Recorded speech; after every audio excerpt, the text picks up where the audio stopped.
That's an interesting version of Frost Walrus.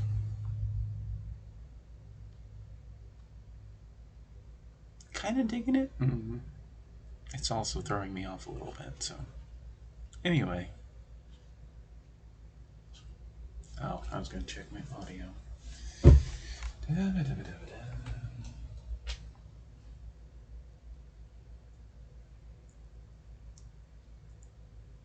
Earbud.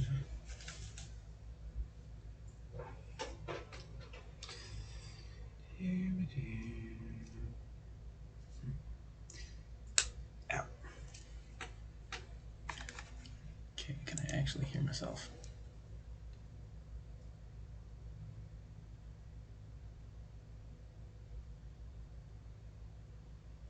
Okay, I can. There we go. Anyway. How's it going, Mr. Nova? Oh, I need to mute myself on the other tab there. Alright.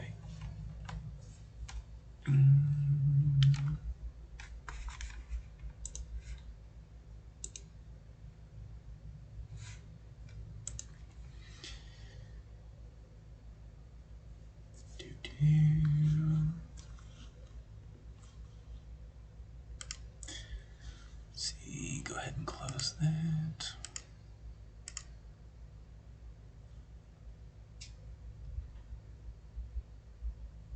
Oh, and I don't need the earbuds anymore because I don't want to hear myself. I think I sound awful. Not gonna lie. But most people don't like hearing themselves. It's a common thing.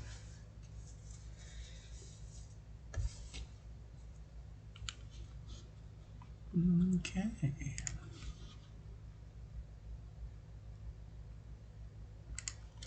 So last time we were on one of these little Tortle creative streams, we talked about players, we talked about DMing in a basic way. We started going into classes, and then it was about the time of the sorcerer, I believe, where we cut off.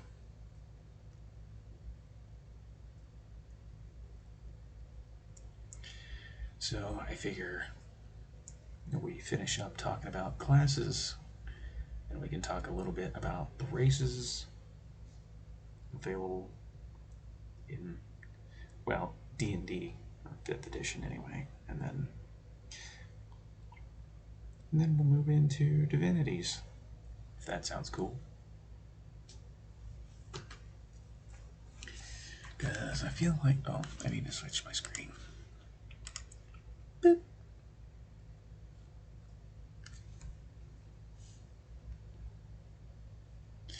And actually, I'm going to put the chat back up on that one.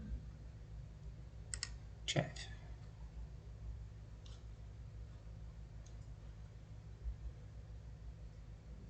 Show layer. There we go.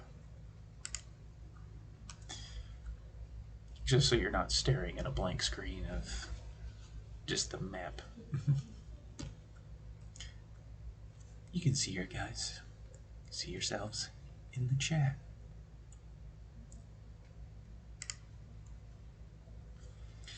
But yeah,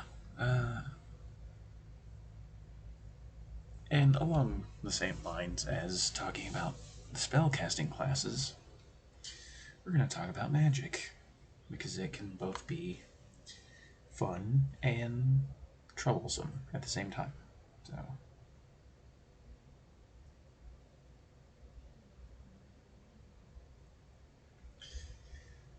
I guess I need to get the book up here. But that's kind of the plan for the stream. Finish talking about classes, we'll start talking about races. Maybe we'll talk about unconventional class and race combinations. Maybe we'll do that after.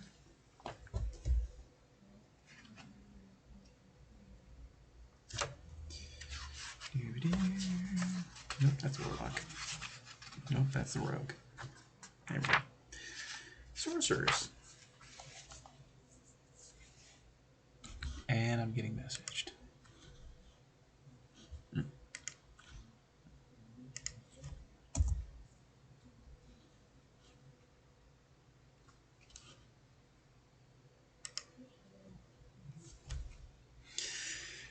Sorcerers get a little bit of flack because of a couple things. One of them being their spellcasting variety, or lack thereof.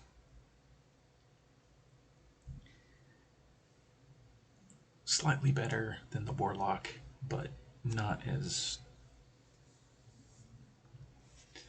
numerous as the Wizard gets. It's kind of in this weird middle area.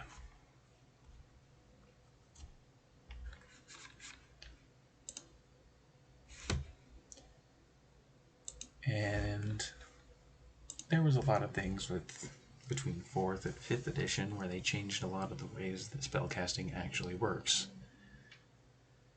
So the sorcerers kind of got a bad rap, and I think they still do to an extent. I think they're fun. If you really want to nail in on a concept with some magic, they can do it pretty well, but and then you have the sorcery points mechanic, which it can be interesting, but there's a couple of them that they're strange more so because of the sorcery point costs required for meta magic. It's not bad by any means, but and there's a limited number of these meta magic options, which is kind of one of the downfalls.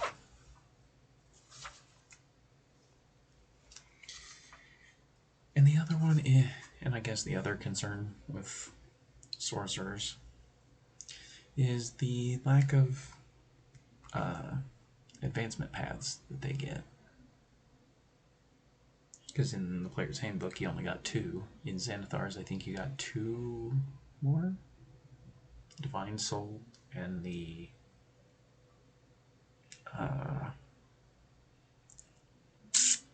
Shadow. And then Storm Sorcerers from Sword Coast, but I think they reprinted it in Xanathar's.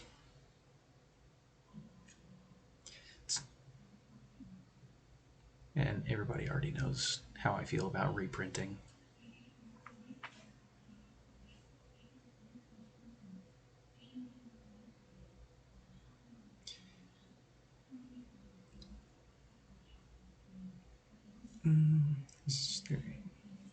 I feel like Wild Sorcerer is usually the one that causes the most friction, because the way a couple of features work, but honestly it's fine.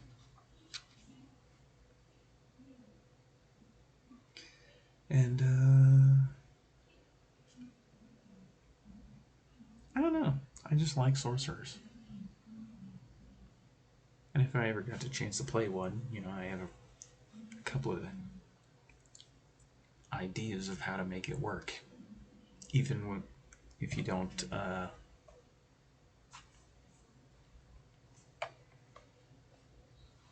change anything, because I think there's a revised version of it out there, but I'm somebody who likes using the stuff out of the original player's handbook. And I think the only thing I would change about the class overall, and I even have a file that I wanted to pull up on stream.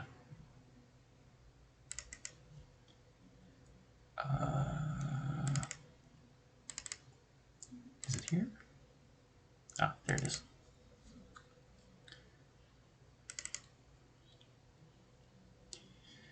Just a couple of modifications I have thought about. And I feel like, oh, I need to move the chat on the other side. edit, chat. Let's put you over here.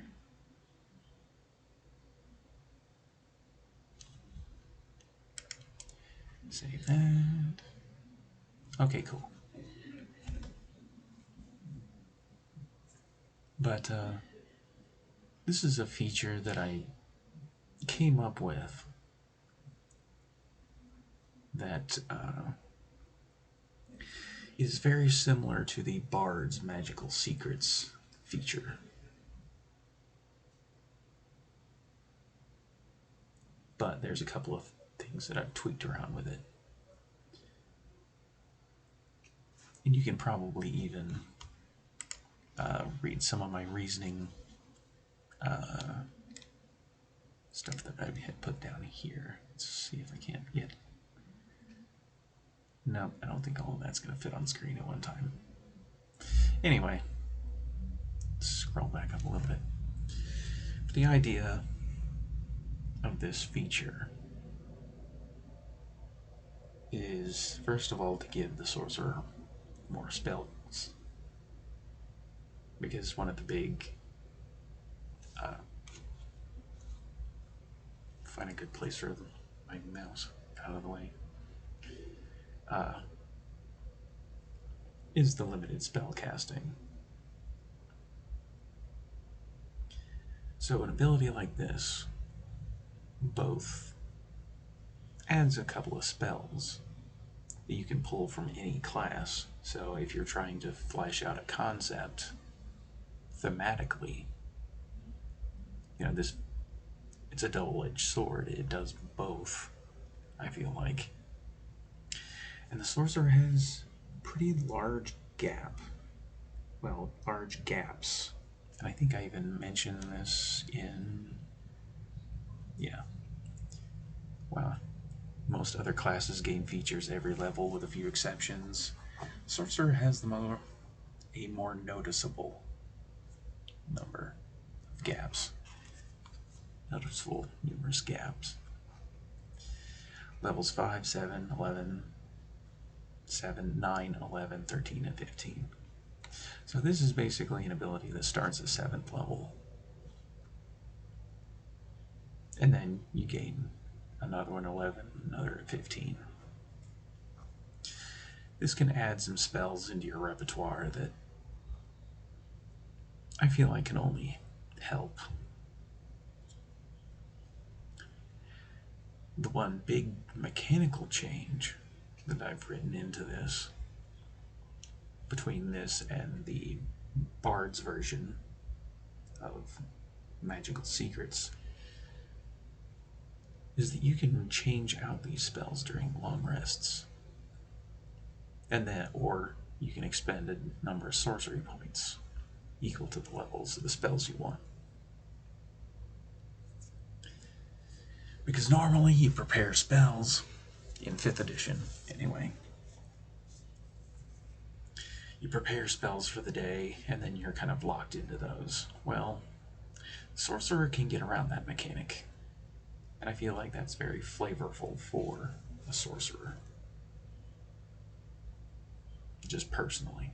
I don't know if anybody else is going to think that way. It's fine.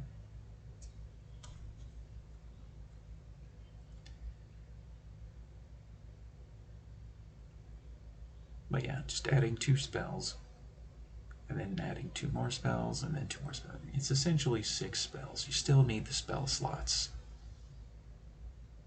that the class gives you to cast them, but you can expand your options instead of being limited to just the sorcerer spell list, for example. Say you're going Storm Sorcerer, for example. This ability would allow you to put Tidal Wave into your repertoire, or any of the elemental spells from, say, Princes of the Apocalypse.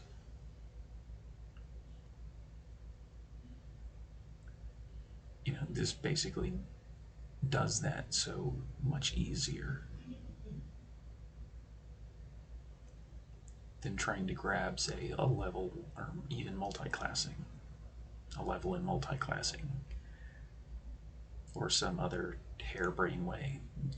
The sorcerer can just do this naturally and add tidal wave in to their repertoire. Or any other, conceptual idea spells that you normally wouldn't have access to.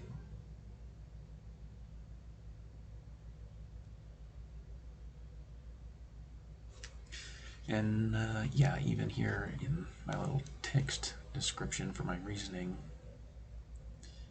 with an effect like this in place, one could further custom tailor their sorcerer to flesh out a concept unsupported by normal options. Even if you say a sorcerer taking a healing spell, for example, with this option, you could become, that would open up the avenue for support sorcerers, support functionality sorcerers. I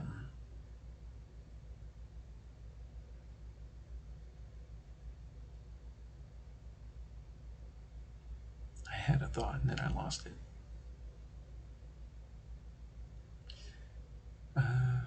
Oh, that's the other thing.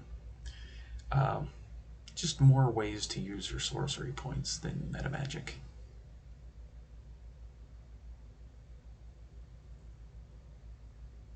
Just optional ways to use your sorcery points, I feel like is just a good overall, plus or a bonus.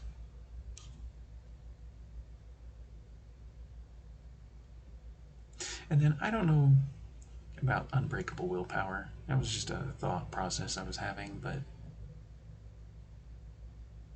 I don't know if I would actually put that in.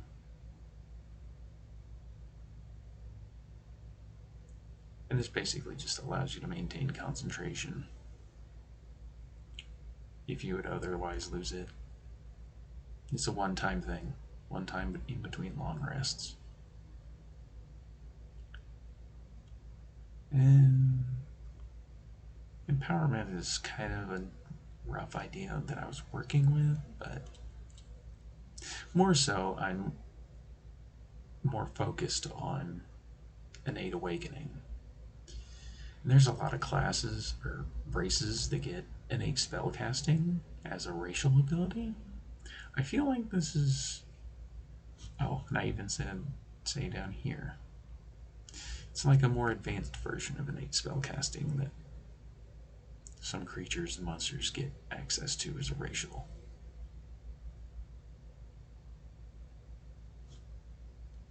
I think that's the only real big change I would make to the sorcerer. Otherwise, it's great.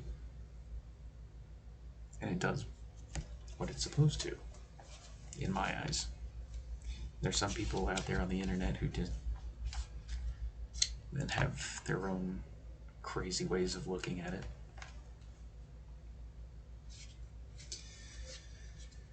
I think that's everything I wanted to talk about with the sorcerer. Oh, I was going to bring up the bard, because I completely blanked on it on the last stream.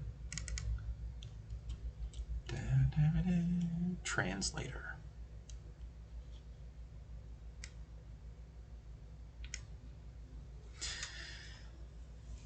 As far as the bard goes, it's very solid class, just all together. But and even you can read down here for my reasoning, but essentially the bard has a gap at 7th and 11th level. And I thought, since I feel like my reasoning, the most prominent class for engaging the social pillar of the game, having bards that understand sound, they would essentially be able to translate without something like comprehend languages in their repertoire. They still have to, expend a resource. Just one bardic die to do this, but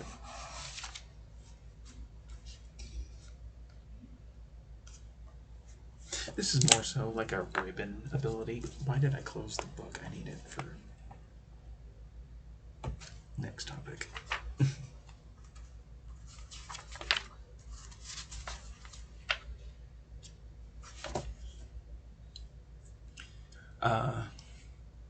But yeah, I forgot to bring this up last stream. I feel like a bard with this ability kind of helps. It's only an enhancement. And it's very thematic. So that's probably the only change I would make to the bard class. Otherwise, it's great too. It's probably the most powerful class in 5th edition. And it's the most well-rounded as well. So, and this is more so like a ribbon ability. You burn in bardic inspiration die, and then you can just have a conversation with characters. Say you're trying to speak Orcish. You're trying to talk with an orc, but nobody in the party knows orc. Then this is basically an easy fix for that. It's a social communication feature, and I feel like it very much fits the bard's wheelhouse. So anyway, just wanted to bring that up while we're talking about classes.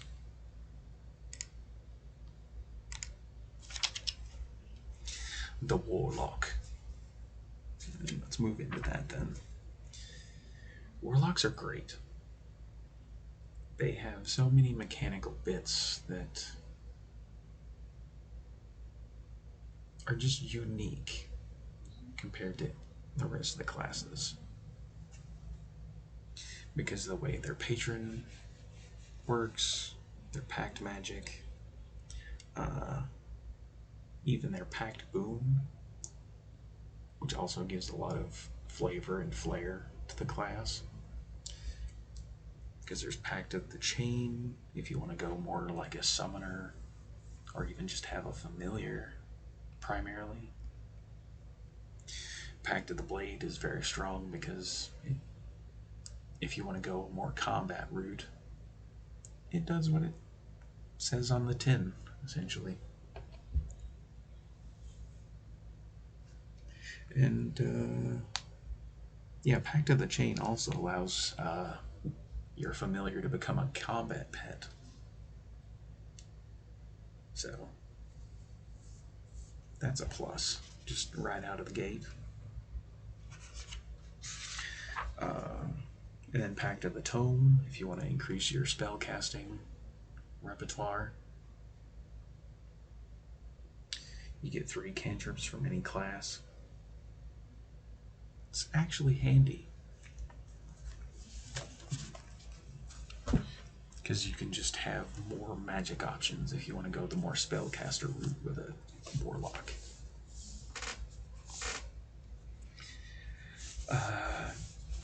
The patrons are usually pretty varied. I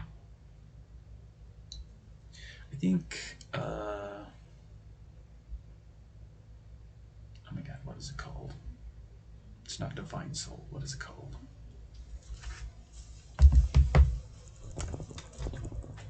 Do I still have Sand with others? I do. What is that other word? There's the Hexblade, which is great.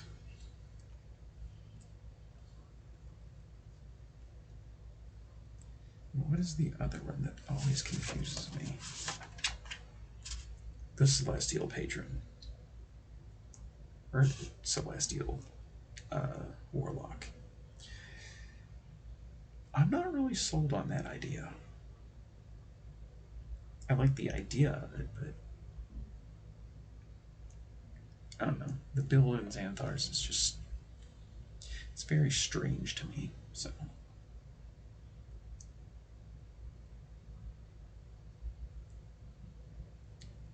And then Hexblade is just very much go to town. You know, you get your pack to the blade and you just destroy things. As you should.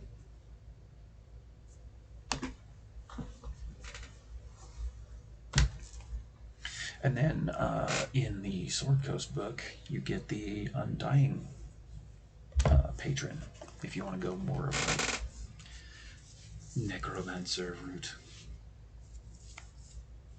An undead necromancer, even like a lich in training style of a theme. It does that very well.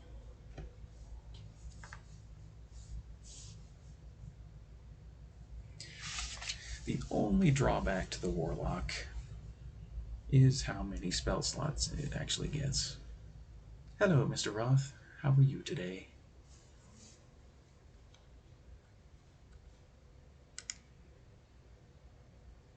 I hope you're doing well.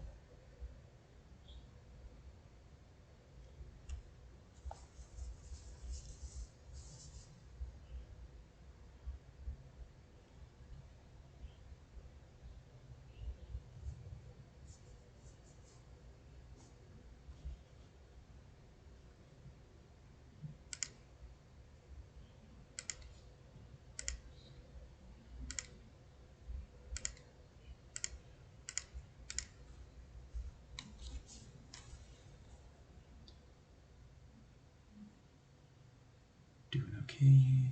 Just getting back from some errands and making lunch. Hell yeah. I got done with the stuff that I wanted to do today, and then I thought about taking a nap, but that didn't happen, so now I'm streaming.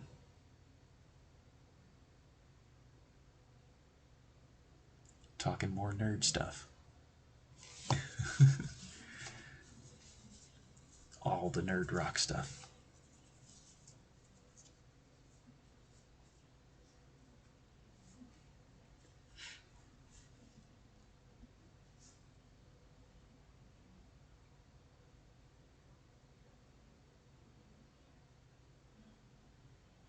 Also, what are you making for lunch?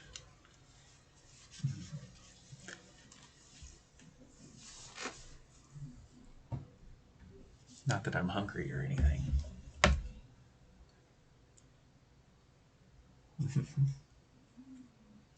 Hype. Nerd hype.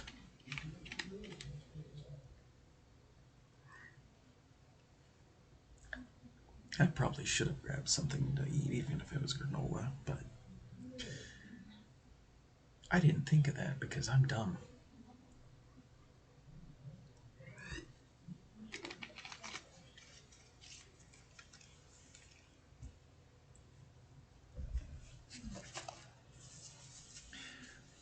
Same thing I always eat. Mac and cheese. Or grilled cheese. Something with cheese. Which is not a bad thing. Cheese is actually good for you.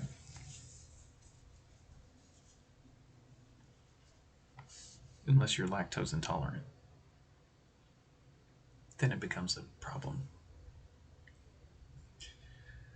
Not the worst problem, but it can be. Just make a grumpy stomach. Yeah. Hey, there's nothing wrong with mac and cheese. It's a comfort food.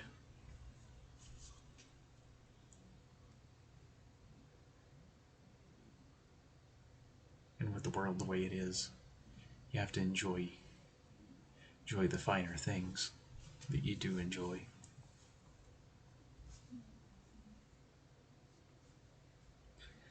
Gotta enjoy it while you can.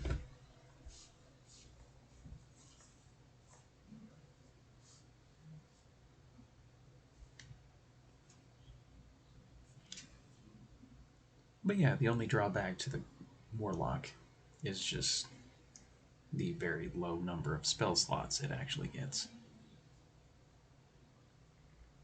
otherwise, it's great. And then, on top of all the things I mentioned before, you get invocations, which is a nice little enhancement mechanic that gives you all kinds of crazy powers that you can choose from, essentially. Some of them are locked behind prerequisites, but sometimes you can ask a DM if they'll reconsider prerequisites. Sometimes they'll be on board and sometimes they won't. It never hurts to ask, though. And I think the only real complaint I have about the Warlock. Oh, scratch my nose. The only real complaint I have about the Warlock is all of the invocations that boost up Eldritch Blast. Eldritch Blast! Pew pew. I kind of wish there were more options for all the cantrips that a Warlock can learn.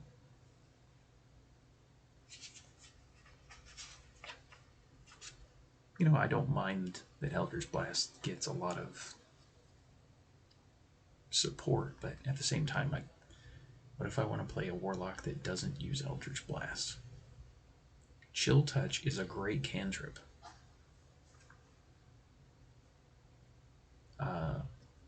Poison Spray in the right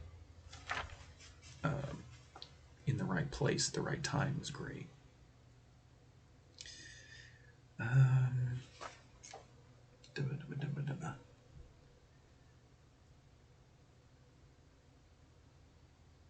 I thought there was an. Oh, I think it's in Xanathar's. Infestation, even.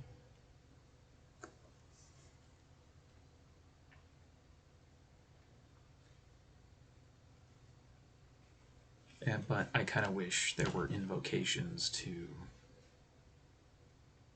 And yeah, you could take the Eldritch Blast invocations and apply them to other cantrips, but that's just lazy design. I kind of wish there were unique ones for each cantrip. And being the person I am, I've already done that kind of work already. I have a file somewhere. I have no idea where it is. I've been trying to find that file for a while. I have no idea where it is, where I basically took every cantrip that the Warlock could learn and tried to come up with at least 3 options of how to augment that spell, or augment their different cantrips that they can learn. If I find it, I'll show it on stream sometime, but I kind of wish Warlock cantrips got a little more love instead of just Eldritch Blade.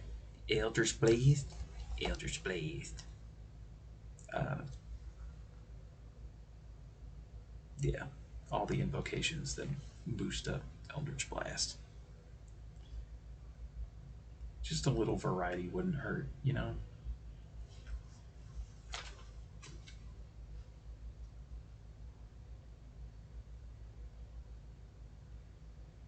And I think, is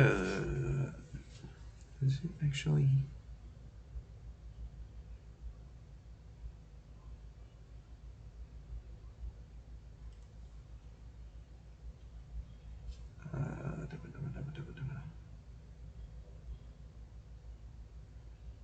And I kind of wish they had more variety in patrons. I know with Xanthar's, you know, they had the Celestial one and the Hexblade, but, you know, what if I wanted to be an Elemental Warlock? You know, from the Elemental Planes. You know, there's not really an option for that, as far as I know. And honestly, the great thing about patrons is you can take any creature from the monster manual and turn it into a patron.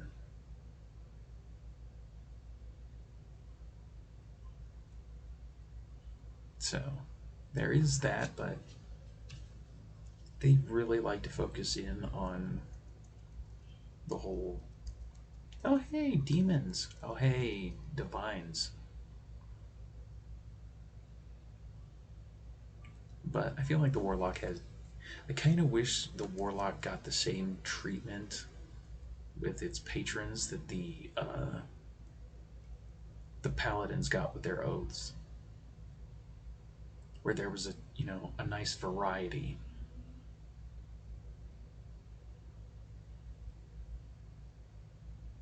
Or even if they just mentioned it somewhere of, hey, here's some fun alternatives. Or even just the fact that the thing I mentioned a second ago, you can take any monster from the monster manual and turn it into what is essentially a patron for you. For the Warlock, anyway. But they really did have, to my knowledge, they have not done that. So that's just a minor thought.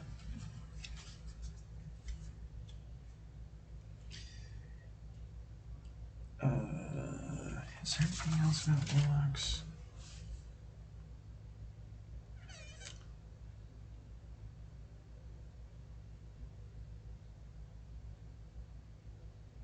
Not that's coming to mind at the moment.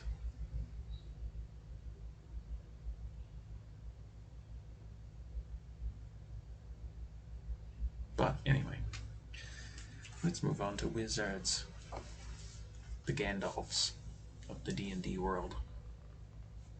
But not always limited to just being Gandalf.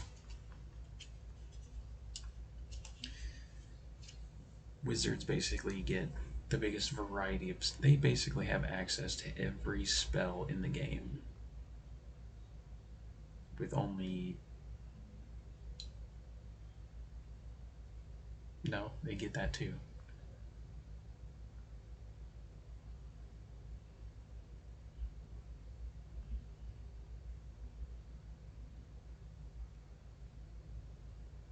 I'm not sure if they get tidal wave or not. I'd have to look that up later. But anyway, there might be a few exceptions, but essentially the wizard can access every kind of spell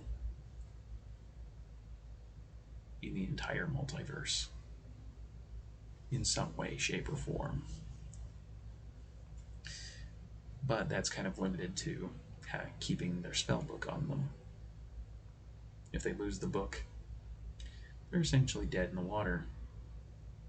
And they're very, very fragile. So, unless you're something like a Goliath wizard and cast Fist, like that meme,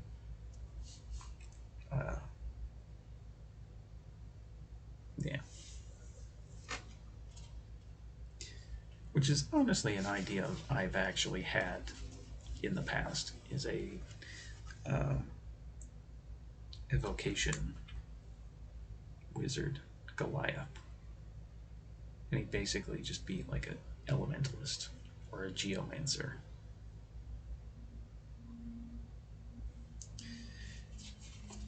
But anyway, back on track. Wizards essentially get the book, they get a bunch of spells. Right out of the gate, they get 6 first level spells, whereas I think the druid only gets 2 or 3. The sorcerer, I believe, gets 2 or 3, and then the warlock just gets the 1. Until they hit higher levels. But right out of the gate, the wizard has so many spells, and that can also cause choice paralysis. So, if you have a wizard character in mind, and you're trying to go for a theme, that helps alleviate some things like that, but it's not perfect. And it can be a point of contention.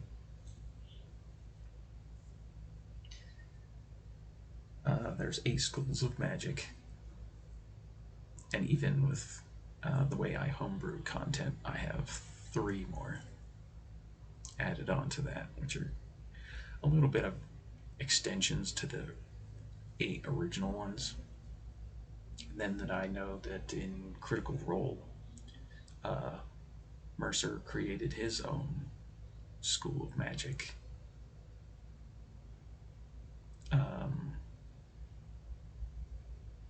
Oh my god, the one from Jorhas.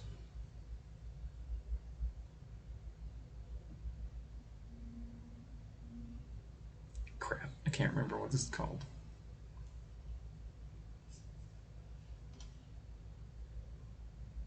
But yeah, for the longest time, the game was limited to the 8 forms of magic. There's abjuration, there's conjuration, there's divination, there's enchantment, evocation, which I honestly just call elemental. Evocation is such a... it doesn't really describe the school for me. It might for other people, it's fine. I just call it the school of elements. Or elementals, or whatever the hell I called it. You have School of Illusion, and then you have School of Necromancy. Oh, and then Transmutation, because Full Metal Alchemist.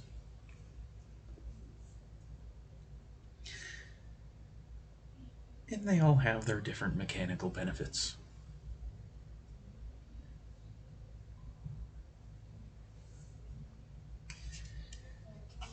If you're trying to drill into a concept, it gets a little easier to...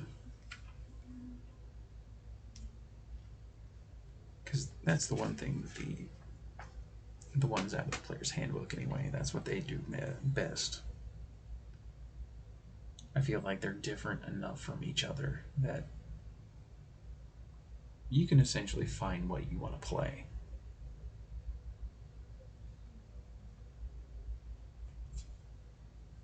You know, somewhat easily.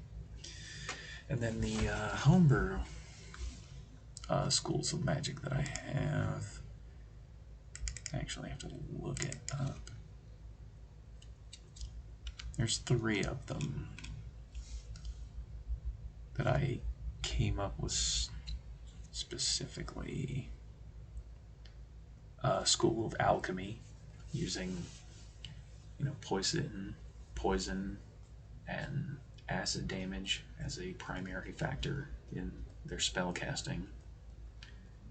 And then that idea of inventiveness in that kind of a regard, very much like an alchemist. Alchemy, alchemist, it kind of goes together.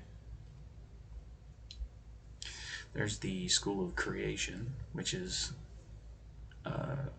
taking mundane material and making it into something of a boon. Some temporary, some permanent. And then there's the School of Chronomancy, which is very... it can be troublesome, but it's also just nailing a concept. And honestly, I only offer the School of Chronomancy to players who come from my version of the Underdark, because it very much has its roots tied to my version of the Underdark.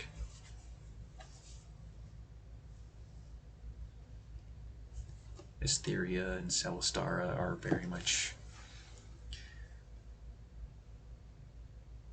key locations for chronomancy to actually take root, so that's why that's a thing.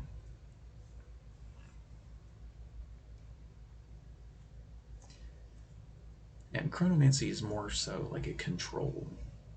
A wizard who likes to control a battlefield, whether it's hasting allies, slowing enemies,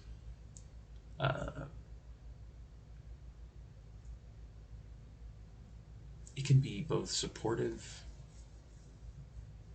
without just spamming fireball. For just a random example, it has some support functionality to it.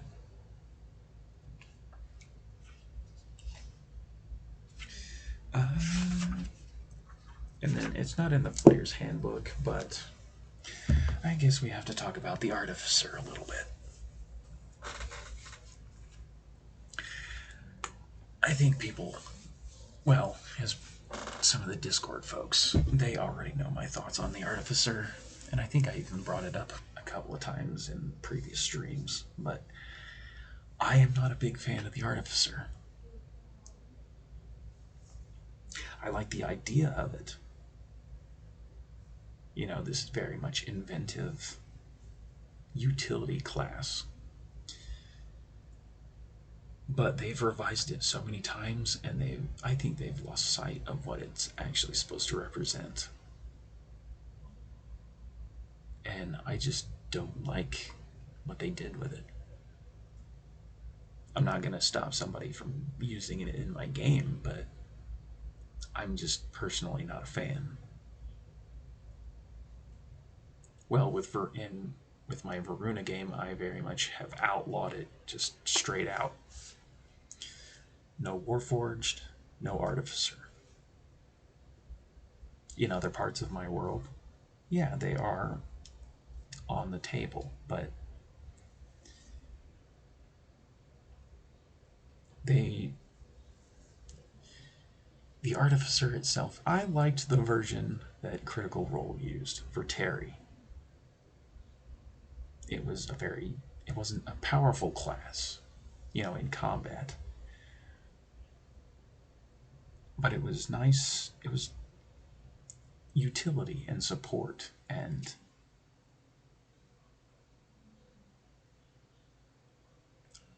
I really liked that version of it. And I really wish they would have kept that version of it. But when Wizards of the Coast decided, oh, let's make this big and flashy and all these technological nonsense options, it's like, ugh. It's like one of them even just makes Torbjorn from Overwatch in 5th edition because you run around with a turret. It's like, why? I don't know.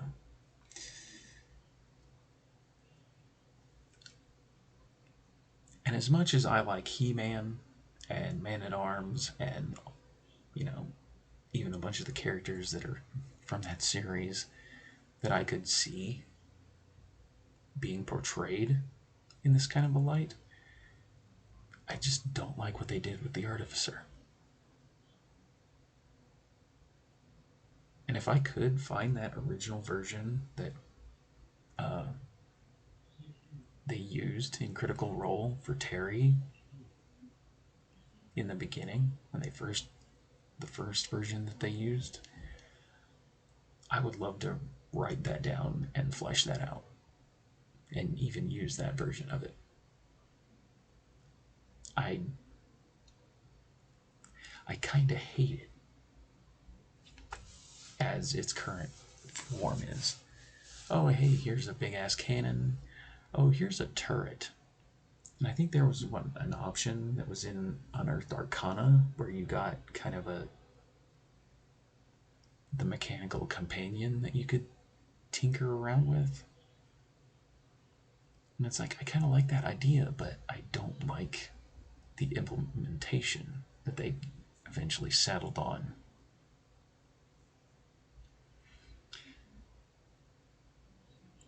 And there's a lot of weird mechanical stuff that, honestly, depending on which version you actually look up, has different features. So it's kind of hard to talk about without, feature-wise, without having a definitive version. And if you don't like the definitive version like I do, then it's a complicated conversation to try and have.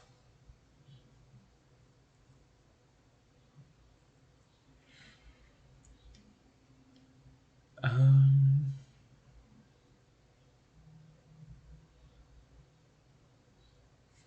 Trying to think. I think there was for a while, and I think they eventually gave up on it. The whatever the hell they called it, the Mystic? No. Oh, the Scion. Yeah. Okay. I guess that bears a little bit of discussion as well. They were working. I don't know if they've actually revisited this idea since, but the idea of scions and psionics in 5th edition, I think they eventually gave up on the idea, but for a long time that was going to be a class all of its own in 5th edition for the longest time, and I just don't like the theme that they were trying to go for. Just straight out, I didn't like. There were some mechanical things that, and I just remember watching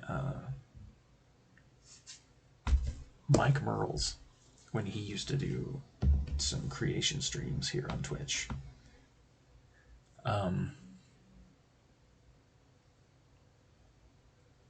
I like some of the thought processes that he was talking about with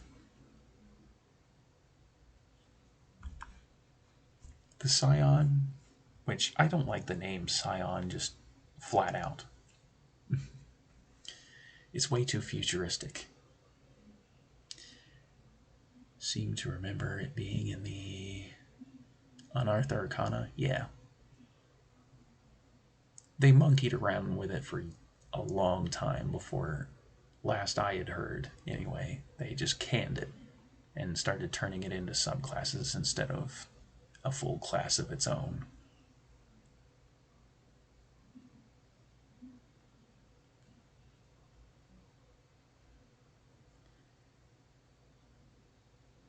Whatever their testing section of Beyond was. Yeah, it's on Unearthed Arcana. Which sometimes you can get some pretty decent things from there, but it's all experimental. And there are some things that are just too ridiculous.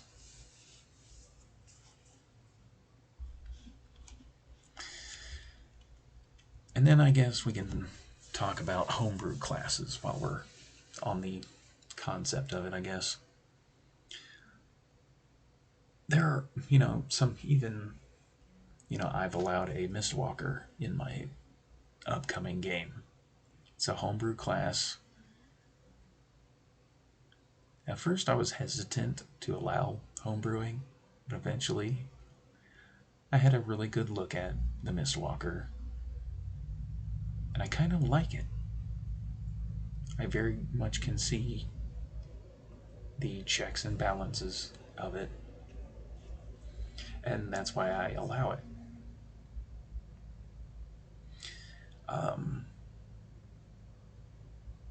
There's a lot of people who've created all kinds of crazy classes on the internet, and I'm even somebody who's created a couple of my own. And a lot of people like to use the term balanced. There's never going to be a true balance, but so long as you can get within a good enough parameter, then it usually works out. And I think that's what the Mistwalker did for me.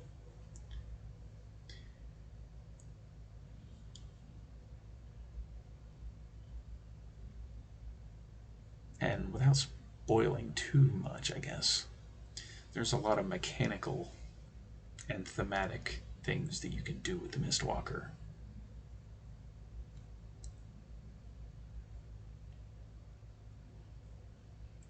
yeah, I can't really talk about it without spoiling Comrade's thing.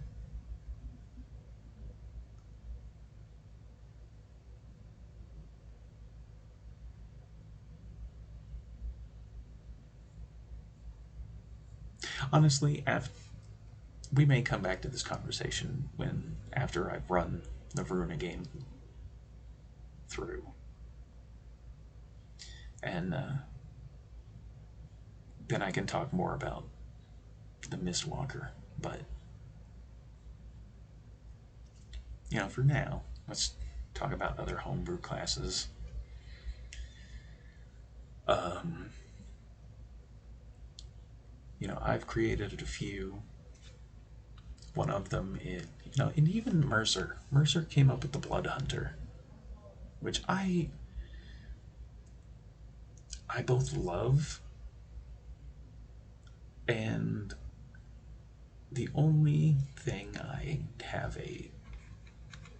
Oh, why did my stream buffer? Oh, I guess we're back. The only issue I have with Mercer's Blood Hunter is it's a lot of text. It's just a lot of descripting. When you're trying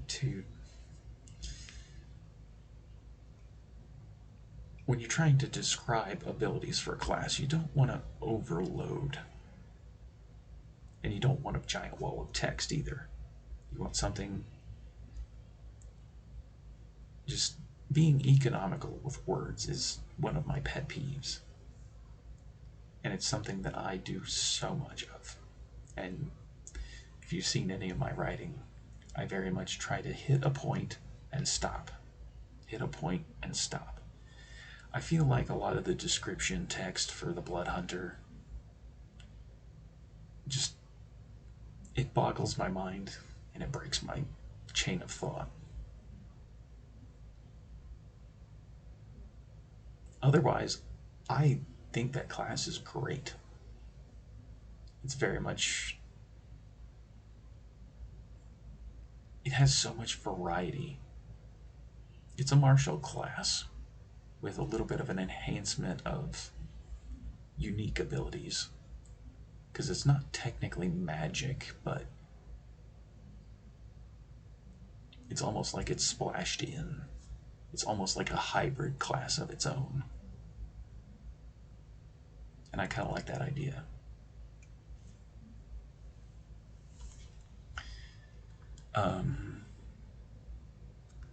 As far as homebrew classes that I've created, one of them is the Fusor, because I very much enjoy the idea of lycanthropes. And it started as the thought process of how do I turn lycanthropy from either a racial or a monster into a class of its own. And I have a pretty good build of it. There's still some things I'm monkeying around with it to try and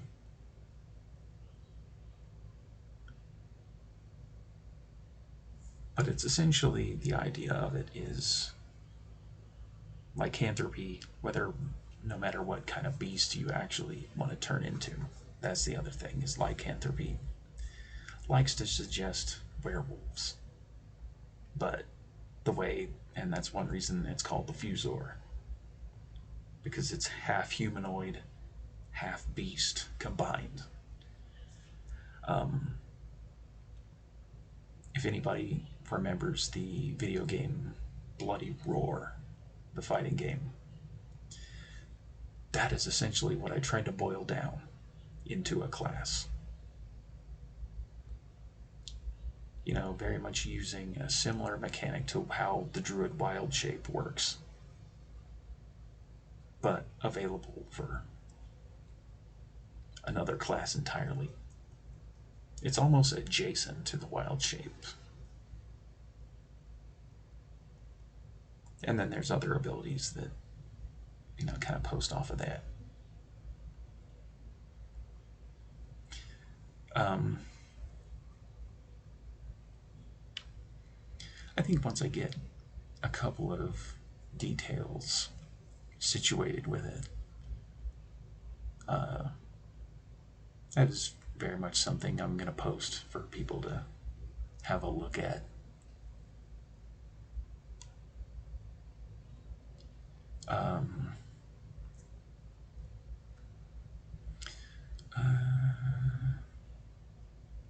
Why am I buffering again? Is it just my computer? Or is the stream actually screwing up? Oh, a bunch of slow frames all of a sudden. Just got like 60 slow frames all of a sudden.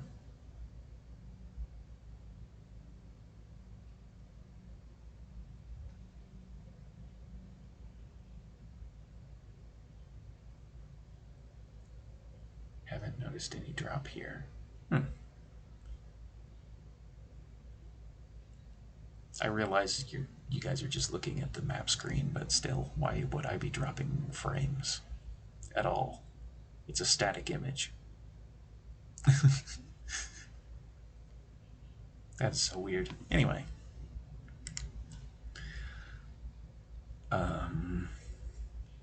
There was an idea I had for a necromancer class all of its own, but it didn't really go anywhere. There was only so many elements I could pull from, and then I kind of could be internet slowing down somewhere. That might be.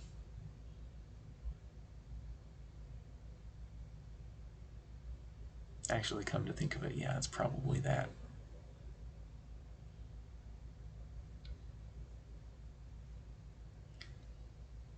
I know, back on the class topic, I do have a shaman class that I've been slowly working on, which is kind of adjacent to the druid again, but without the wild shaping, and it has a little variety to it. Whereas the druid is more of a spellcaster, the shaman is more of a hybrid.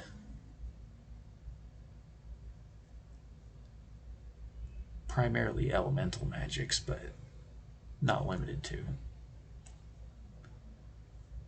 It's kind of a blending of cleric and a druid.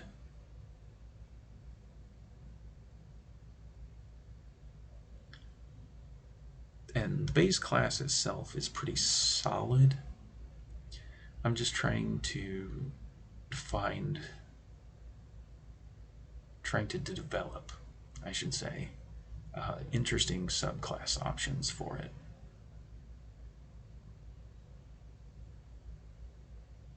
And that's another thing that I'll probably end up posting around at some point.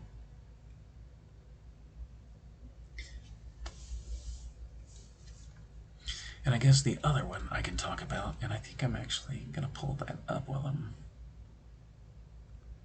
oh, there it is. Instead of calling it the Scion, I call it the Psychic.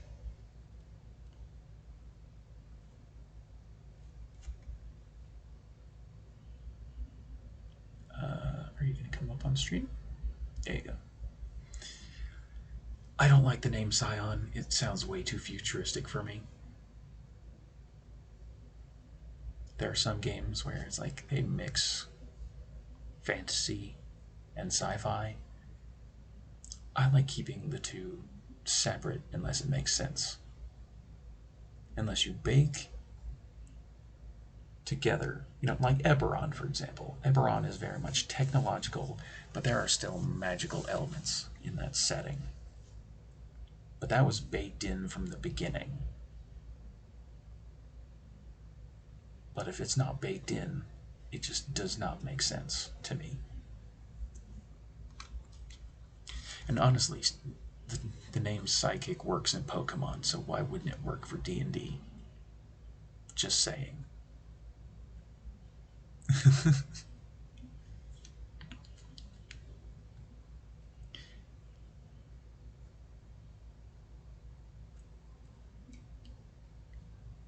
And there was a story bit, but I kind of I had written it and then I didn't like it, if that makes sense. There were too many things that I would have to over explain, and I don't like that. I like keeping things very simple and straightforward when I can. And with a complex idea like psychics, it's better to err on the simple side rather than the advanced complex side. And one of the things I didn't like about the Scion build back on Unearthed Arcana, it was too much of an aggressive class. And when I think of psychics, I think of Professor Xavier, for example.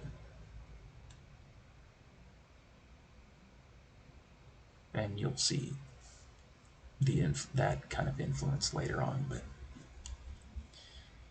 that's the basic class breakdown.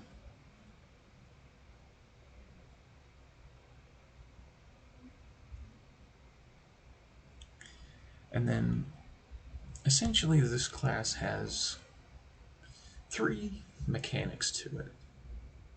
And then the subclasses have their own style.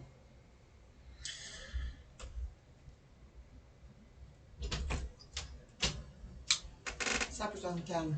Oh, yeah. Just got my food early.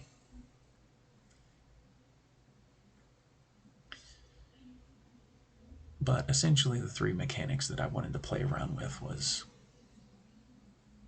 searching, more information. You know, this is very much a psychic that could glean informations easily enough.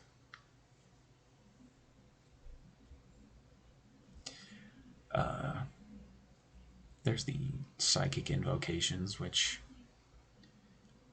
I know it very much, and I don't know, I might change that name because that too much like the warlock. But essentially, you get an option, a psychic invocation option every 2 levels. So you end up with 10 in the end, but and there's a whole list that you expend your hit dice to activate it, and then expend additional hit dice on consecutive turns to empower it. It's very much not a blaster. It is very much something that it starts off with maybe a simple effect, and then it can amplify that, if that makes sense.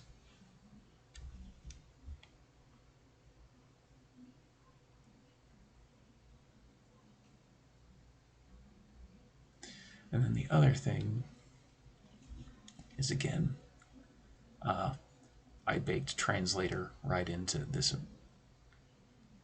As I was developing this ability, I was also thinking this would also work for the Bard.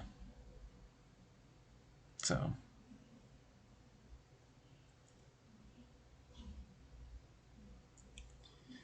and then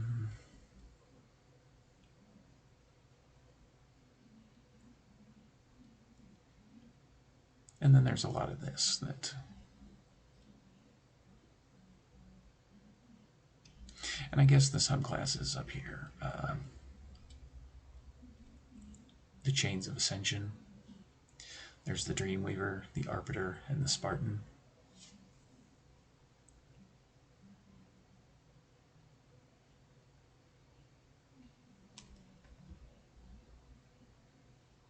I'm gonna go grab my food. I will be right back. But honestly, if you want to read what I have there, feel free.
Okay, I'm back.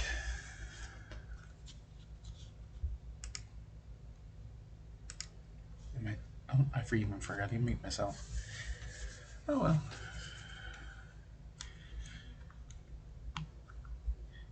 Thank you, kind sir.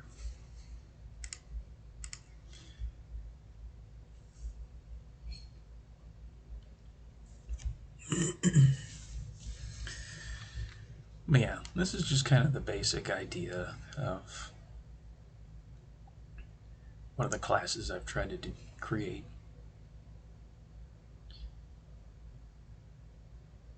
And it's not the most powerful, but it's something that you can build onto. And honestly, my uh, funnily enough, my inspiration for it was X-Men. Thinking back, going back to the Professor Xavier example,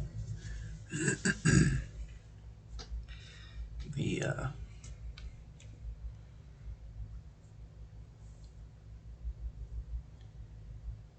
yeah, you'll still have some spell casting, but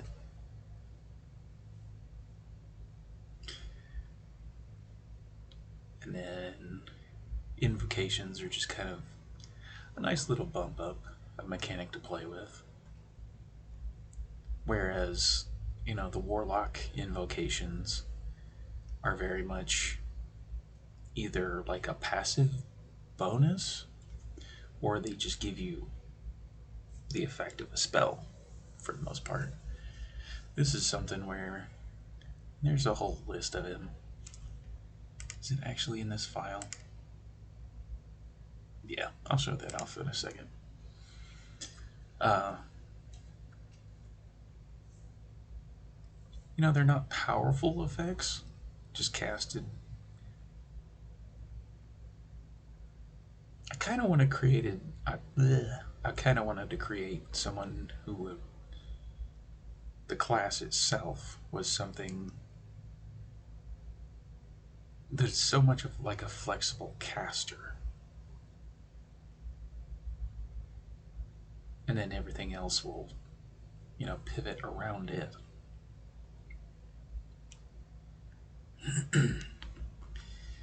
Uh,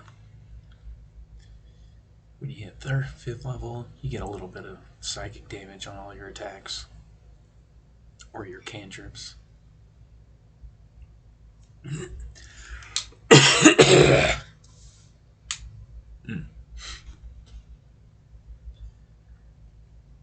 Again, another manipulation ability with just being able to communicate with creatures. You basically establish that psychic link, very much like Xavier's telepathy. So you don't always need something like comprehend languages in your back pocket. It's nice if you do, but if you don't, then the psychic has a way of communicating. That's the same effect, essentially, that I was playing around with the sorcerer, but I just gave it to the psychic, where you can keep your concentration intact, regardless of how much damage you take. It's basically like a one and done.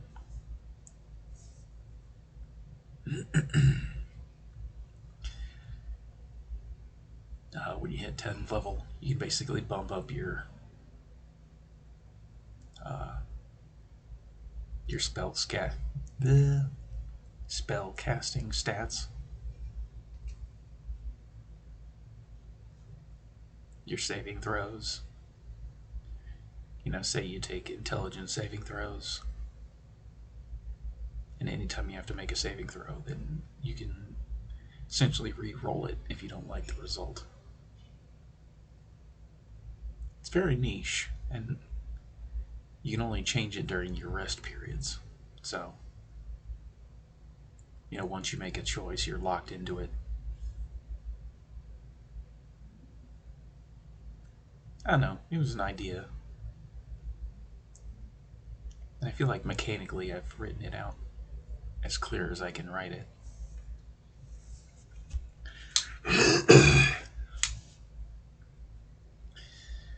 And then you get essentially upgrades to all the abilities that I talked about before. Enhancement to Eye of Truth, enhancement to Translator, Universalist is basically you can grab 3 unique spells from any class. I thought that would be very much a nice tool for mid to late game. No, I did not mean to hit the microphone. And then you can. Heck yeah! The Universalist or.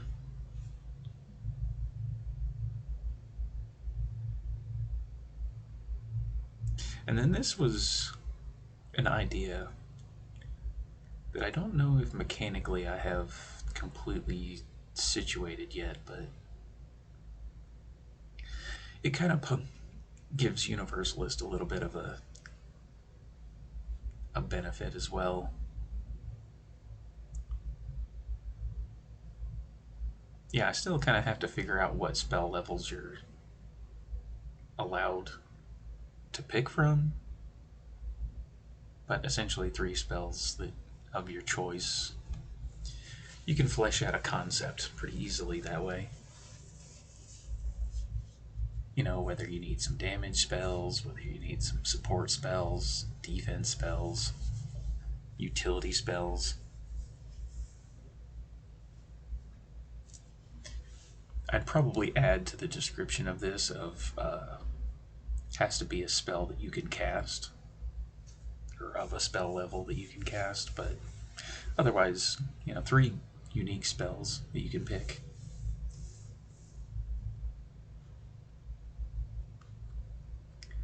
And then I started playing around with the idea of you could enhance one school of magic, and then spells of that type that are cast have a chance to actually ignore a creature's resistance to its damage or its effect.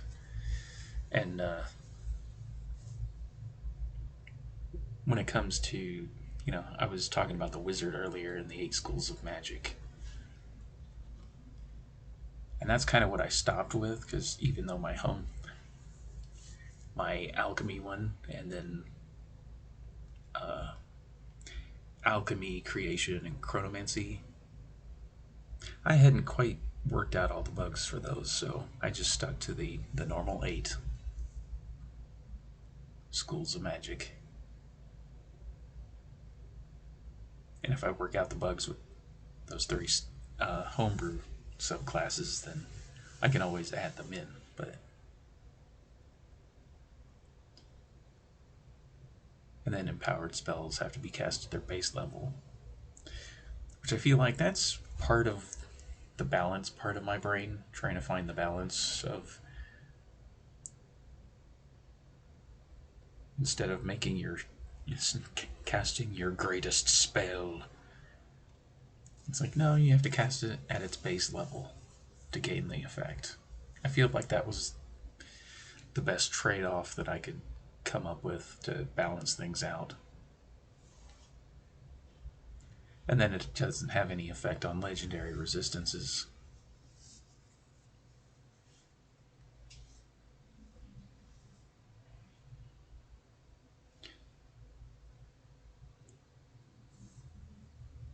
But I don't know. I might change that part.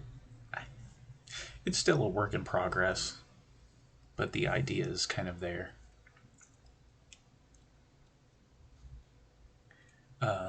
The Dreamweaver is kind of like a summoner style class, or subclass, I should say. We talked about the Ranger in the last stream, and the way that companions can break the oh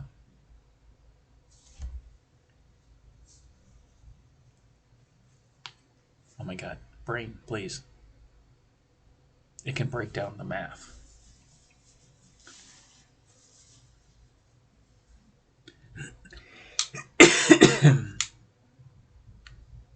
Action economy. Thank you. My brain was reaching for it.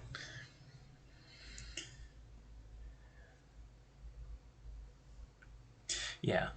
When you put too many creatures in the action economy, it breaks things down a little too much. But this is just something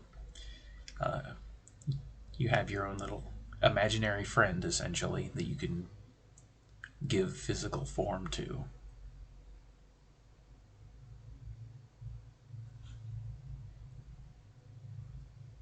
It's very much like, oh my god, Green Lantern, when they summon their constructs. That's kind of the idea here.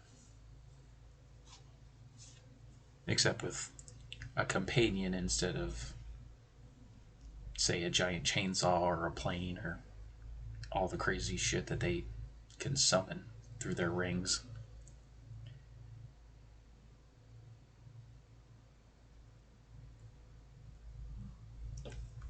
I wanted it to kind of feel like that. And I didn't want to get too descriptive about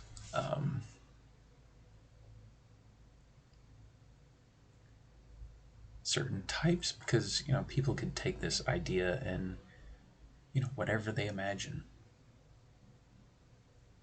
just be this psychic construction, and everybody's going to have a different idea of what that looks like. Going back to the imagination example.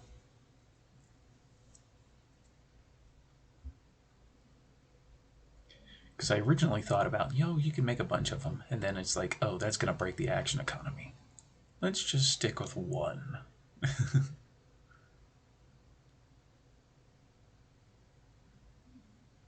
And there was an idea for like one of, I think it was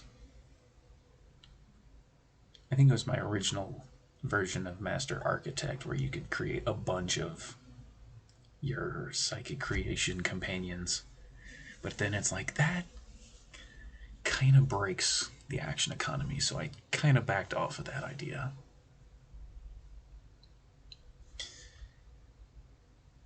And Purifier is basically your creation can basically, if you get blinded, for example, your creation can basically purge that effect.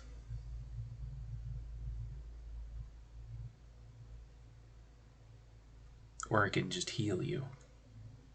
Since the two of you are connected on this psychic wavelength, it could heal you or remove status ailments, essentially.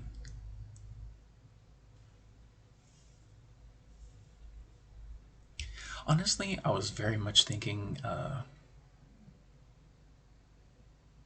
my god, Final Fantasy X, the way they use a lot of the summons and the different abilities. Because there's some of them that can heal themselves, there's some of them that can heal Yuna herself. She has a bunch of magic that can do the similar kind of thing. Nice little offense, defense, support. Kind of just different ideas of how to enhance your construction once you hit 11th level.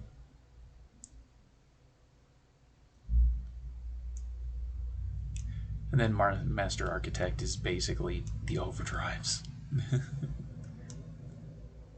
And at 20th level, you really should have a ability that is very much powerful, in my opinion, anyway. Clerics get divine intervention just automatically. With the psychic, instead of that being on the class, I put it in the subclasses.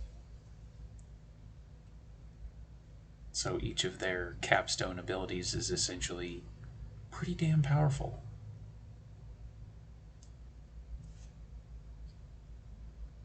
And there's also an offensive, defensive, and a supportive option for each one.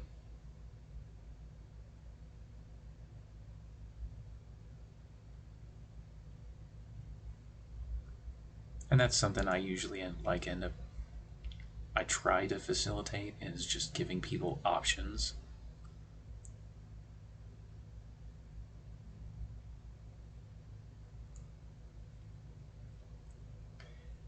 The Arbiter. The Arbiter is basically the closest example that to Professor Xavier as I could get mechanically. And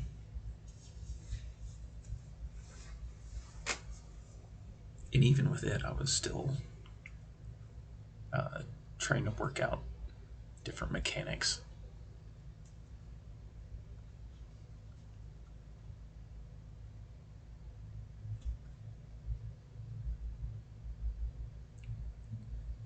Because there's calm emotions, and then you have essentially telepathy.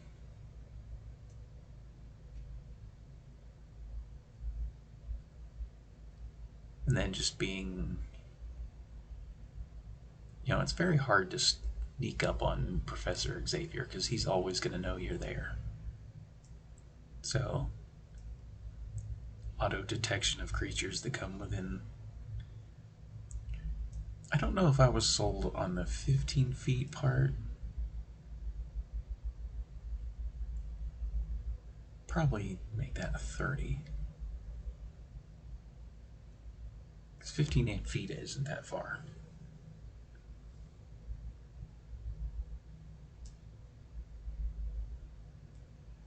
I don't know. It's still a work in progress. Giving levitate, whether you use levitate on yourself or on something else, just having that free is kind of a nice little ribbon ability. And then this is something that I kept messing around with for the longest time, trying to get it perfected.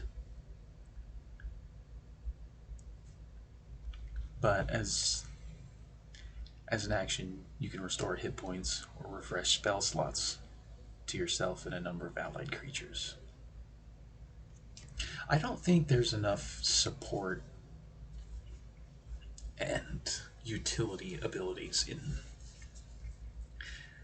There's some spells that are good for this, but I don't think there's enough in the game, personally. Because most class and subclass features are very offensive, combat oriented. So having an ability like this in a supportive nature, it just really struck a chord with me, so I was trying to figure out how to make it work. Basically, you roll up a bunch of your hit die, and then you can kind of disperse that total out to a group.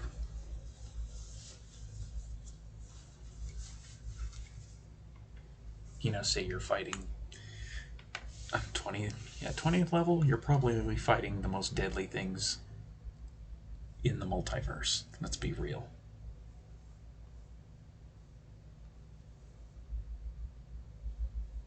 So, being able to get healing or your spell slots back in a pinch,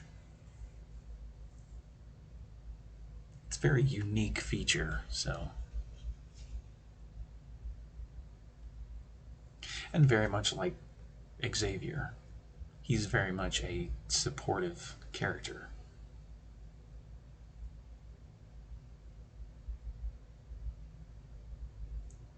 A lot of his psychic power is not trying to harm people, he's trying to help boost up other people.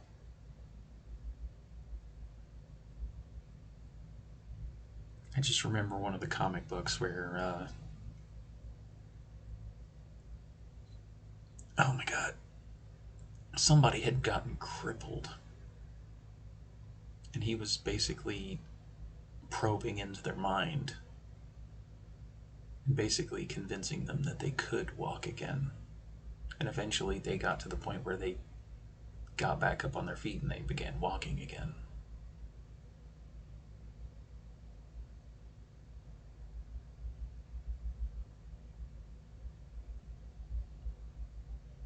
I wish I could remember the issue, or even...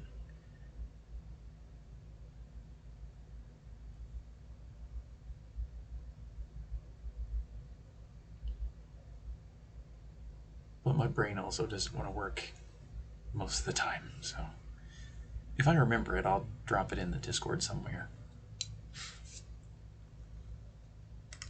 But I just remember an issue of X-Men where that was very much a really good plot point.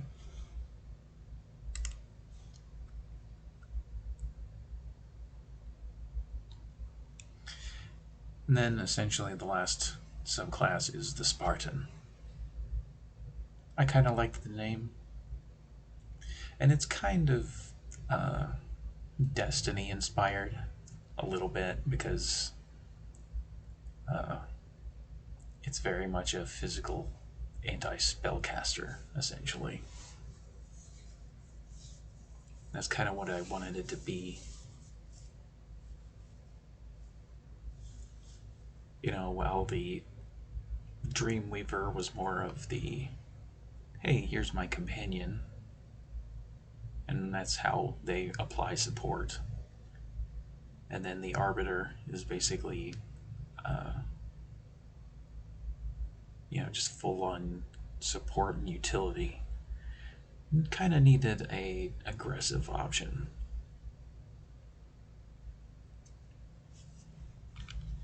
So essentially you get spiritual weapon style ability. And then if you get killing blows with it, you can regain resources, your hit die. You know, you're always going to be expending your hit die for your psychic abilities, your invocations. So this was a way to kind of have a recycling mechanic built in. When you kill things with your kinetic weaponry,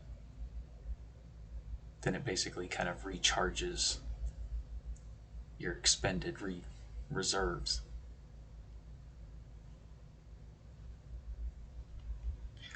Extra attack, because all physical oriented classes, subclasses have extra attack. It's kind of hard to get away from.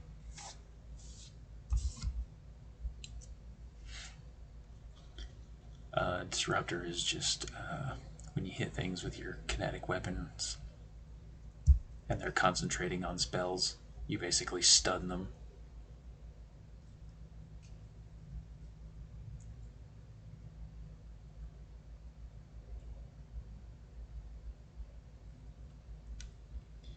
And then Voidwalker's Sanctum.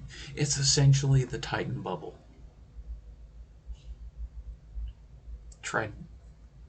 Essentially the Titan's bubble, trying to condense it down into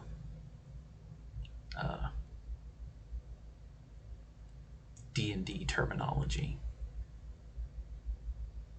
Ew!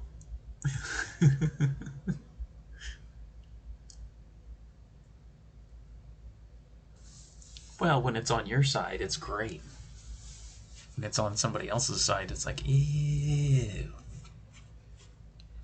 Ew.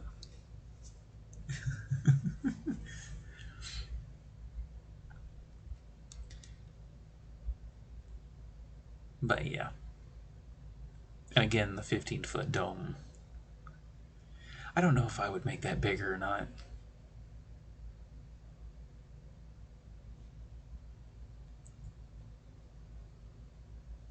You know, I thought about throwing this idea at Court, actually, and seeing, because he has a very good idea of how balancing works in 5th edition, and I thought I would bounce this idea off of him one of these days to see if it's at least within the right ballpark of this class and how it functions, or how it's intended to function.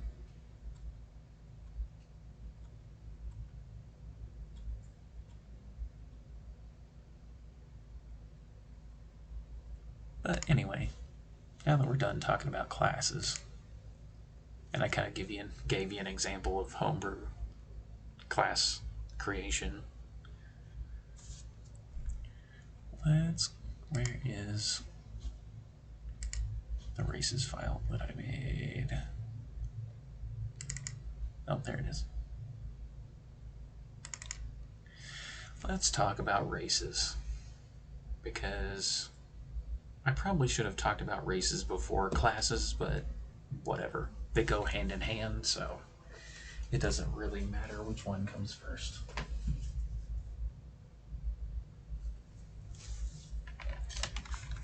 Down.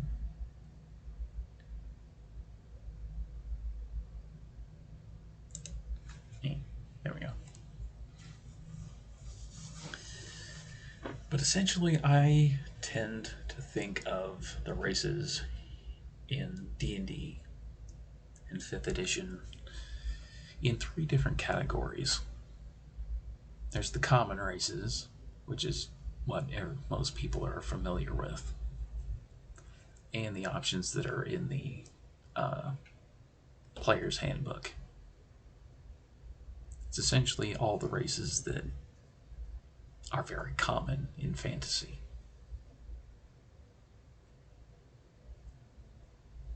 Then you have the exotic races, which are a little more specialized than the originals. And you'll probably notice I already have a few of my homebrew races on this list. So, exotic races are just that, exotic races.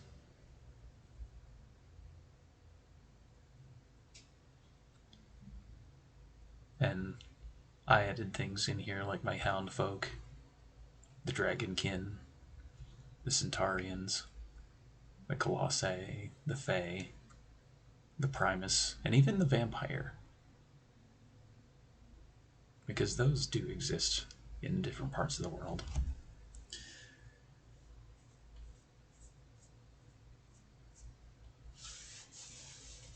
Probably not in Varuna, but there are vampires in the world.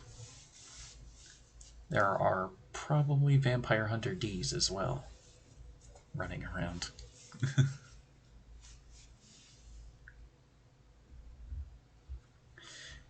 And then I tend to lump a bunch of the beastmen / monstrous races into its own category as well.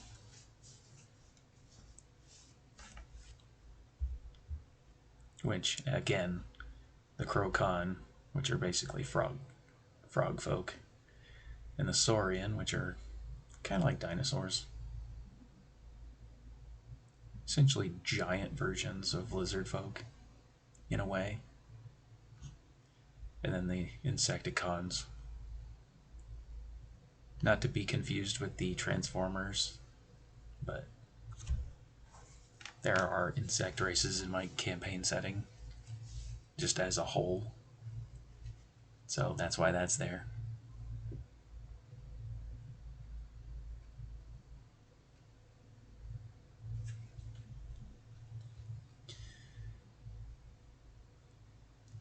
And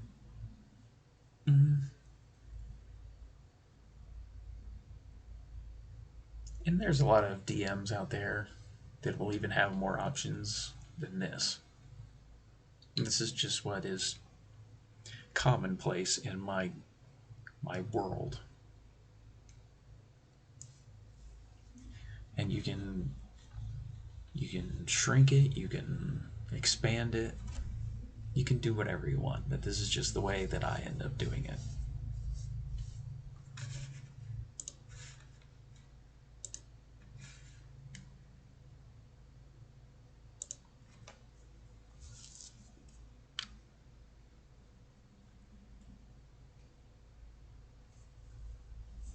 Because, if you get a wild idea, just add it in. And when it comes to homebrewing races, it's not as difficult as you might think.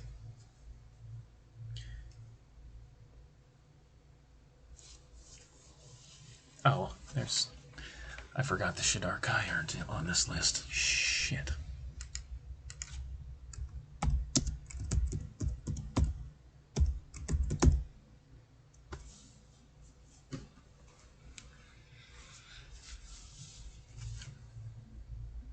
There's probably more that I'm forgetting, but that's the basic list anyway.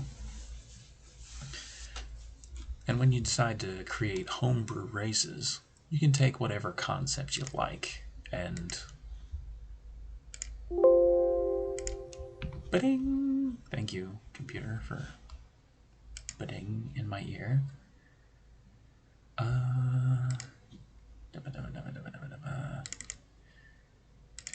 Races. Let's use the Houndfolk, for example, because that's the easiest example that I can pull up right now. Since there are tabaxi, which are the cat people, the felines, the despicable felines. Meow.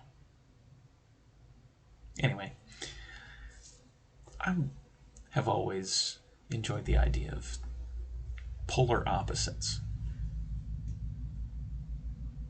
When you have one race, have another one that is the mirror reflection of it. And with Houndfolk, all you need is to figure out the ability score that best suits them. And then more so, you want to stick to 2 abilities. Dark Vision is kind of a ribbon ability, so that's kind of a third, but there's a lot of races. Evil! Hang on. I thought I saved that.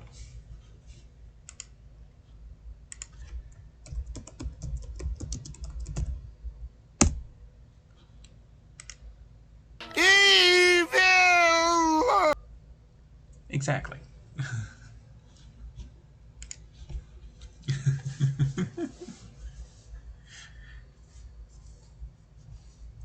Took a sec because I looked to see if it was on the list. I probably should add it in there, but I think I'm going to redo some of those. I think I'm going to redo the list a little bit.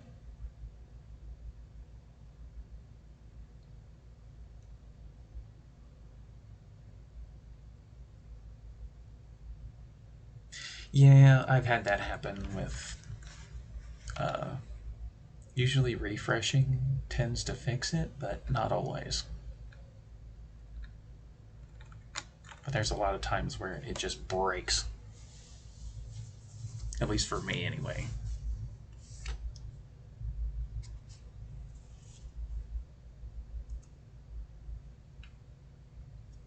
Because I forget who I was watching just a couple days ago.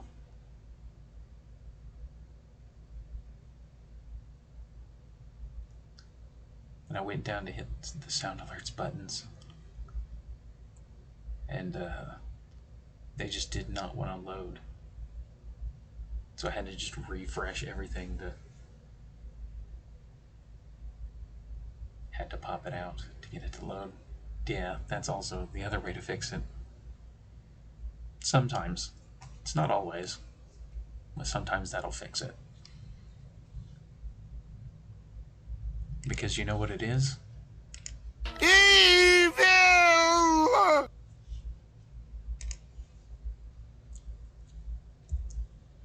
Skynet. But yeah, anyway, with homebrew races. 100%.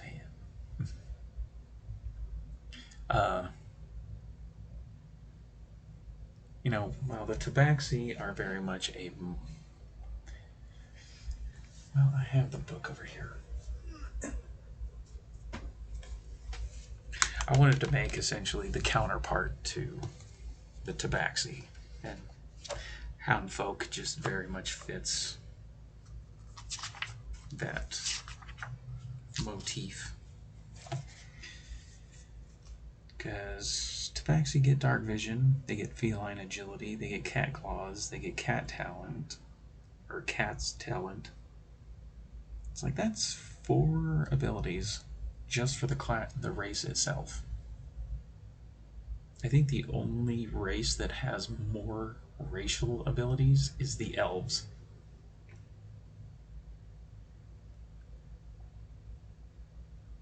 Just off of what I can remember. There might be one that has a crap load. Essentially, with homebrew races, I like to stick to two options that are very much unique to that race.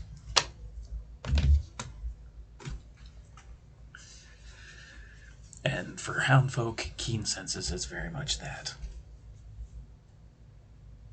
And anybody who knows dogs, that is pretty much their thing.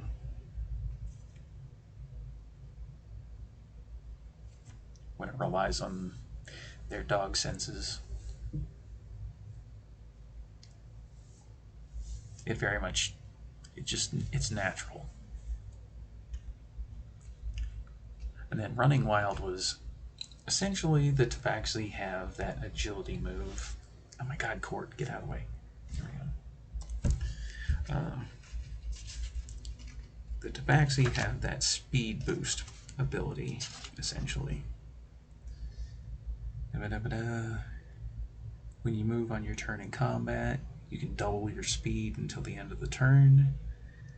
And then you have to wait you have to stop for a turn to recharge it. Difficult terrain will still knock that double speed down to normal, essentially. So I played around with the idea of ignoring all manner of difficult terrain and environmental effects. Because when a dog wants to just jump into the snow, there's nothing you can do to stop it. So whenever you use your movement or the dash action, you can drop onto all 4s and ignore all manner of difficult terrain and environmental effects during your movement in this way. It's very flavorful, it's very thematic, and mechanically I feel like it just works.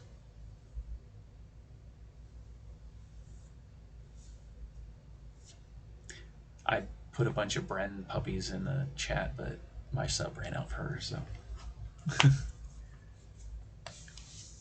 And she hasn't been streaming lately because she's been busy with stuff. But don't. Yeah. Hoping one day she comes back to streaming, but she started doing some stuff that takes up her time, so. Bren, come back! But yeah, with sub races you can enhance, and honestly you can. The other thing about homebrew races is you can tie them to story elements in your world. And they don't have to be the generic stuff like Forgotten Realms does. You can make it whatever you want. There we go. There's a bunch of puppies. Yay, puppies. I got doggos. You got a lot of doggos. Holy shit.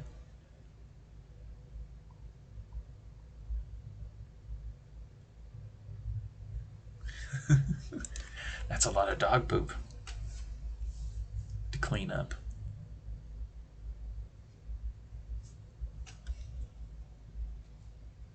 But yeah, for general hound folk, I didn't feel like I had a good enough idea for a story. So I basically tied the story into the sub races of the hound folk.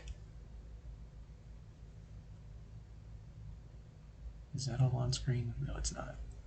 There we go. It's still a little off, but whatever.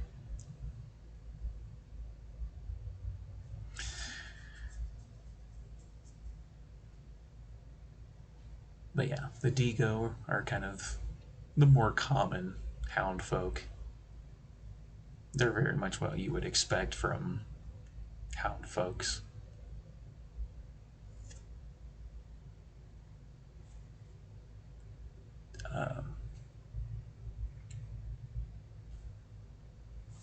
And this is very much an active story thread in my campaign setting, just as a whole.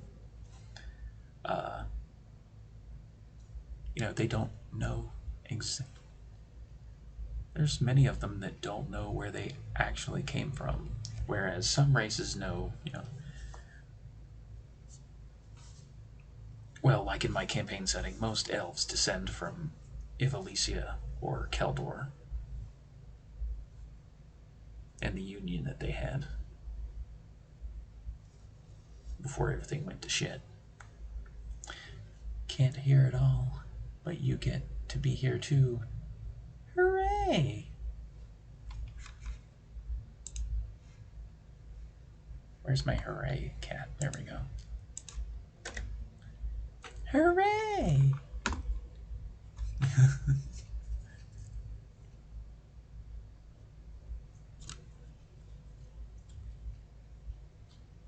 But yeah, I kind of put some references in here, but in the writing of it.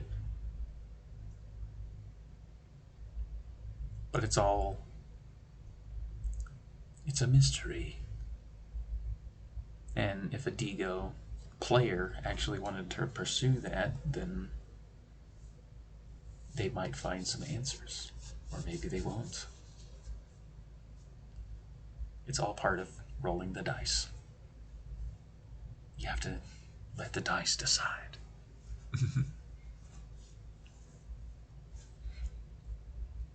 But yeah, there's mention of Maximal.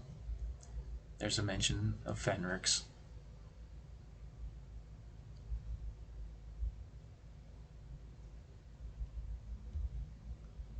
I know the answer, but you won't until you play.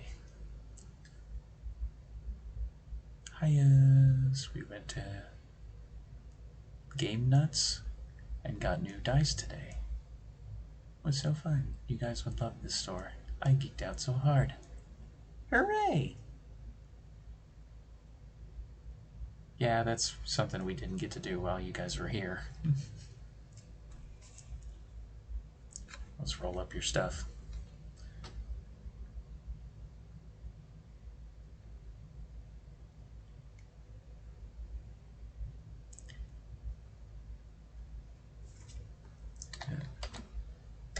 Jelly!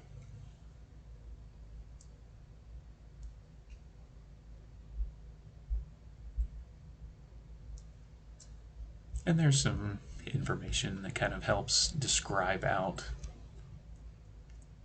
how Digo generally act.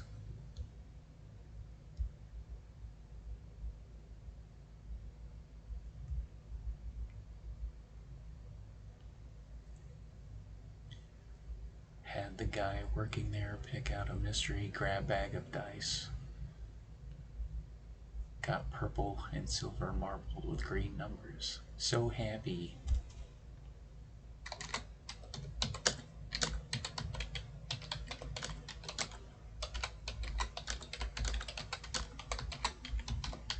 I forgot they can't hear me.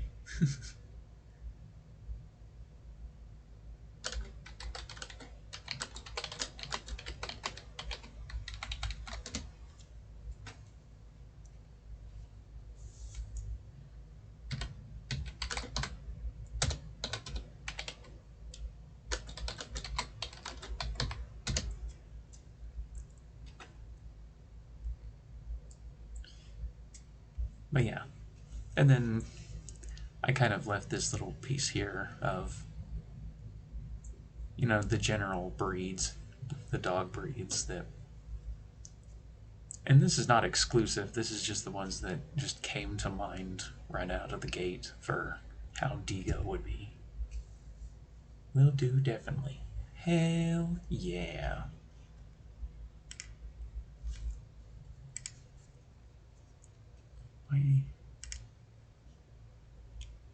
Why am I getting, oh, that's why I'm getting pinged.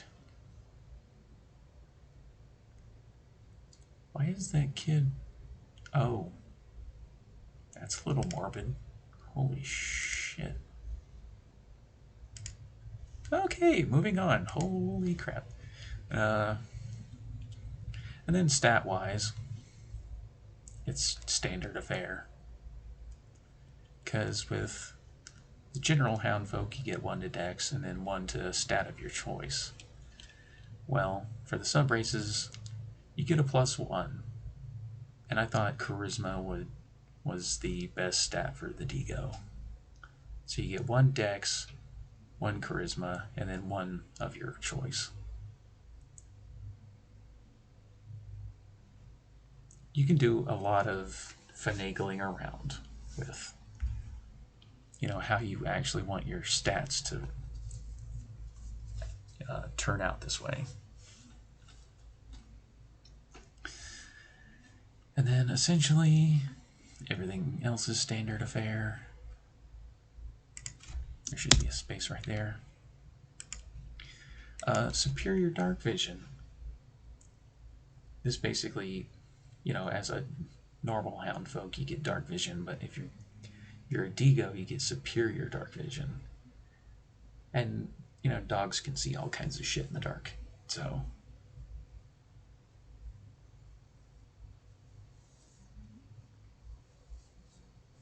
that's why they bark at goddamn everything.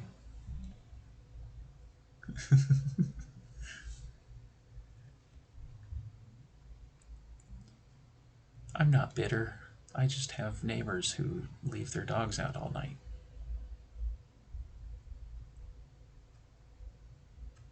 And then pack tactics, which I kind of modified it from the normal pack tactics, but it's very much the same idea.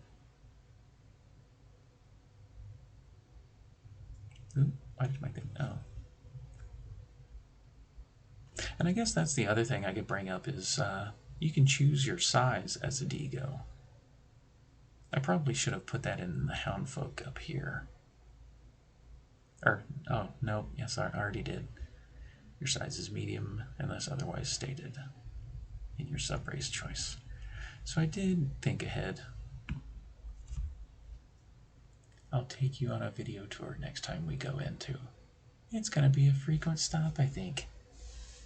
Hooray!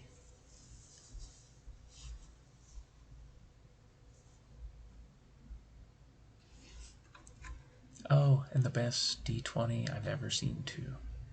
Had to take that home. I'll show you everything. Shut up and take my money. Do I have? I don't remember. Nope. We'll just do nosebleed instead.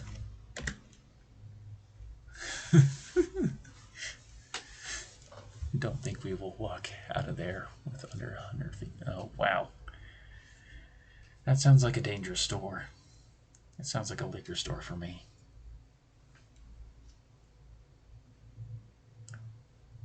Ooh, this looks tasty. Ooh, this looks tasty. Ooh, this looks tasty. Let's get this too. It's a trap!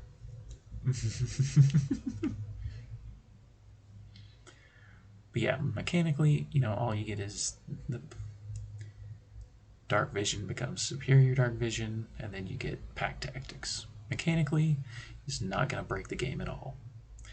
And honestly, pack tactics works pretty well with running wild because using running wild to get into position to set up for pack tactics is a very tactical maneuver, essentially. So, there's always that. And is there anything else pertinent to... Hell, the guys are just gaming it up. I probably could sneak over and take pics.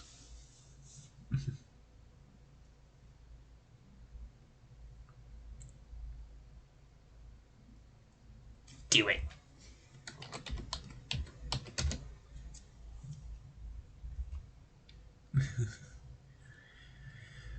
Alright, so the next one is the Firstborn. This is essentially... There's a lot of story here. So I'm going to spare you a lot of the story. It's essentially Anubis people. I think, yes, I already shared this in Josh's old Discord, but if people want to see it again, I can post it wherever you like if you want the story bed. Essentially, it's how I introduce Anubis-oriented characters. And even, let's see, where is it?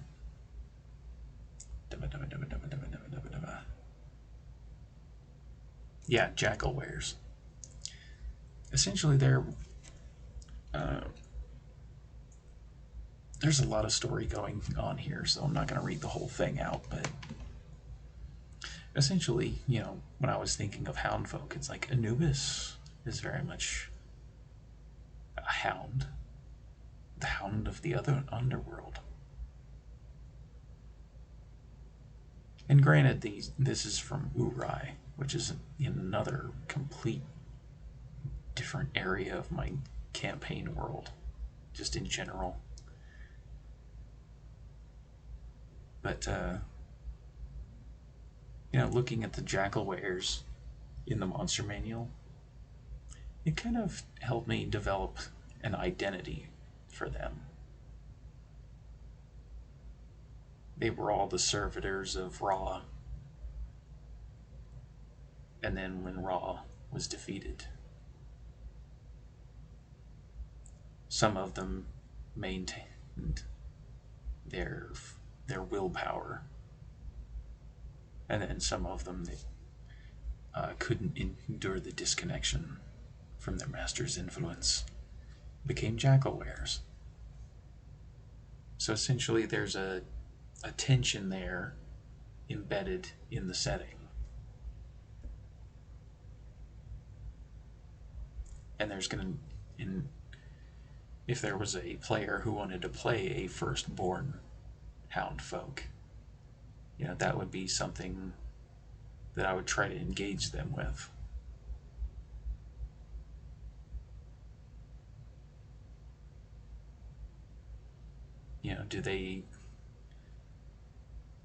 Do they maintain their willpower and remain kind of pure, or do they lose control of themselves and eventually mutate into jackal wares?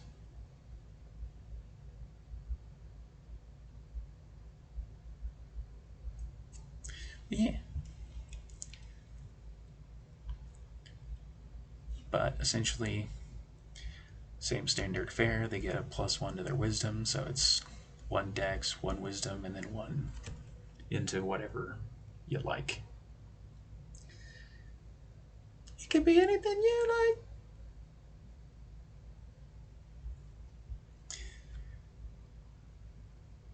And then there are 2 abilities that I gave them. One of them is jump, the spell jump. And then I attached additional effects onto jumping. And I kind of got this idea from Stargate, of all places. The Stargate movie, where there were all the Egyptian warriors jumping around like crazy. It's like, how can I boil that into an ability? And then I did.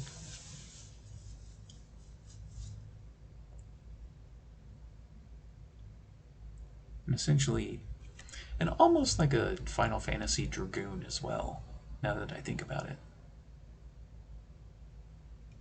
If you attack them from an angle, you can knock them prone. If you attack from above, they have to make a con save or be stunned for one round. That should be one turn, but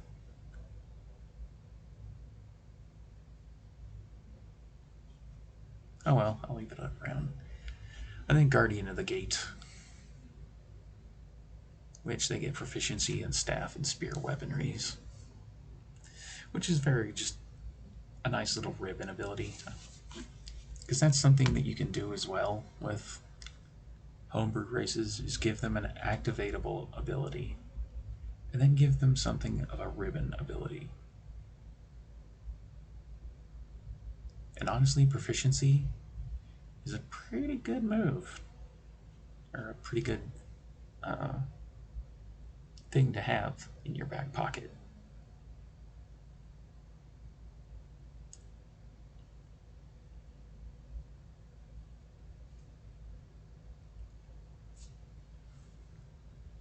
So there's part of me that thinks the combination of those two are a little too strong, but at the same time, it's like it's very unique, and it very much fits the theme that I'm trying to go with. So I'm gonna leave it until it breaks something, and then I'll fix it then.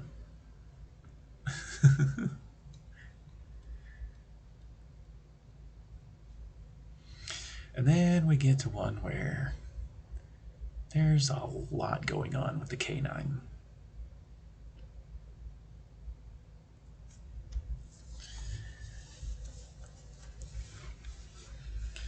Essentially, instead of making a crap ton of more sub races, I decided to combine some of them together since they're very similar in aspect.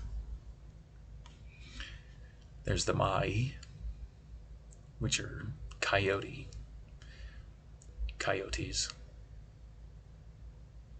Very much native Indian style. Hell, even the naming convention is very Native American.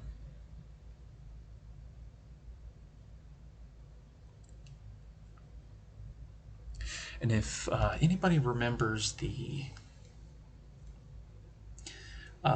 episode of Samurai Jack with the Tekuwani, the hunters, that's kind of the idea I had for them, the Mai.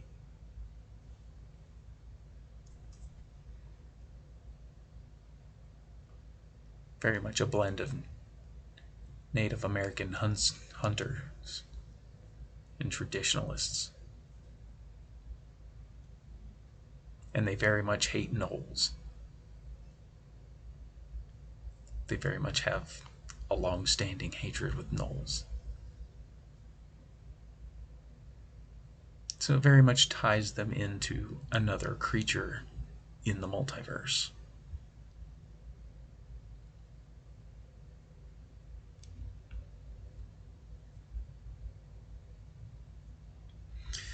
The next one is the Volpyra, which are foxes.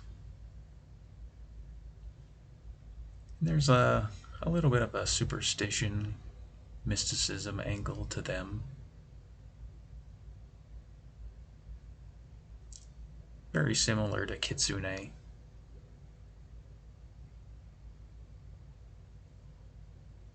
And then I tied them to one of my divinities in my campaign setting,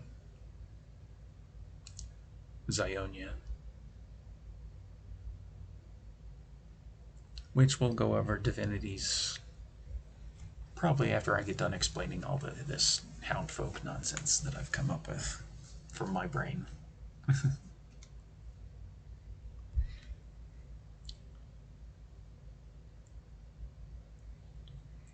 And then you have the Ashoka, which are Komenu style hound folk.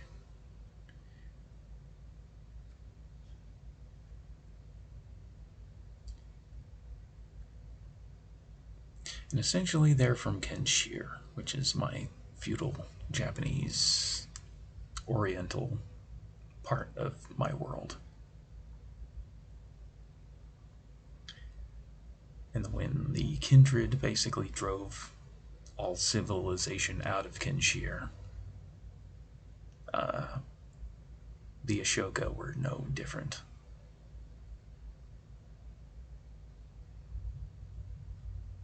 And fun little fact, Ashoka, if you look up Komenu in even something like Google, or if you actually read books like I did about the subject of Japanese traditions, there was I believe it's even part of the story that I looped into here is the first emperor, Ashoka, was the person who made essentially Komenu and turned them into a cultural point for the Japanese people.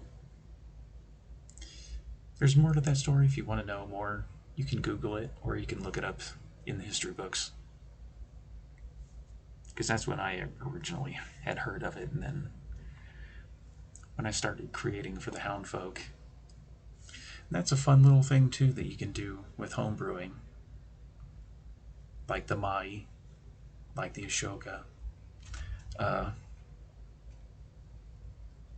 History is a fun subject to delve into if you're looking for whether it's naming conventions, whether it's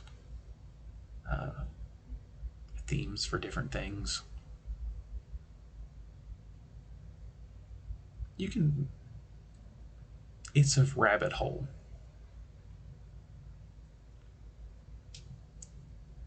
It can be a rabbit hole of, going down and seeing where. Absolutely. And I'm someone who very much. I spent a lot of my time reading books growing up. So. And I didn't as a kid, but I love history now. It feels like once I got out of school, there was a point where I hit and I just wanted to learn histories. And a lot of my inspiration comes from historical reference. Exactly. You can do it for characters, you can do it for creation, you can do so much with it.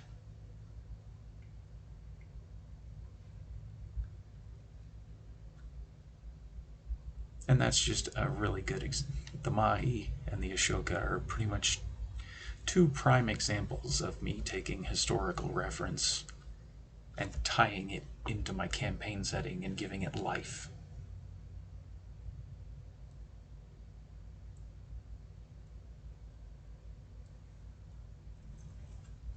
And then the other side of their story is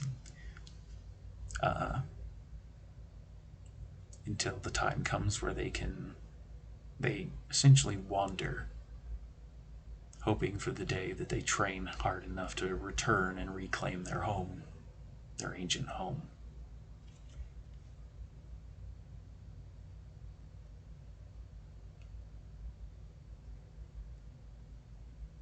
Which kind of it gives the player an idea of what they can pursue if they don't have an idea.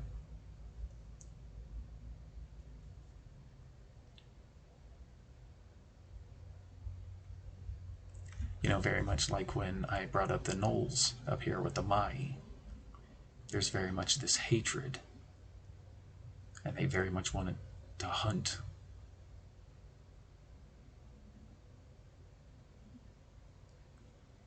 Hunt and destroy these gnolls, wherever they can find them. finding elements of how you can tie that into whether it's characters, even just an area of a campaign setting.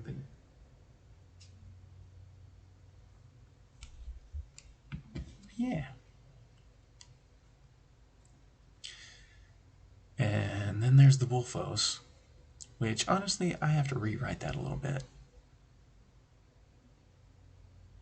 Because I don't call it Zeraxis anymore, I just call him the Endless Oblivion.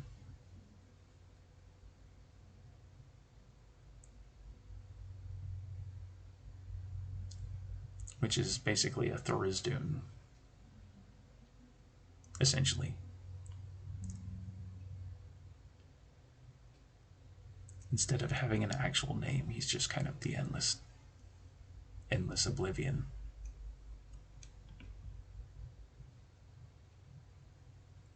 And very much the Wolfos are the most direct descendants of Fenrix. Which I've made reference to Fenrix a number of times in this file, and I haven't actually explained Fenrix itself. Fenrix is a custom deity to my setting. Is one of a few.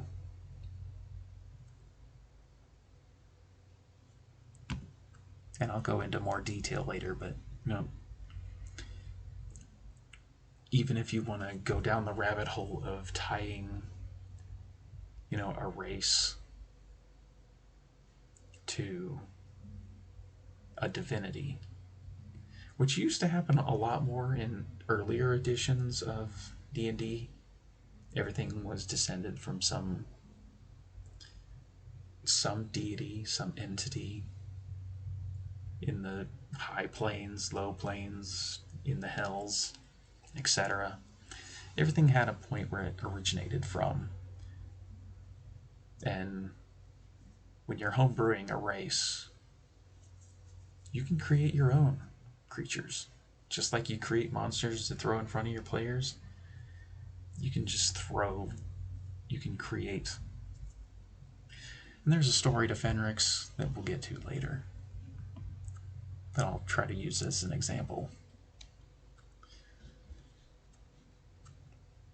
And then you get to the mechanical bits, you get a +1 strength. So essentially, a K9 will have +1 dex, +1 strength, and then +1 to whatever it wants.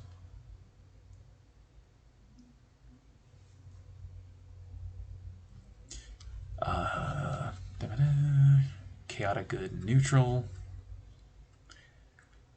You have proficiency / trained in the animal handling and survival skills. I think this was when I was still struggling with the idea of what proficiency and trained actually mean. Which I don't know how anybody else interprets it, but I look at proficiency and it's like you're good at it. But if you're trained in it, then I would probably double your modifier, or it would just lead to an automatic success because you are trained in this thing. With proficiency, it's like I'm good at it, but I can still fail. But with trained, the way I interpret it is it's just embedded in your mind. There's very little chance of failure if you're trained in something. We are back and can hear you. Everyone is here. Say hi. Hello. I say all success is guaranteed. Not always.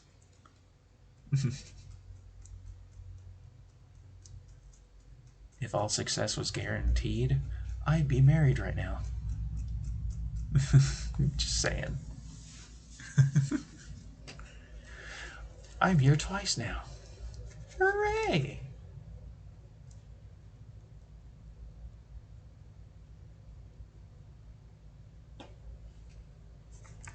Same. Ew, man, gross. Since we have Mr. Keith here, I'm going to hit this button.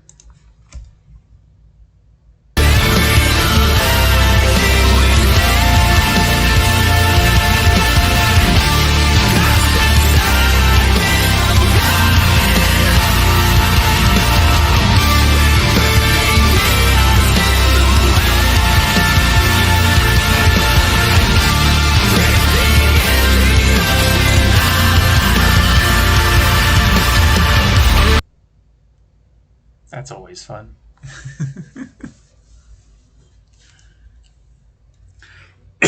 Yeah.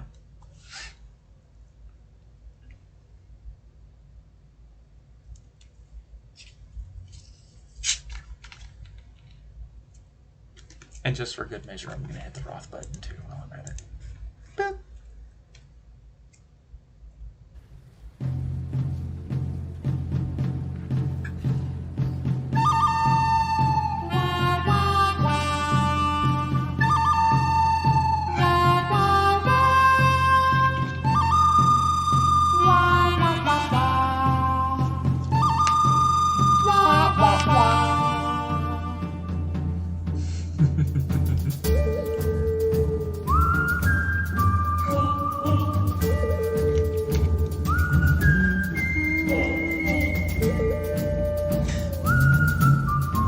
I'm not going to try and whistle in the microphone because that's just a bad idea.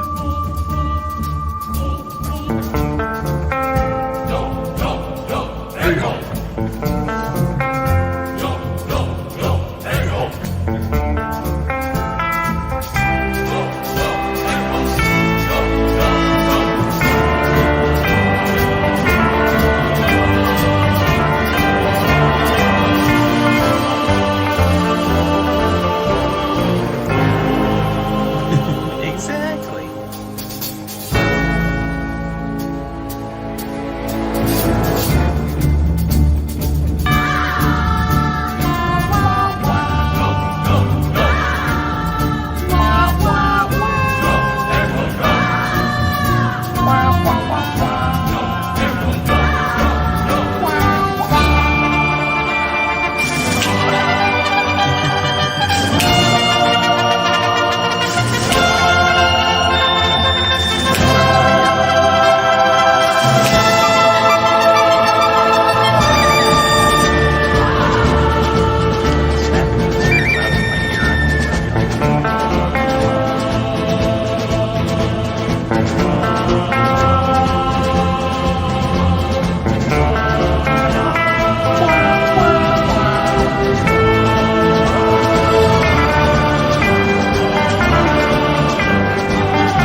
That's always fun.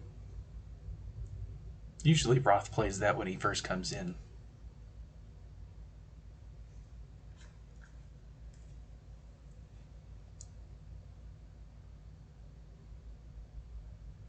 But he had mac and cheese in his hand at the time. So I can understand. Welcome in, Solo. All of the skeletal friends.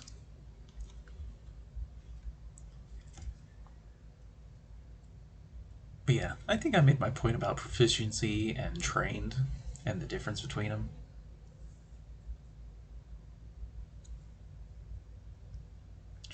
Because I think that's one of the things with true orcs.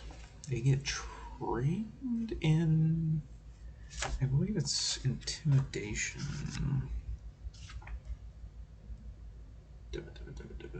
UNT. Yeah, menacing. You are trained in the intimidation skill. So I would look at that and I would probably, as a DM, say, if you ever try to intimidate somebody, unless I would probably have whoever they were intimidating roll a check, but they would have to do it at disadvantage. And the orc would just have an overwhelming advantage to trying to scare the shit out of people.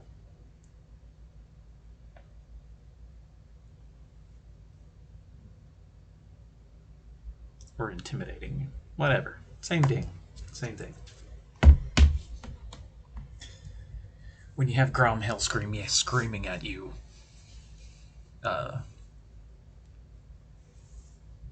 it's kind of hard to stand up to that. Not gonna lie. But anyway. And each one of the races above, I gave them their own. They get the proficiency or trained. I'd probably say trained at this point.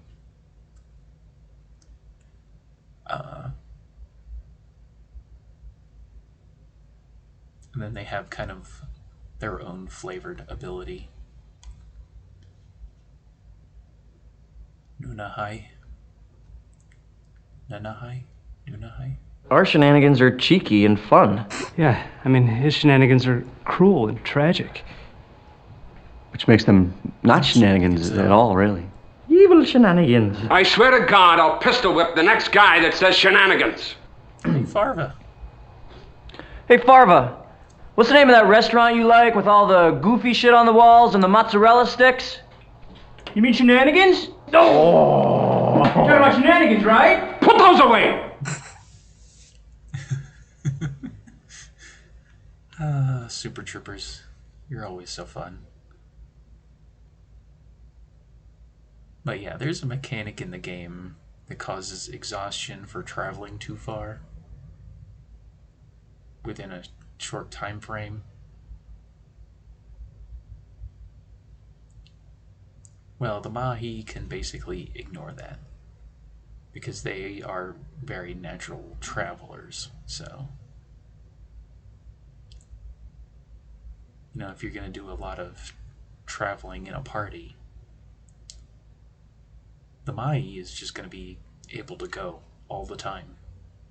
Just ignore the effects completely of exhaustion. And I think Critical Role Campaign 2 is the only time I have ever really seen somebody enforce the idea of exhaustion from traveling. When they first got to Zadash,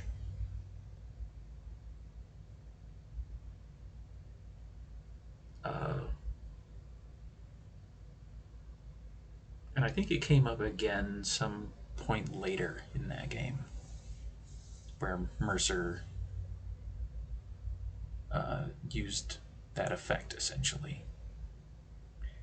I don't think I've ever seen any other game online that actually enforces the exhaustion by traveling too much effect.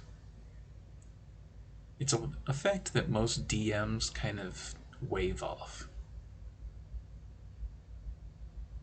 But I'm somebody who I like to keep it in consideration. You know, depending on how far you're traveling, if you stop and take breaks periodically, you know, very much, you know, like Oregon Trail. You know, if you stop and take breaks, you wouldn't end up with all these problems that you do.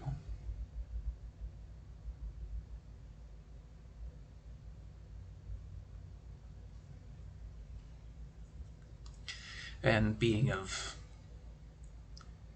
a theme of Native American, it just made sense. Because they were very much travelers.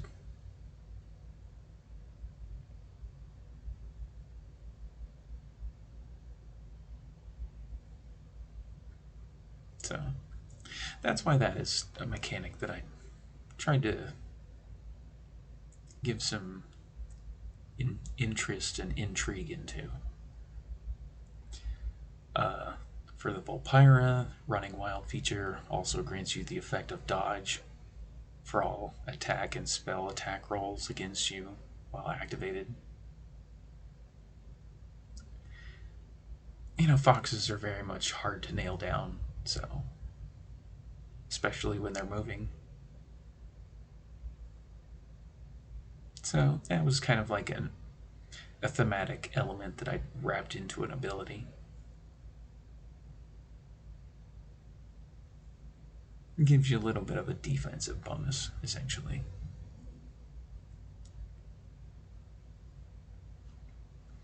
Shirudo. Shirudo! You can use the effect of protection to aid yourself and allies, using yourself as a shield. The effect radius is doubled if you have an equipped shield. Protection is generally a fighter ability. I think the fighter and I think the paladin get it. But I made this one where it's a racial ability. Because the thing about Komenu is they are guardians. Guardians to shrines, guardians to Japanese temples, shrines, special landmarks. And I kind of wanted to bake that into an ability, just naturally.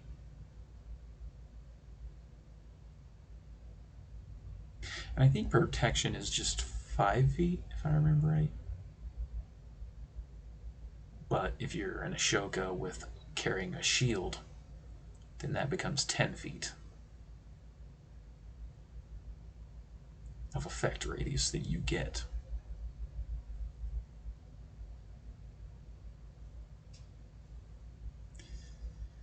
And honestly, if you went dual shield, I might even bump it up even more. Which dual shield is an ability that the Fire Giant Dreadnought gets. Bump up the jams.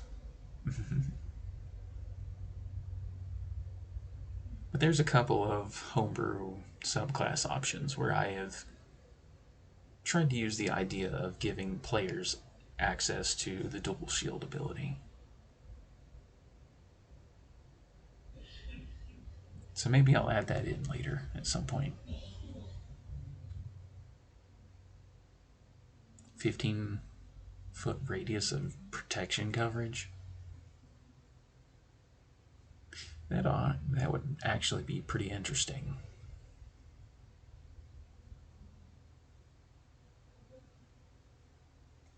Anyway, and then the Wolfos,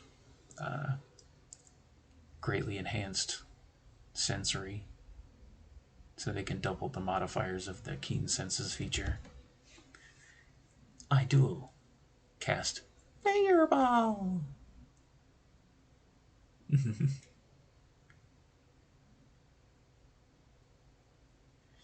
And that is also fair. I don't know if protection works against Fireball or Fireball. That's the wrong book.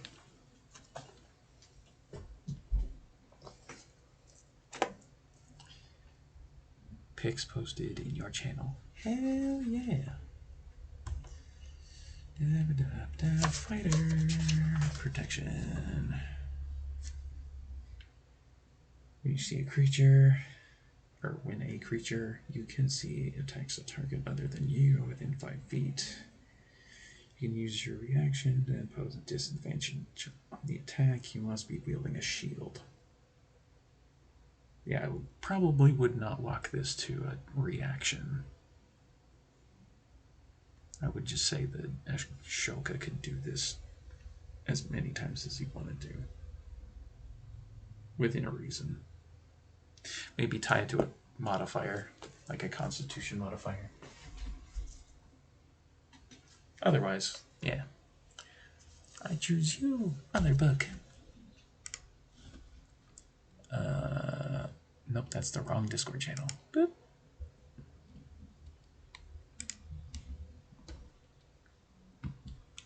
Oh, those are pretty.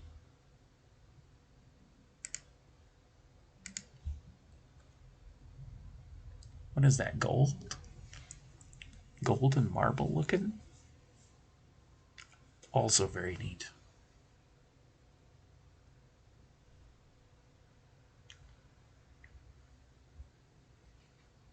Is that a mimic?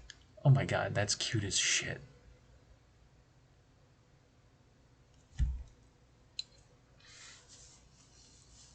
Con checks suck with non-con characters. Check my charisma. Gold and clear marble for Hab. Hell yeah! And Val got a mimic. Make sure you feed it. And don't get it wet after midnight. Oh wait, that's Mogwise. I don't know what you do with mimics after midnight then. Holy shit, that's a giant dice.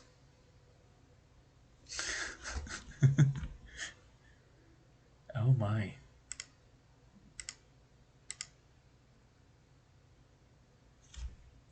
Fireball! Give it water to multiply them? Oof.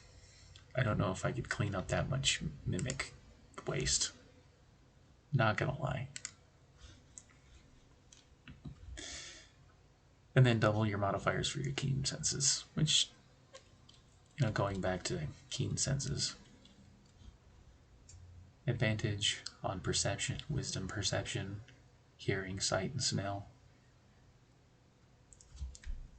It just makes sense that wolves can essentially double their modifiers for that. So, because they're very good at hunting. And then the last one on the list, I think, yeah, is the Wolvari, which I kind of had a little bit of random fun with this one. It's huge. Mimic muck. That's logically sound.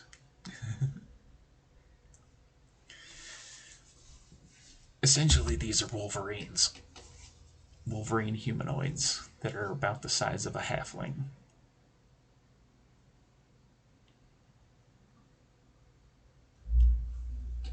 Yeah, despite their relatively smaller stature, like halflings in size and height.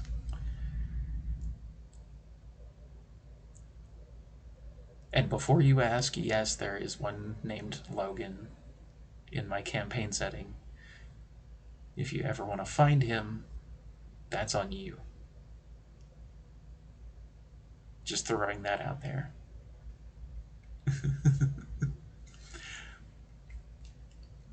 I'm not going to tell you where unless you redeem story time, but there is a Logan Wolvari loose in my world.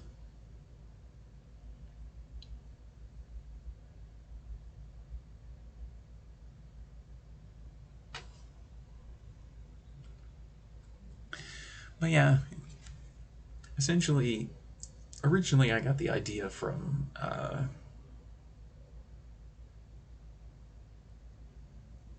you know, I kept making all these big hound races.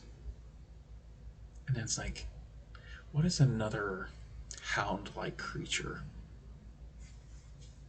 Something that was smaller than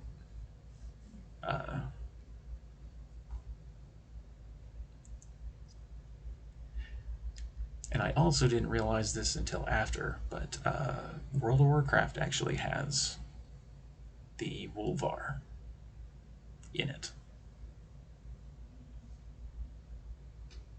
Because I had originally made this idea, and then I remembered that Wolvar are a thing. in Northrend.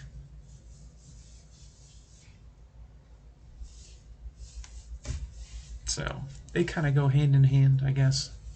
But anyway. And mechanically, they're essentially, they stay to the more wintry regions of the world. Just like Wolverines. Except for Logan.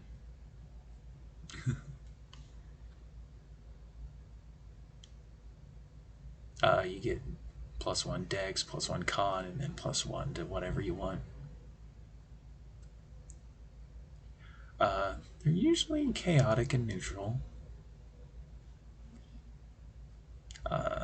Their claws are natural weapons, and they can climb. Very similar to the Tabaxi ability. They can use their claws as both a climbing implement and an attack. But the thing that I did as far as the attack is the damage dice for it actually increases as they level up.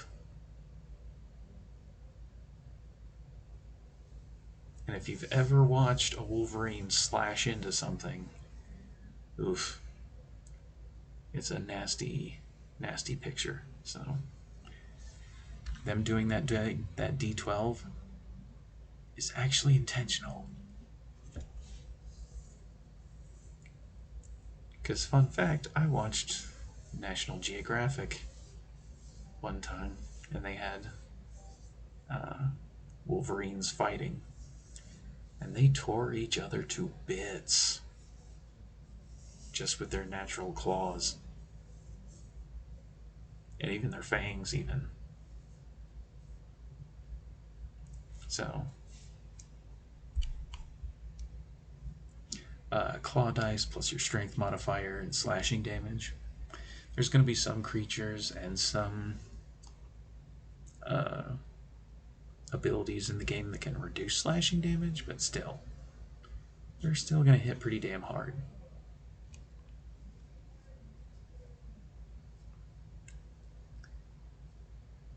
And then Wild Sprint, which is a mechanic that doesn't get used very often. It's tumbling. It's in the DMG if you want to look it up, but tumbling is essentially you can move through creatures, spaces, without losing movement. Generally, it's for smaller races and smaller creatures that can do this. So having a halfling-sized Wolverine that can do this is a little terrifying.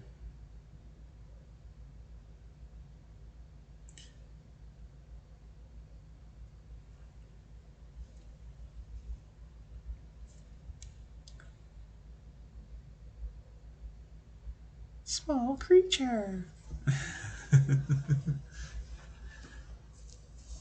I thought you were tiny. I couldn't remember. Can I pet it? You can try. Roll your big ass die and tell me what you get. Super tiny.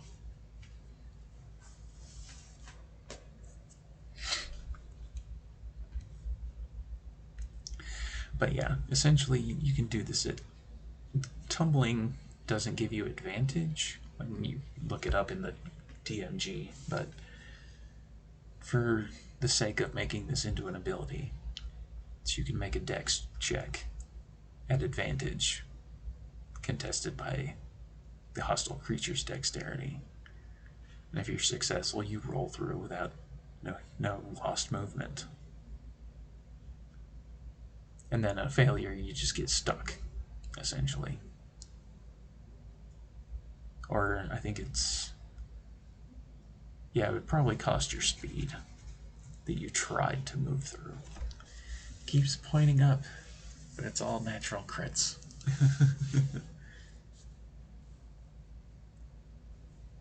I get advantage by tumbling. I fall over like a pro. Hooray!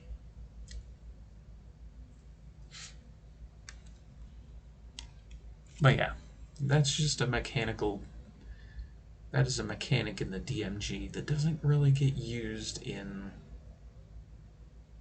I don't think I've ever seen it used, to be honest with you. I think it's just one of those rules that just gets neglected. Very much like the traveling example I made earlier. I don't really think it's a rule or a mechanic that gets used. It's useful though. Exactly. That's why I put it in.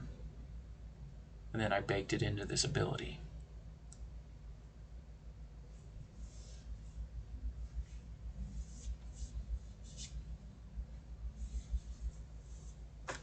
And it's all experimental.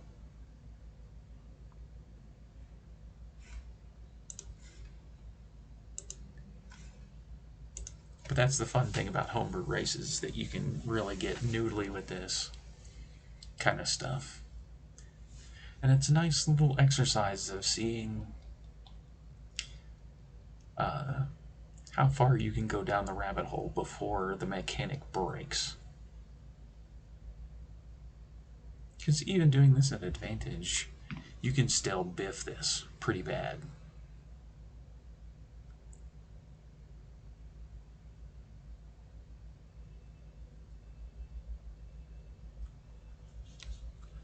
Because that's the one thing about advantage, is even though you have advantage, you can still roll double ones, smack into the creature that you're trying to tumble through, and just fall flat on your ass. I'll always biff it. Just like Back to the Future. I miss traveling, chat. Are we talking about time, exhaustion, teleport, distance in battle? Oh, just natural traveling. Essentially, I gave this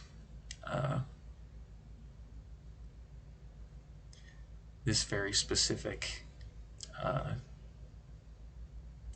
racial ability.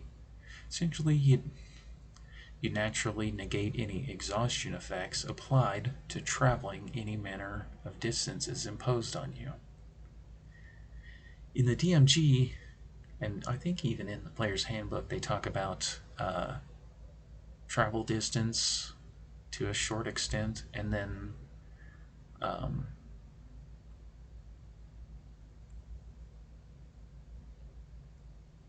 it usually causes a level of exhaustion if you push your travel time beyond normal parameters.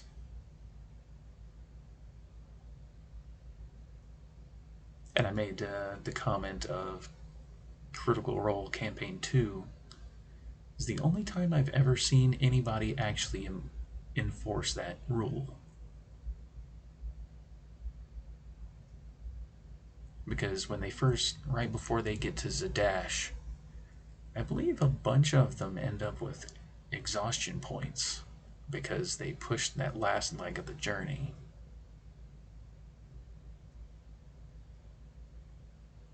Just trying to get into the city itself.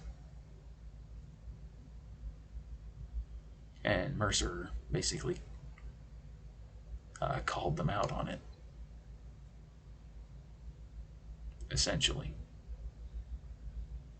But for, this race specifically, they are natural travelers and they don't get exhausted. They know how to pace themselves, and they know how to negate that exhaustion effect from ever building up.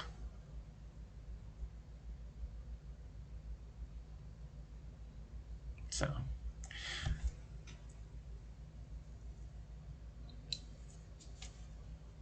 that was the logic behind that. It's very specific, but it's also very flavorful for what I wanted to do with that, with the Mahi.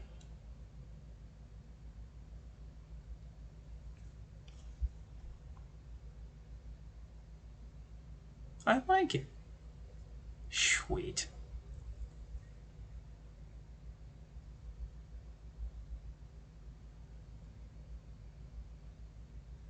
And I think that's pretty much, yeah, that's all there is to the Hound Folk. So now that we have, actually, I'm going to leave that file up for a second while I pull up the other one.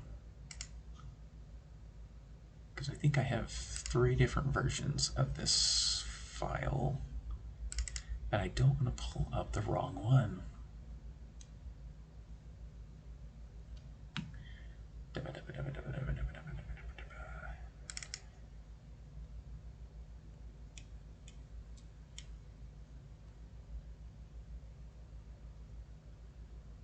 Oh, yeah. Yep. Actually, we can leave him in there, but I need to delete these off this list because no spoilers.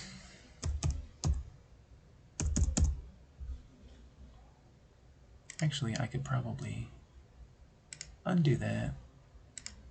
So undo that.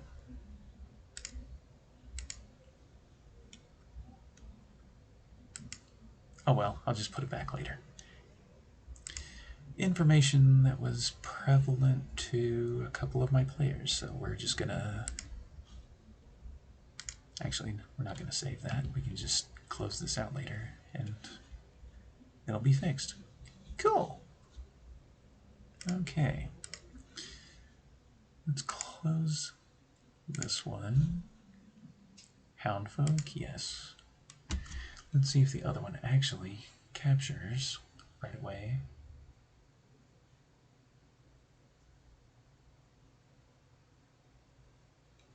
Or do I have to do some fiddling? There we go. It automatically did it. Hooray!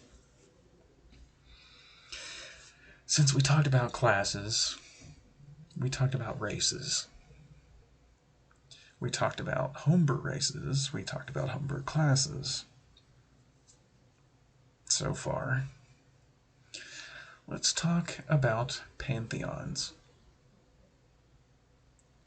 You don't get the spoilers. Nobody gets the spoilers until the game is done. And then you can ask me all the questions you want, and I will spoil everything.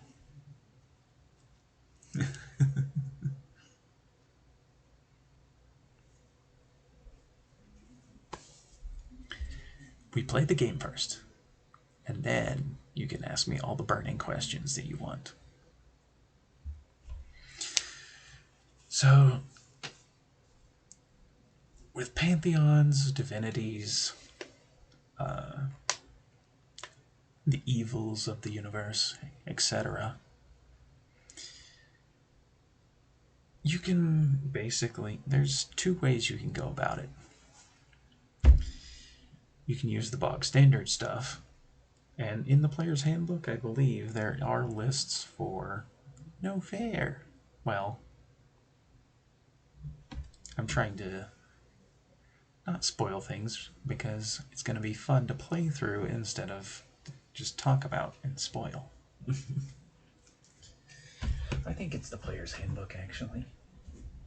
In the DMG, there's a list of the Dawn War Pantheon. It's very early on in the book. But in the player's handbook, I believe... Nope, that's the appendix. Nope, that's the enemies. That's spells. That's conditions. Gods of the Multiverse. It's in the player's handbook. There are a list of deities from each of the various settings. Forgotten Realms, Greyhawk, Dragonlance, Eberron. There's even a section on real world pantheons. Celtic deities, Greek deities, Egyptian deities, Norse deities, etc. You can essentially go down this rabbit hole as much as you like, but I tend to start. Well, when I started, I originally looked at the DMG, and they have the Dawn War Pantheon listed in there, which is kind of the bog standard pantheon for most tabletop games. And Roth is scheming. I just love that emote where they just, yes, yes. And then the other way, you can use whatever pantheon you want that fits whatever setting that you're actually doing. What I have done, which is the second way you can go about it, is you can take that Dawn War pantheon and just reflavor it quite a bit. And you'll basically, hell, even just looking at even my custom notes here, I have 3 different types. I have the ones like Bahamut that I haven't changed. I've changed his name. Instead of just Bahamut, he is the Platinum Dragon of Order. In Critical Role, they call him the Platinum Dragon, etc., so on and so forth. Then you have variants, which honestly, and I think even Court had asked me about, do I have a version of Serenray in my campaign setting? And yes, I do. It's a very different theme to what it's similar, but I feel like I've written it different enough where it's not touching on the same ground that Mercer has with Serenray / the Everlight. It's very much a variant. And then you have modified. Dragon Kitty King. Modified, for this instance, is I have completely stripped everything down to the base elements and rewrote the entire thing. And if you've been around me for long enough, I have said many, many times I do not like Corellon Lotharian. He is such an antagonizing force. I can't even say force of nature, because it really doesn't seem like he's just a very chaotic being.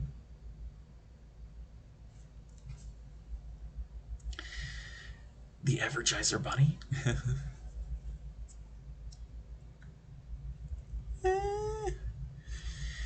Corellon is a problem in my eyes. So I did not want to introduce a character or a pantheon or a divinity like him into my campaign setting. So I stripped it all down, giggity, and then I rewrote the entire thing of the history. And the thing that I did was I made it a goddess instead of a god of the elves. Ivalicia. And the other thing I do with a lot of my pantheons that I reflavor or even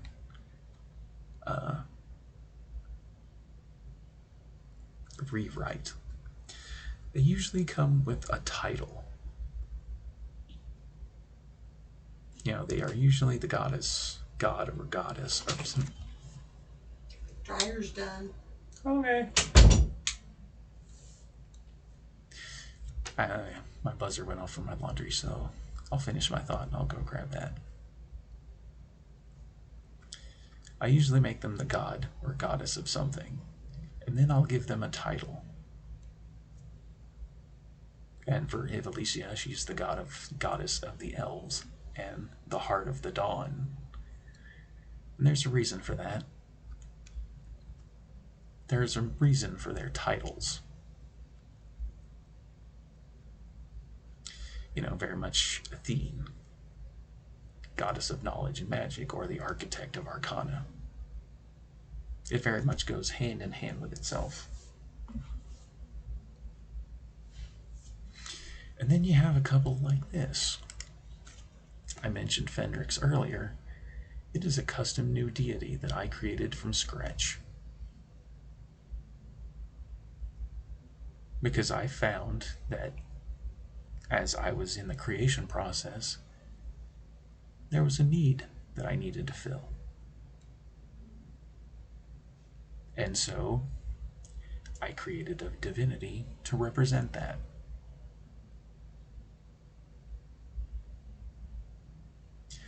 Fenrix Nepteros is also the other one, as far as custom new prime faiths. I know in I believe Mercer calls his the prime deities. I call mine the prime faiths. Yeah, because he has the prime deities and then he has the betrayer gods. Well, I have the prime faiths. And there's a list there. I think the only one, there's a story behind Bahamut,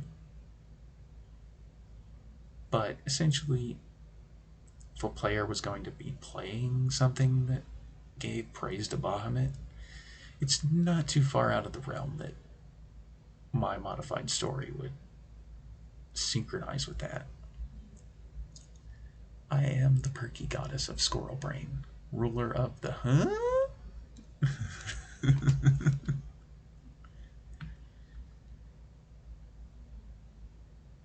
and Melora. Melora is the other one that I don't have enough of a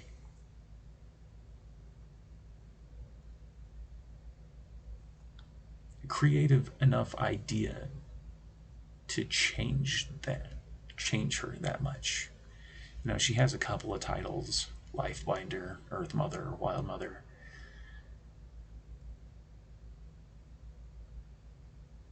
But in all my creation stuff,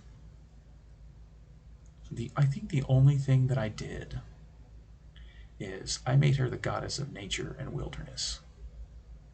Because usually she's the goddess of nature and the sea. Or wilderness and the sea. I can't remember. It's one or the other. Well, I created my own god of the sea. First of all, because I wanted to, and second of all, there's a reason for it. Like all things.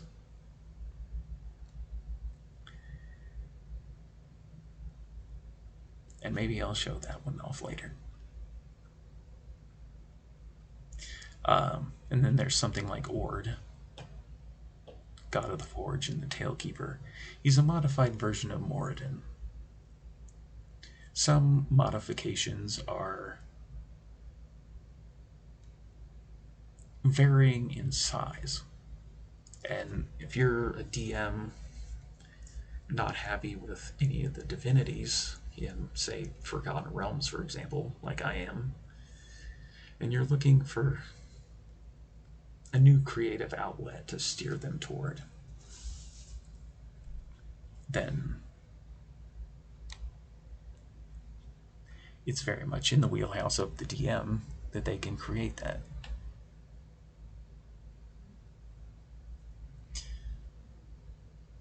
And honestly, the real difference between Ord and Moradin,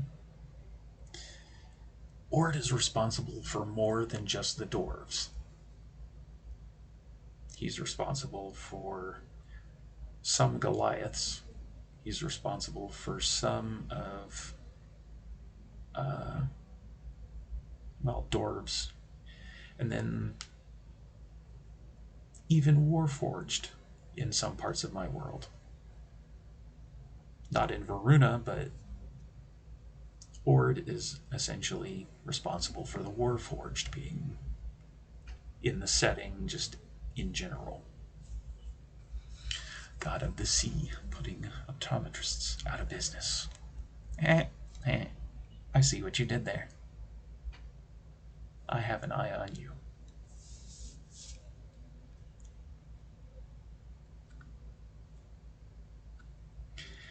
The triumvirate really doesn't apply.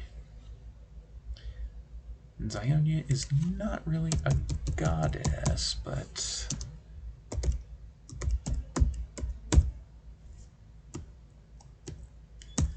and I'll explain that in a minute. But I need to go grab my stuff out of the dryer. So be right back.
Alrighty. I'm back. Let's see.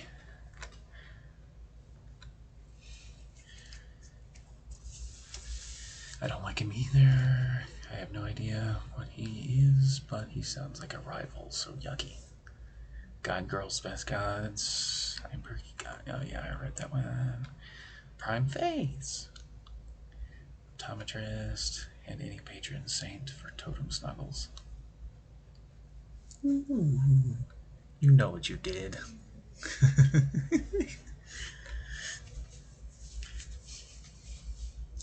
She does all the things.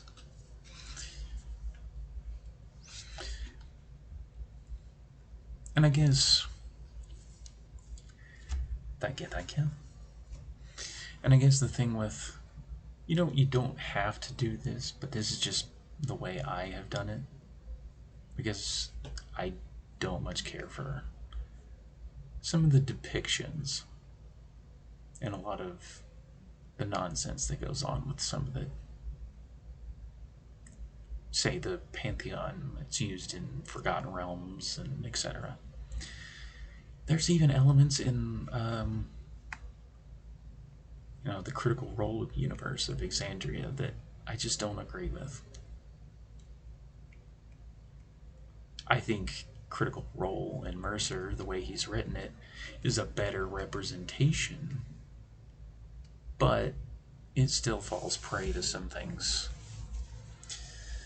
Very much like how orcs are portrayed as, quotation marks, evil. Evil! That was delayed as fuck. Holy shit. Anyway.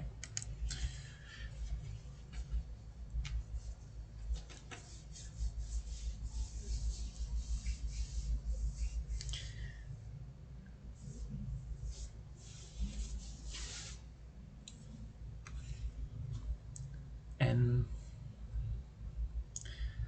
let's see, was rereading our initial plottings. So excited all over again. Yeah. You have no idea. Because the fun thing about being a DM is you can take what the players project at you and you can mold it. And I think I even made this comparison last time of you can start with a little bit of clay and you can just keep adding as much clay as you like onto your build. That's what I did for Evalicia. I tore it all down and I started with the bare idea of just a god of the elves.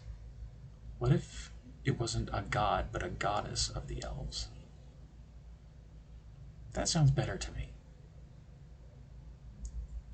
An entity focused on grace and all the things that elves kind of embody.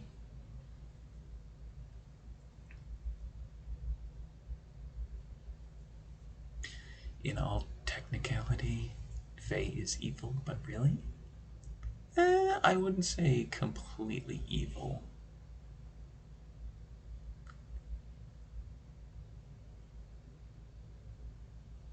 And I can't go into detail about that without spoiling anything.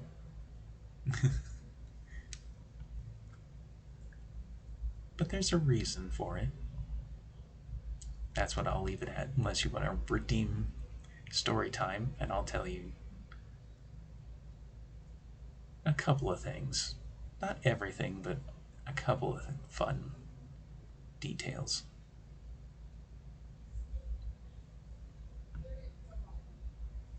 Or you could just wait till we play the game and find out for yourself.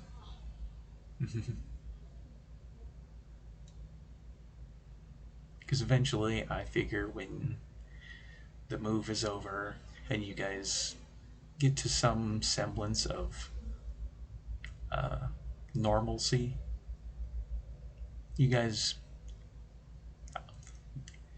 and you guys get the opportunity to actually come play, then yes, I'm going to pull you back into the game. Is a hurricane evil? That's fair.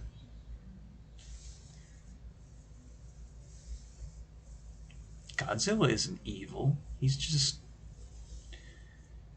all these stupid human things keep messing up his yard.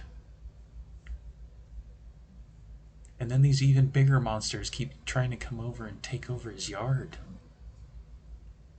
Wouldn't you be pissed?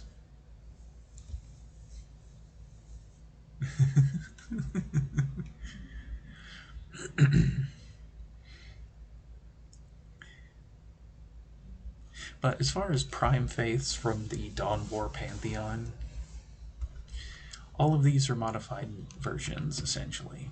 And, you know, the 2 custom ones, and then the variant of the Everlight. The one I don't have the... I'm still working out the details for, but essentially, the version of Arathis that I'm still working on is still very much in a development stage. So eventually, you know, that'll be more common knowledge, but for right now, I'm just... And that's something you'll do as a DM, is there'll be so many divinities to try and juggle that you want to give each one a proper representation. And I guess I could say why I changed Zionia's title just now. Zionia is essentially non-binary. Not a male, not a female. It's something different. And even though I've said, I have my little note over here of modified Avandra / the Changebringer,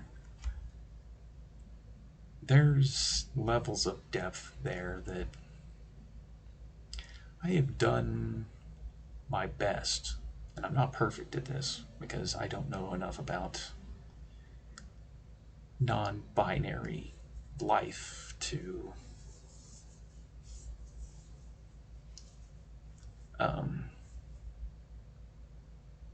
but I'm trying.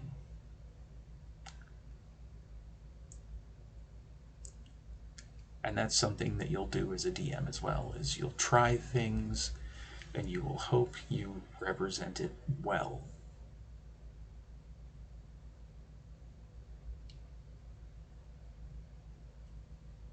And this is very much a glaring example.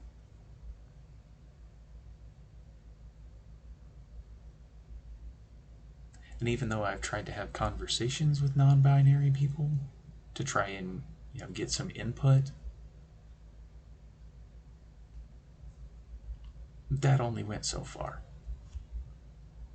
And I think I've actually chased away people because I asked too many questions trying to gain some insight and input. Totally didn't read that as cheesebringer. Nope, not at all. That's fair.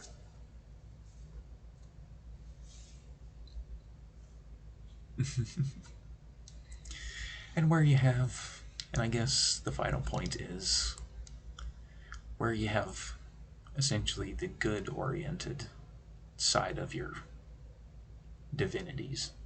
You know, I just call them the prime faiths, but you can call them whatever you like. You can call them whatever you like. But,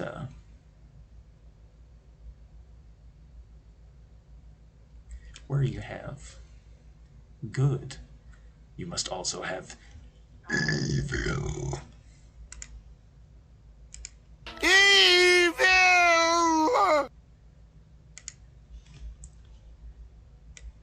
That was way too delayed. Holy shit. Anyway. Cheese.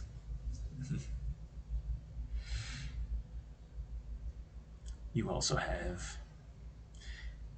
Wait, this list isn't actually complete. Because Kabbalion isn't on this list.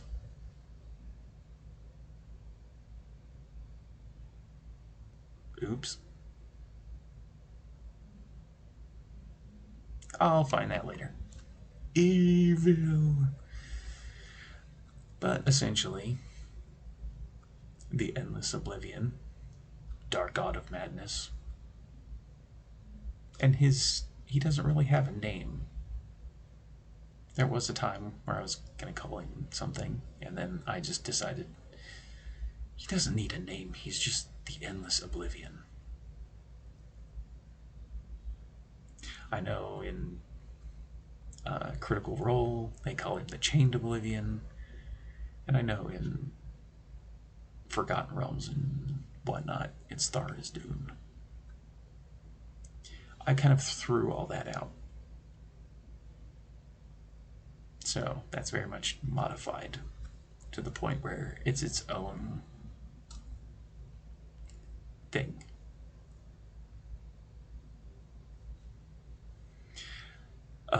Argon, the dark god of water and savagery, or the primal predator, is a custom deity. He's responsible for things like lizard folk and the Krokon, which are frog folk, and even the Saurian. Saurian, same thing. Complete new idea built from the ground up. He's essentially the reason why there's reptilians in my campaign setting, and amphibians.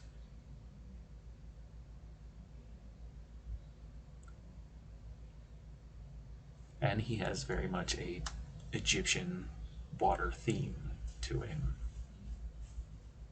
Very much like Dibba.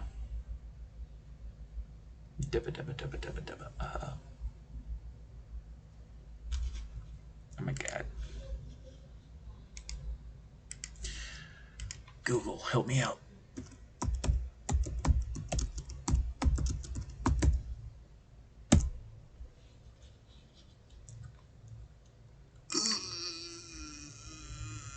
Nope, that's not it.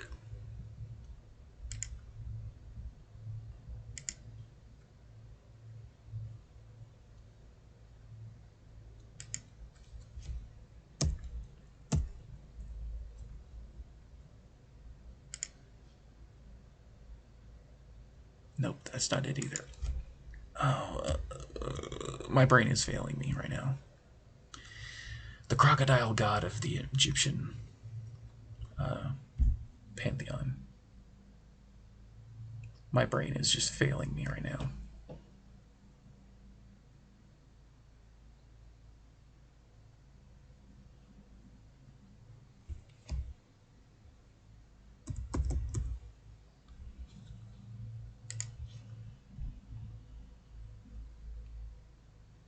Sobek. Jesus, that took way too long.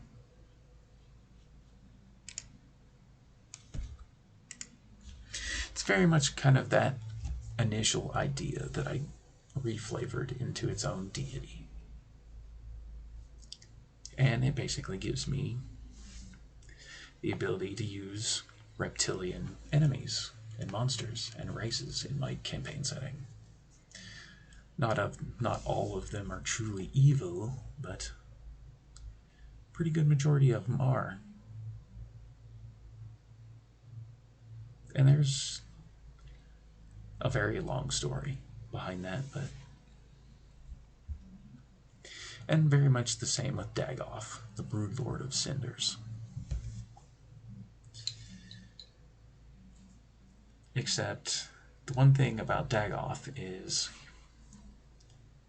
And I guess I didn't make a note of it here. Torog, or the Crawling King in Critical Role. Essentially, Dagoth is my answer to that. He's a custom new deity, and he's responsible for all the insectoid creatures, races, etc. in my campaign setting.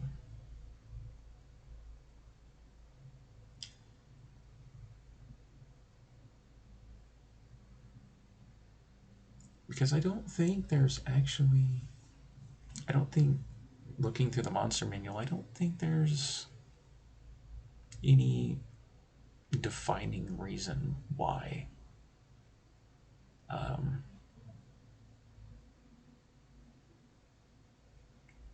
there's things like onkegs and thrycreen and even something like a rust monster. It's like I created a reason that I can use them now. You know, I could go with the generic, oh, it's just a fantasy world, these things exist. Or I could make a reason for it, and that's what I've done with both Argon and Dagoth.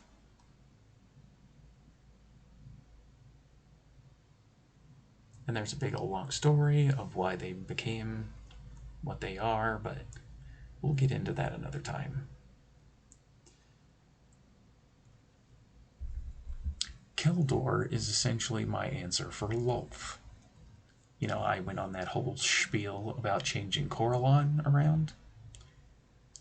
Keldor is essentially my answer to the Lolth problem.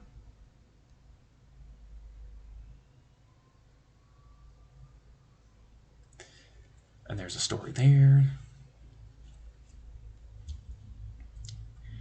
And even just the note of heavily modified version. I think I even shared Keldor's story on Josh's old Discord. So, if you remember back then, you probably know what's going on then. If you missed it, then it might come back around.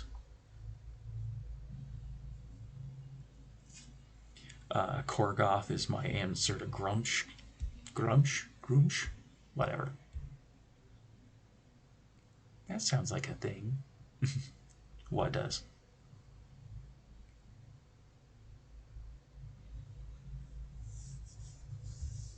I think so.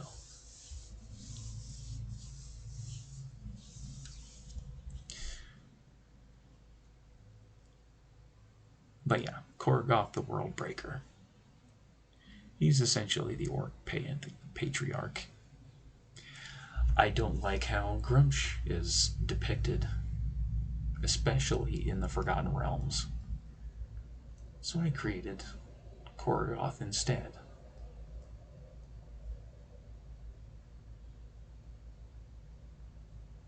And I believe I've shared this one, I know for sure.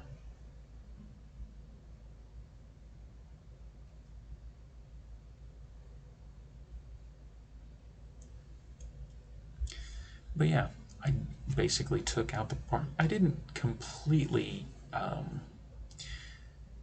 strip it down and rewrite it from the beginning, like I did with, say, Keldor and Ivalicia. But Korgoth is very much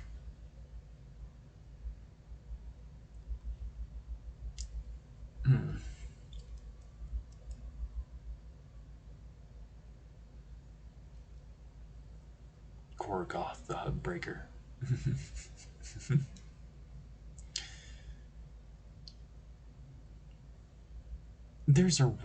I kind of kept the idea of him being a god of destruction and devastation, but I changed around the reason why. Because in Forgotten Realms, the reason Grumsh is so angry is because Corellon shot his eye out with an arrow. Well, I decided to rewrite that part. So, and that's the thing as a DM that I have full privy to, that I can do. That is within my wheelhouse to do. And any DM can do. If they don't like something, they can just rewrite and reorient.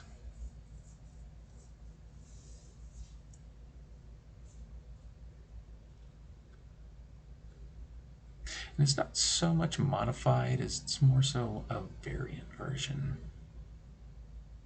I'd be mad too. Exactly.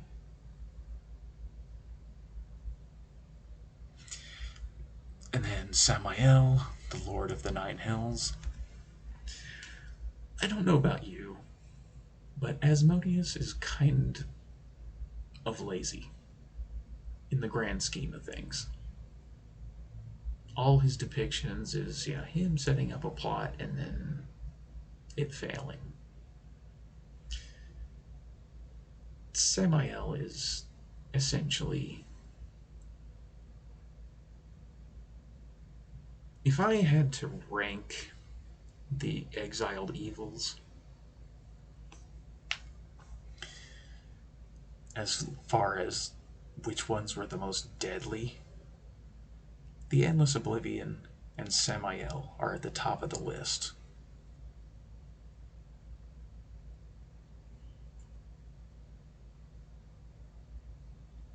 When it comes to true evil,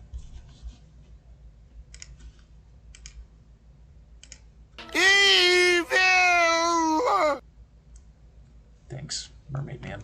You were a little bit delayed again, but whatever.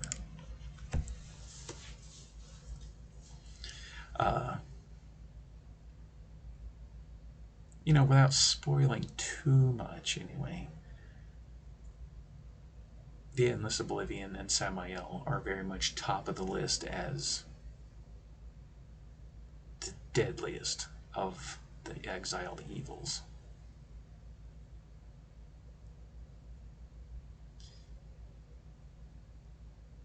Evil!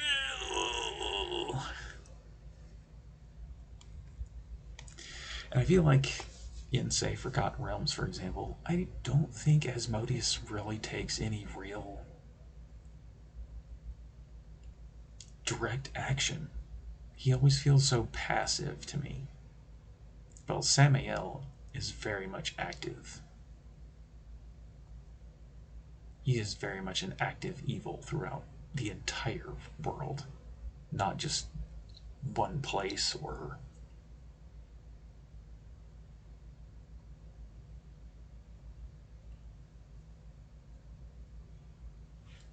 But that's just me. Anyway. They haven't met me yet. Soon.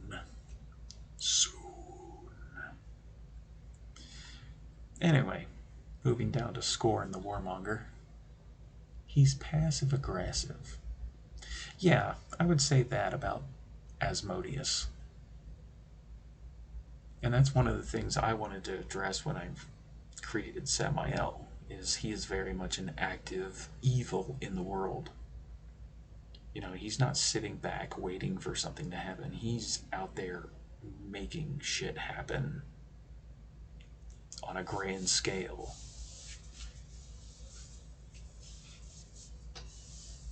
It's not so obvious what he's doing because he is the Lord of the Nine Hells. He very much has a lot of influence. And it's not so clear about what his intentions are. What is the quote? The evil that you know is not the true evil that will come to pass. Something like that.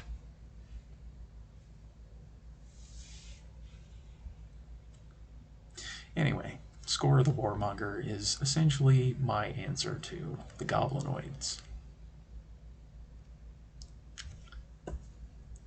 I will make green eggs and ham jokes in his face. You can certainly try.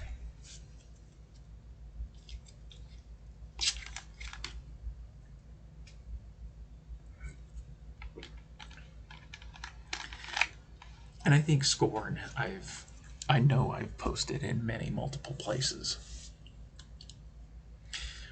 And honestly, Scorn is actually one of the exiled evils I'm the most proud of how it turned out, the story that I have rewritten completely. Yes, it's an entity of conquest and domination. You know, it's a warmonger. It earned the name very much. It's what it says on the tin. And even goblinoids in general.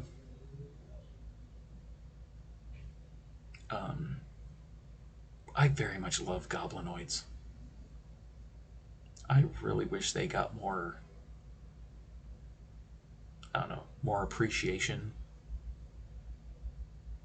Because there's so much interesting angles you can approach them from. And I've tried to do the best that I can, but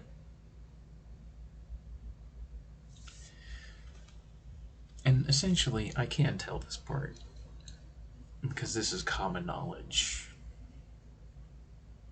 Well, not quite common knowledge to everybody, but essentially during the divine conflict between all the prime faiths, exiled evils, pieces of Scorn's armor were scattered across the entirety of the world itself. The right angles. And that essentially, when I hit upon that idea, I can put goblinoids practically anywhere in my campaign setting. And I have.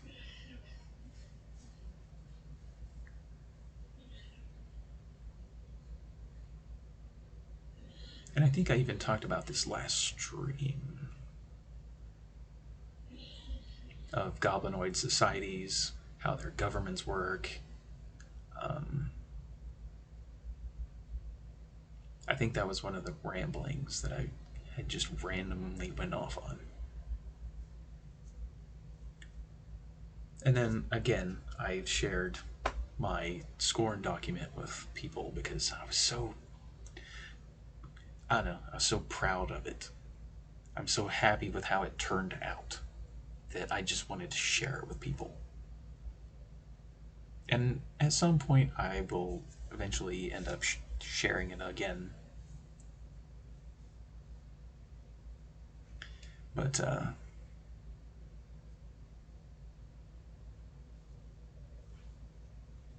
yeah. And honestly, the Strife Emperor, when I read Mercer's version, it's actually an interesting concept to delve into. Whereas Mercer basically took the idea of the helm that the Strife Emperor wore. When it was destroyed, the helm just fell to the ground, and the goblinoids turned it into a giant city.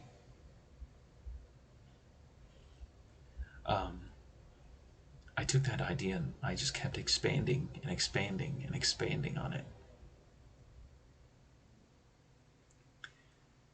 And that's something that will happen as a DM, is you'll be inspired by something and you will just keep going with it.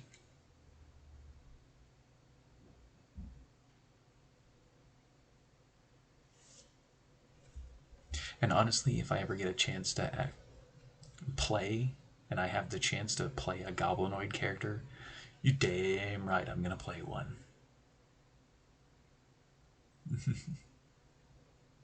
The Stripe Emperor. Does he have new clothes? You'll have to wait and see.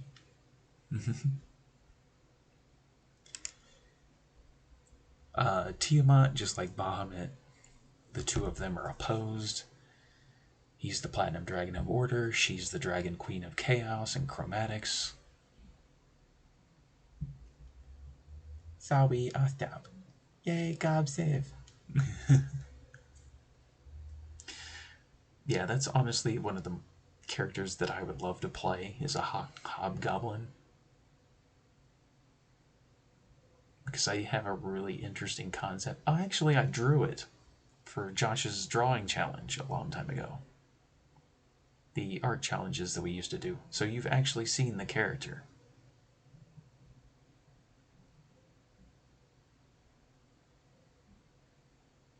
I've just added quite a bit since that time to the story of it.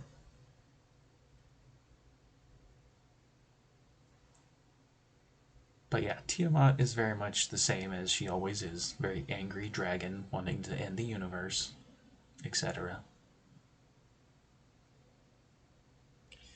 There's a little bit of the story.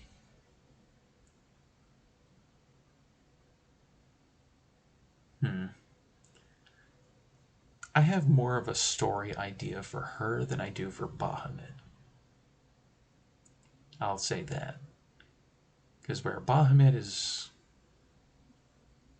super Mr. Goody Two-Shoes, and there's some ways you can play around with that. Villains are so much easier to say, hey, they do this evil thing because evil. Hang on. Evil! Exactly.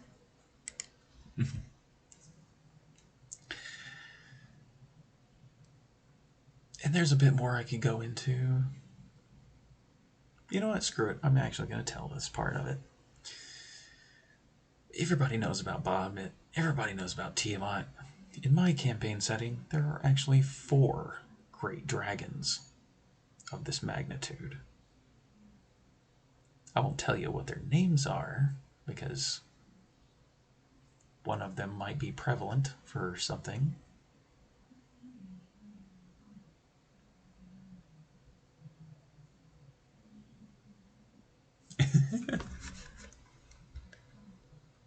Command add evil.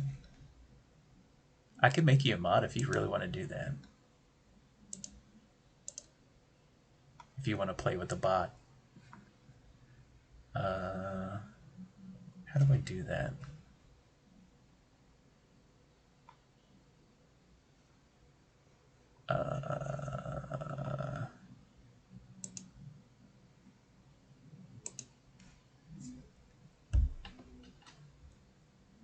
Add command, let Roth do evil. Indy Chill and Baha will be Uncle Blast.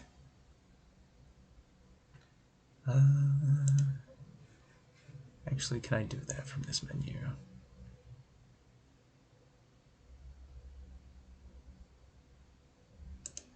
Boop. Let's see if that worked. Post something in the chat, Roth.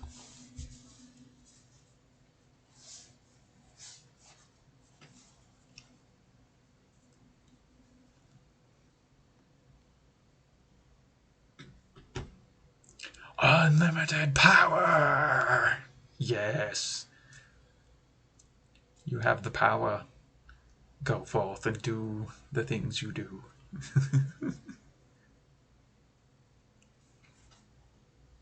I thought there was a special menu. I had to do that, but I figured out another way to do it. So now you have been knighted, sir.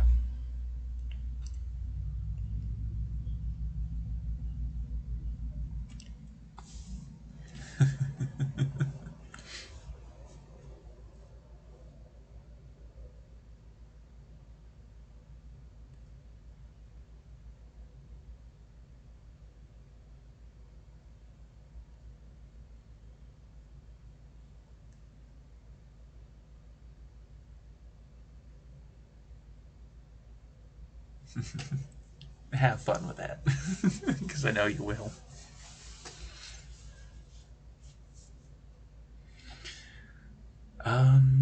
Let's see.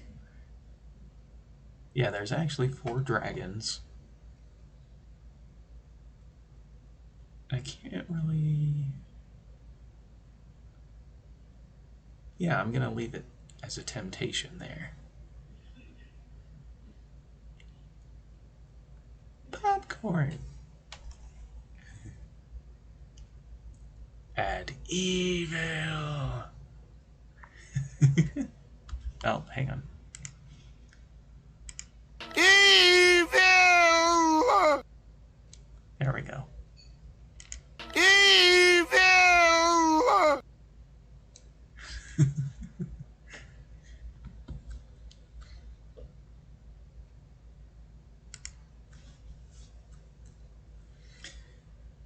But yeah, there's 4 dragons. They all do different things.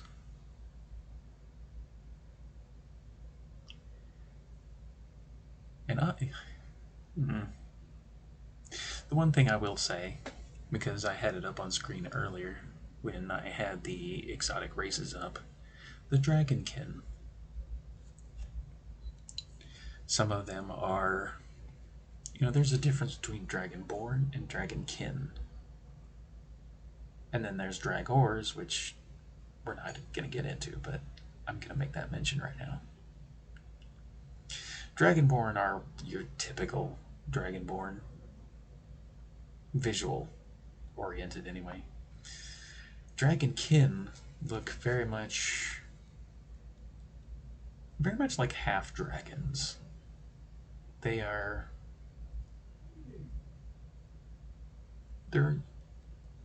exclusive to my campaign setting, but they're considered half dragons.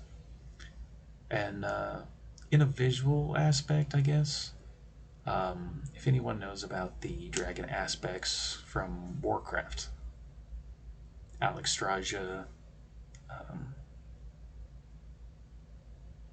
Ysera, oh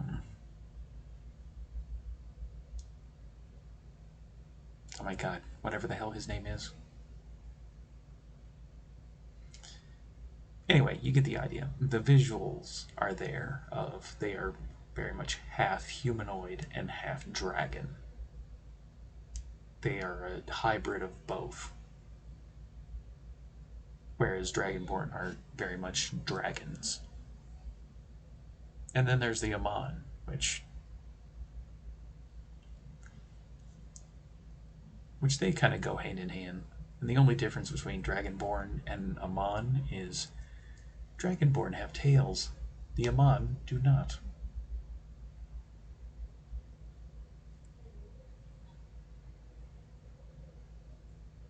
And there's a reason for that.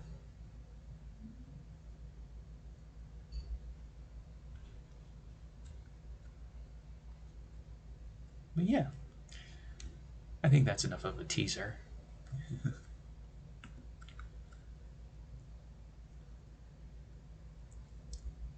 And then the final, well, not quite the final Exiled Evil, but the last one on this list for now, because I need to add Kabalion back into this, which he's essentially responsible for kobolds. I'm a Go Pumpkin. Thank you for the dragon and wagon. Smoke shop working title.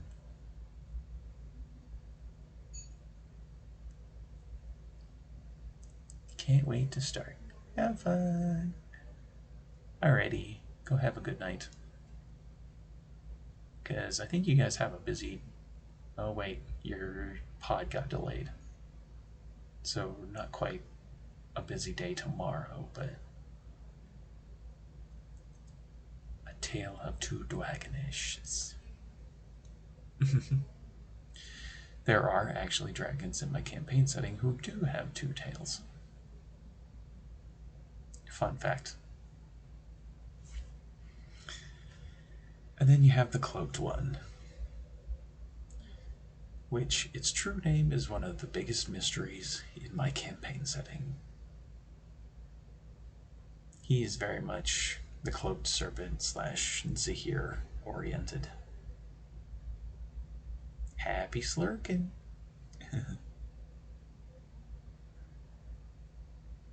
Keys tomorrow though? Move in? I thought your pod got delayed. But at least you have a roof over your head.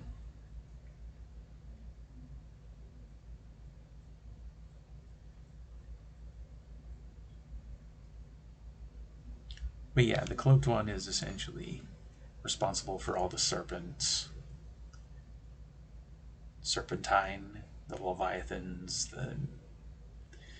all kinds of crazy shit, honestly, in my campaign setting. The UNT, for example, that's very much...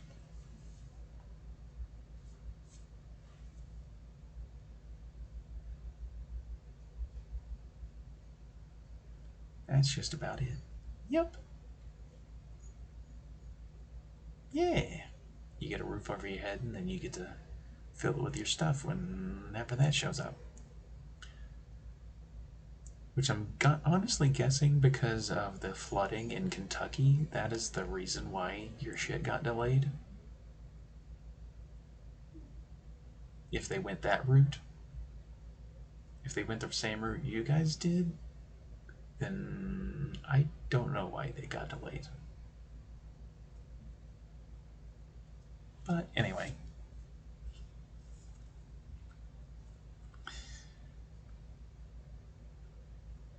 But yeah. And then there are neutral and other divinities in Typhurian. This was essentially the section I had to cut off the stream before I pulled up this file.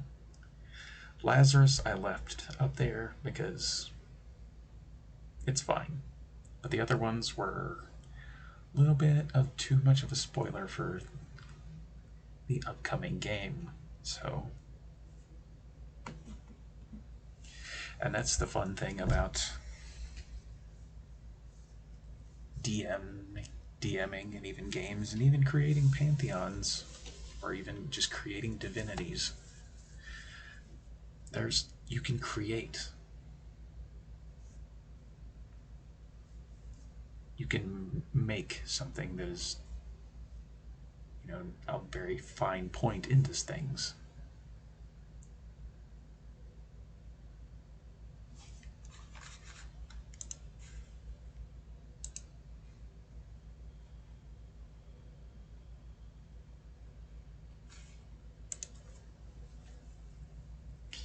And I can't quite go into too much detail, but I will tell you about Lazarus and how he applies to the rest of everything. He is a neutral divinity because, first of all, if you've even seen my little note here, he's a variant of Kellum Vor.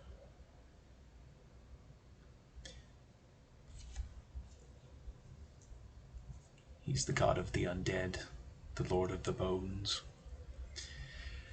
And essentially, there's a story between him and Samael.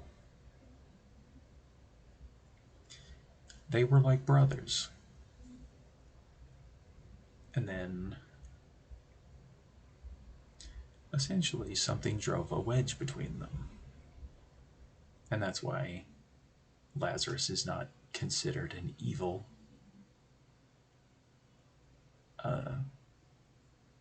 divinity. He's a divinity by all accounts, but he doesn't really care about good,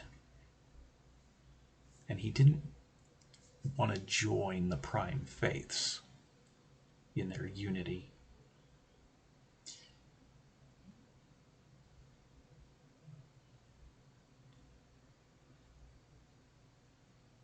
And honestly, the way I envision Lazarus, if anyone, well, probably everybody here. Actually, I'll just pull up his damn file.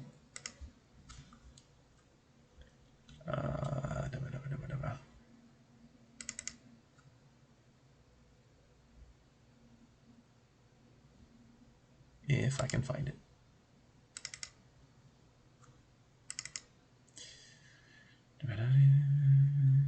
Is there anything?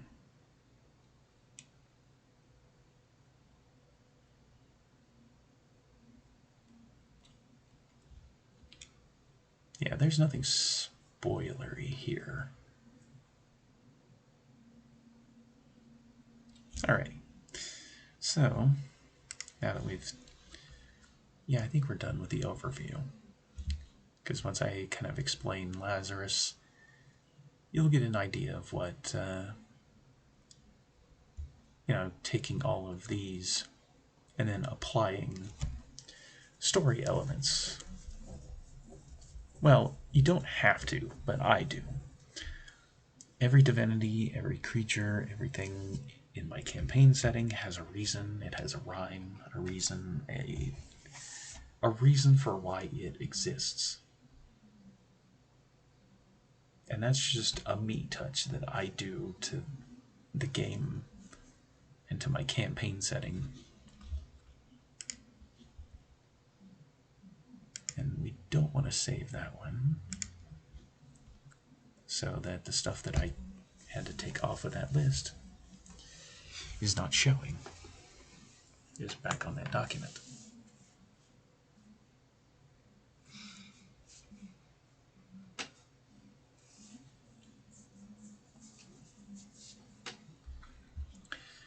Essentially, if you want to read this, feel free.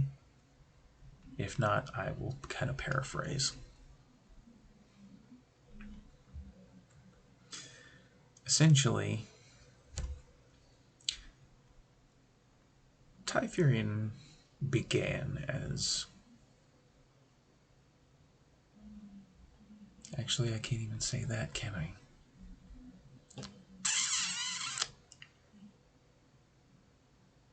Damn. Who knew being DM was so frackin' hard? You can't talk about shit.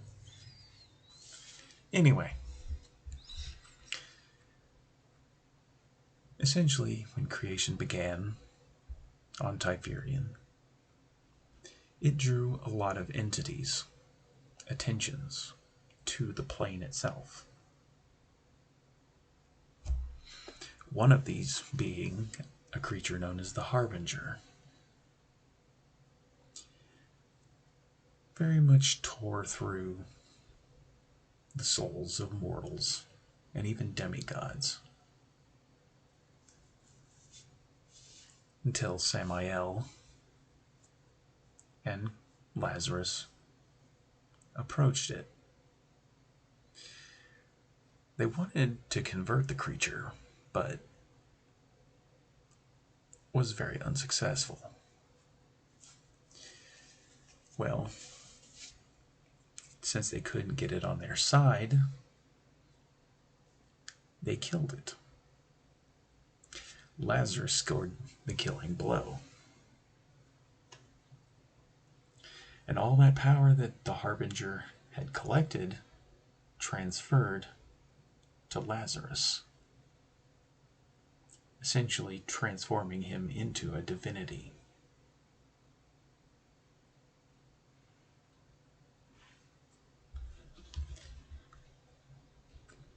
And not long afterwards, disagreements began to happen between Samael and Lazarus.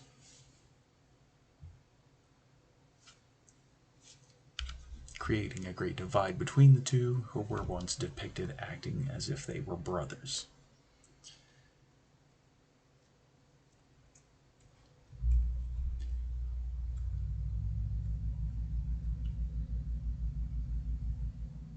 This power was too much, well, even the way I've written this here, required a very delicate touch in order to manage. Samael had an agenda, but and Lazarus was even on board with this until he very much became a divinity himself.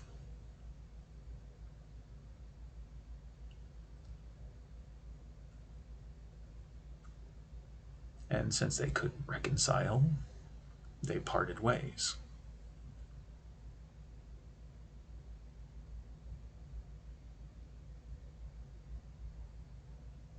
They couldn't defeat each other because they were both very powerful entities. They stalemated at every turn. So they just parted ways.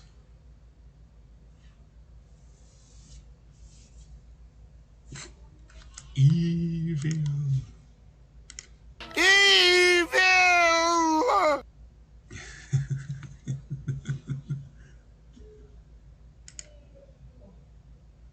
I have that button queued up just in case you...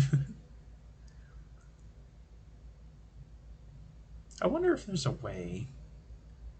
Can you put sound alerts in commands like that? Because we might have to do that if that's possible. Everybody's going to spam evil, but it's going to be fine if we can do that.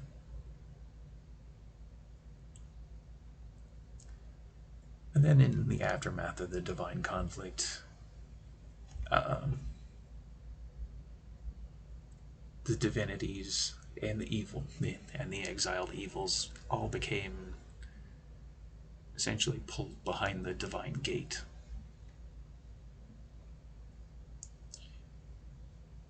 The faiths, very much in a stalemate kind of way,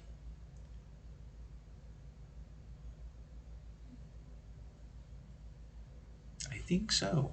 We might have to do that.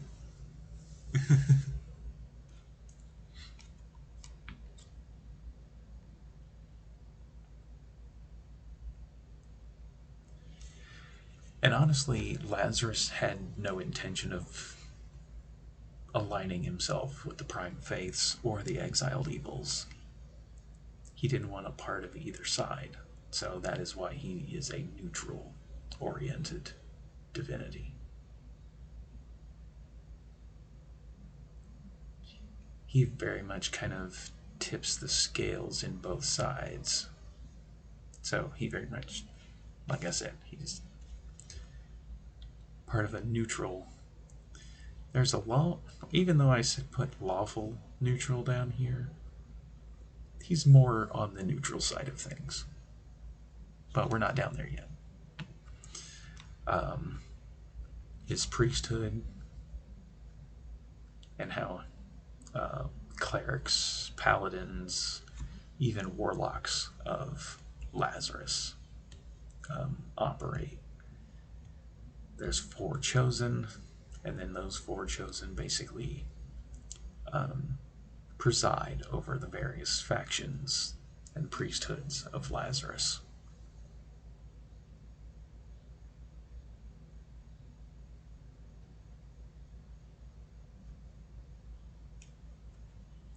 And honestly, if there was a grave cleric or a paladin or even a warlock who wanted to attach themselves to Lazarus, I would very much send them this file so that they have a good idea of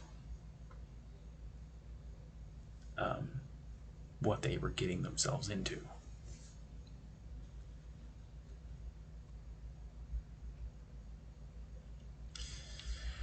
And this is something that I do for mechanical bits. Oh, there's something in my eye.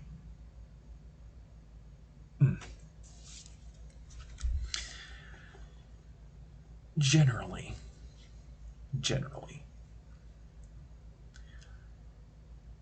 all divinities have an alignment of some kind.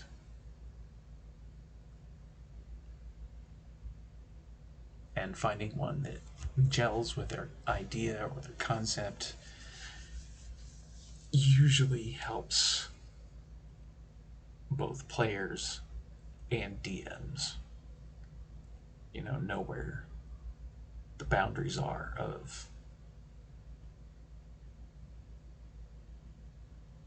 what is expected of them if they have the similar alignment.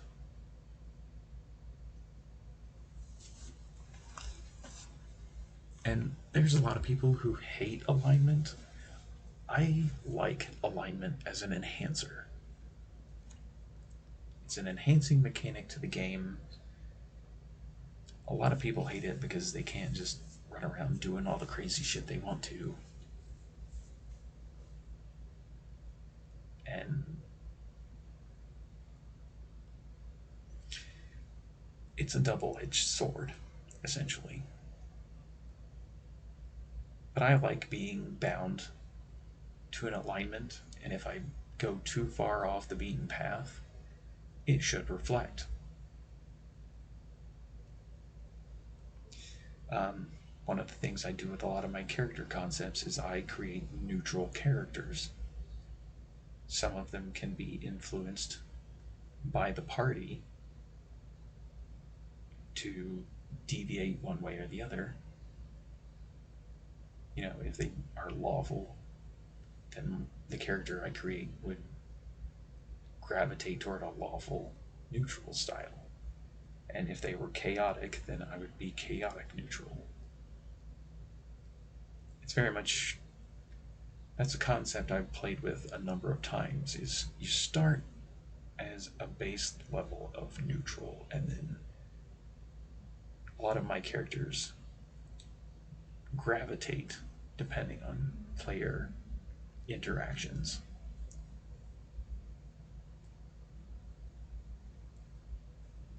Almost as if the group itself is influencing his alignment over time, or their alignment, because there's a lot of times I write female characters.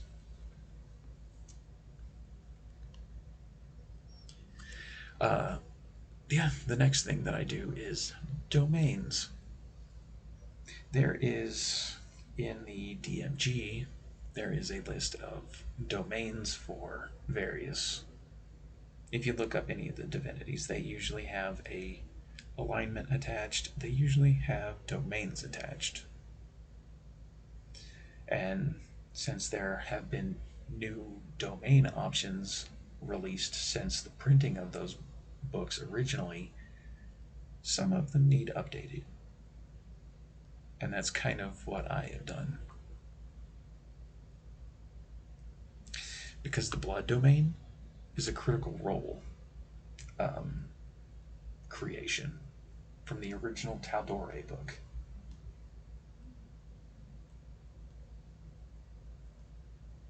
It's not good, it's not evil, it's depending on how you use it.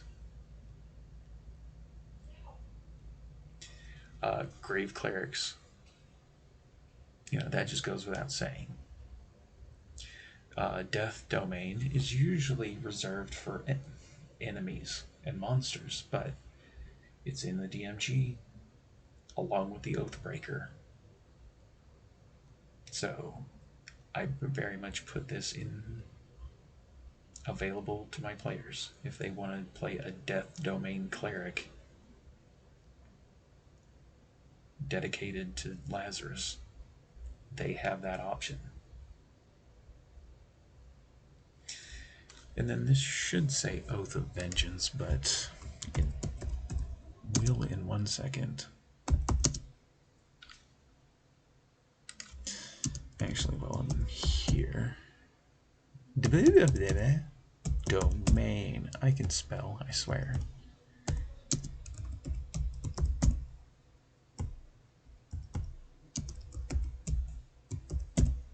I would probably even allow a shadow sorcerer.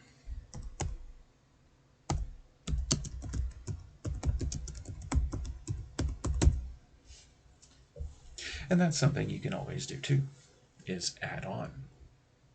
Add concepts, add options.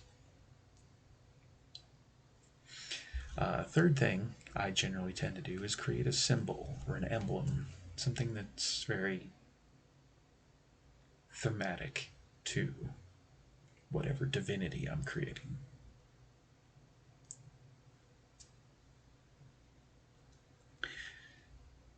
A circular emblem with a depiction of a double-sided scythe. One side imbued with a faint glowing silver light along the blade, while the other end imbued with that blackened shadow scythe blade. And if you don't know what that's in reference to, Google Castlevania Death.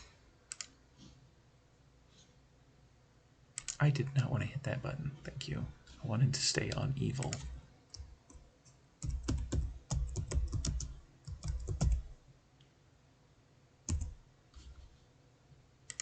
Evil! I guess I clicked too many times.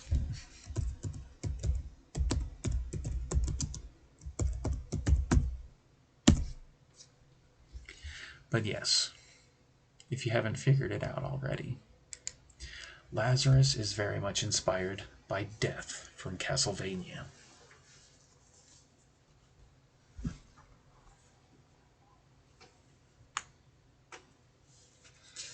And I forget which game it is where he had the double-edged scythe, where he had a scythe blade on both ends.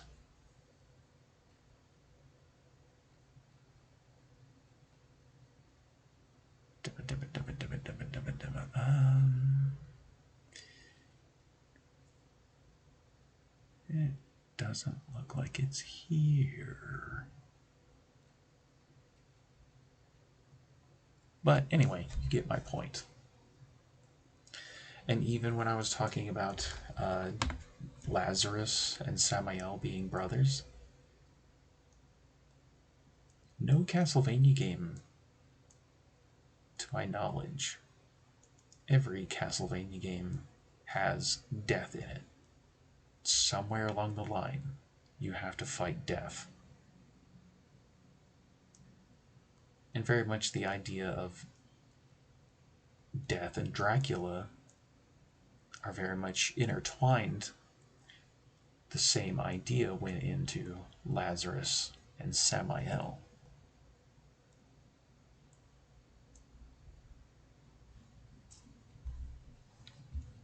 So, that's just something that I've done.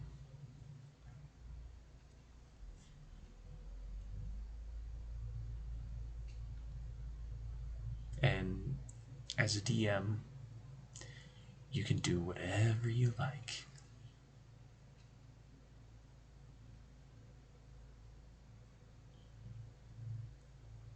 Pull from the things you like. Create what you want. You are the master of your domain. So do what you want with it.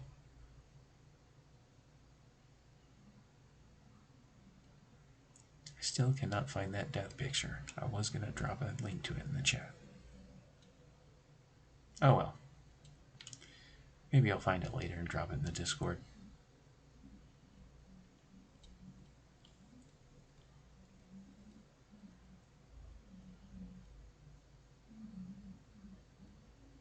But yeah, sometimes ideas can sprout from something that simple.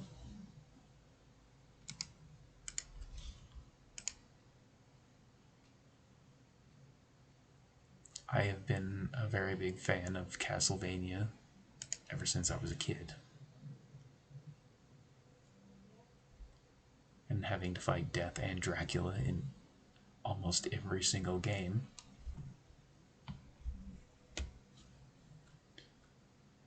You build up a love for things like that. So,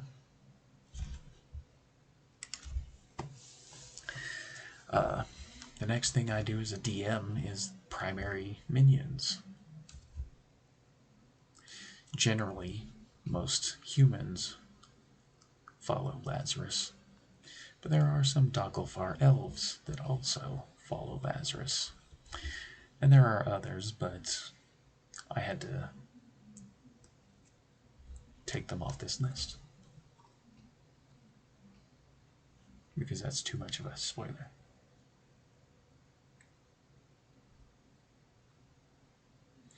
And then the thing, this is something that Mercer had started in the first Tal'Dorei book, is the idea of commandments.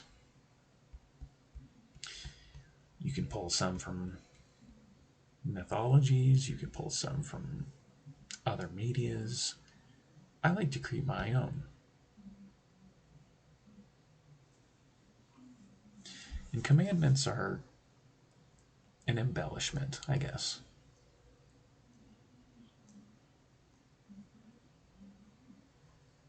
And for this kind of, as Lazarus is a character, he's very much someone who's very focused on balance. Very much the Diablo 2 style necromancer, for example. They have to maintain the balance.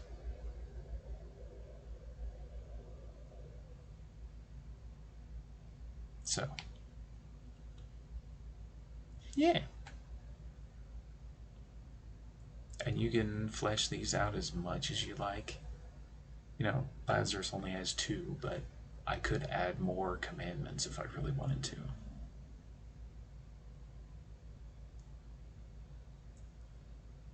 You know, just like what I did up here with the domains, is I added another one onto the list. As a DM, you'll do this a lot. And if a player comes to you with a divinity idea that you hadn't compensated for, this stuff can still apply. Because this is just mechanical help. You know, the story stuff you can develop together, but the mechanical stuff,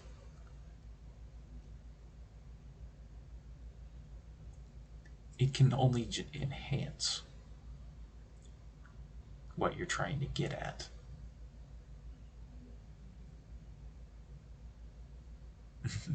Like, thumbs up. But yeah, we've talked about divinities now. And even ba-ding! We've talked about divinities now.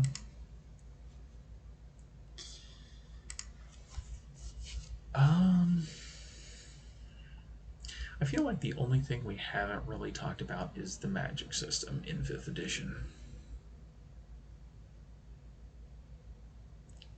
Because when we started stream, I started from the sorcerer, finished out talking about classes. We talked about homebrew classes. We talked about divinities. We talked about homebrewed divinities like Lazarus.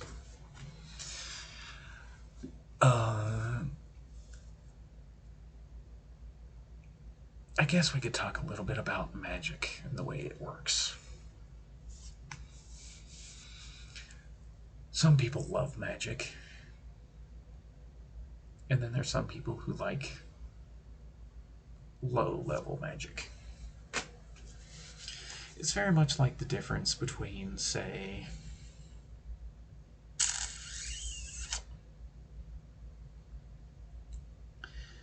trying to think of 2 examples. Probably the Warcraft universe and Middle-earth. The Warcraft universe is very high magic. Well, once you get to Warcraft 3 and beyond, it's very much high magic. There is so much magic in that universe from Warcraft 3 onward. It's almost suffused with the entire setting, even. But then you look at something like Middle-earth and Lord of the Rings. There's very low magic. You know, there's still magic out there, but it's on a lower scale. And for DMs, anyway, that gauge is going to fluctuate depending on what they're trying to achieve in their games. The Forgotten Realms, in my opinion, is a very high magic setting. Very high magic, very high technology. Because of some of the things that they try to do in that campaign setting. And if you believe, and honestly, as a DM, you'll have to decide on, is it your world that is the core source of the magic? Or is it from another place? You know, because essentially, you know, magic can come from any number of places. And, using a multiverse, for example, the high planes have positive energy, the lower planes and the hells have negative energy. Well, in previous editions of D&D, specifically, they had a positive energy plane and a negative energy plane that were completely separate from the heavens and the hells. And those two realms basically fed into what essentially became the Forgotten Realms. And a lot of settings, actually, now that I think about it.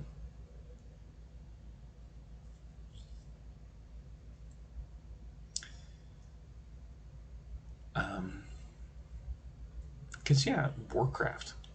Azeroth started off as a very low magic setting. Warcraft 1 and 2 are very low magic. There was some there, but it wasn't super prevalent. And then when Warcraft 3 comes along, magic has escalated by the scale. The scale of magic has jumped. And I think that's one reason I don't much care for Warcraft 3 as much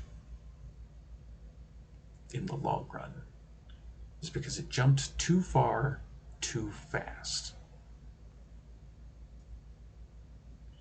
And then World of Warcraft just made that problem even worse for that campaign setting.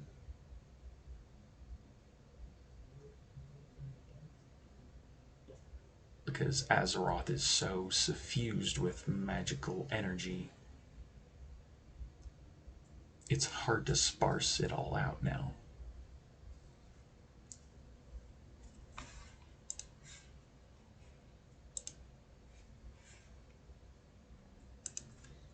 And if you are creating a campaign setting from scratch, or even if you're running a game in an existing one, you have to take that into consideration. The scaling levels of magic, of technology, of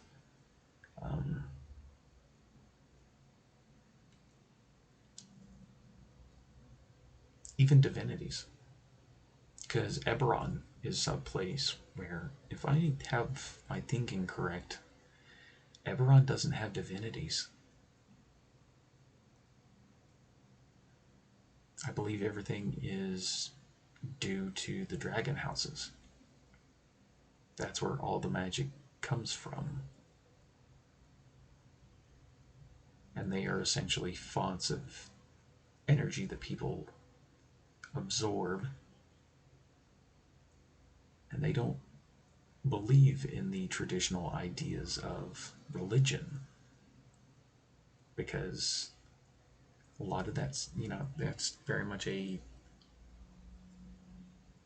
Eberron, as far as I'm aware anyway, so anybody can correct me if I'm wrong,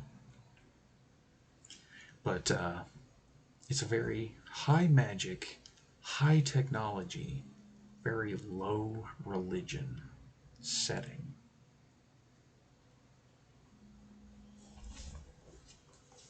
And if that doesn't make sense, it's actually intricate as hell.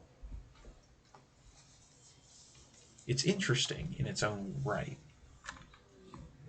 but it's also, it can be a confusing point for someone wanting to play a cleric in Eberron, for example.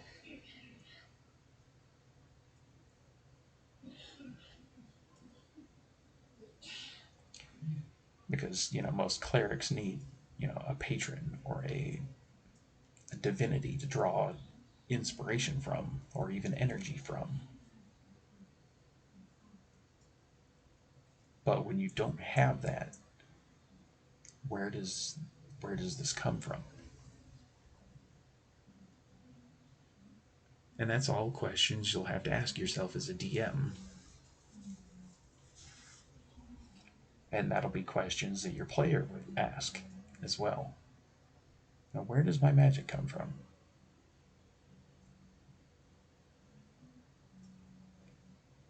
if you can answer that question, it basically informs where you go next and how that's going to progress.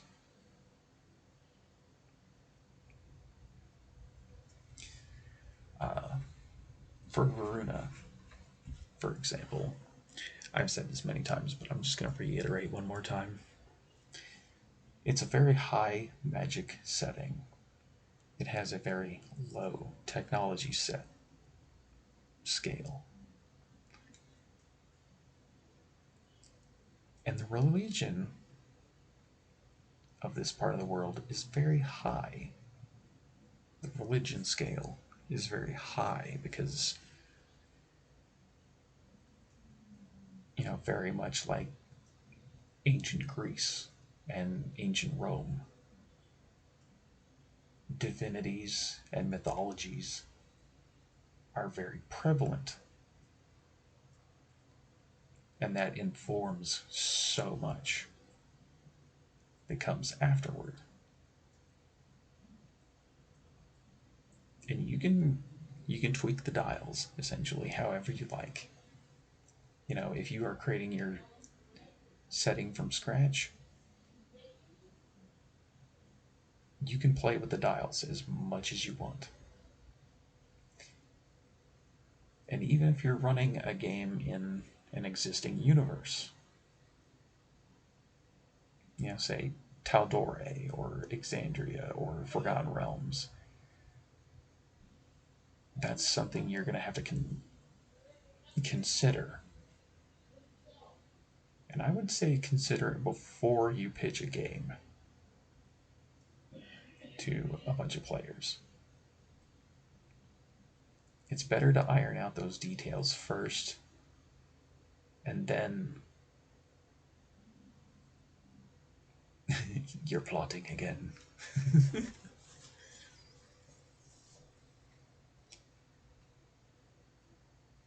Because even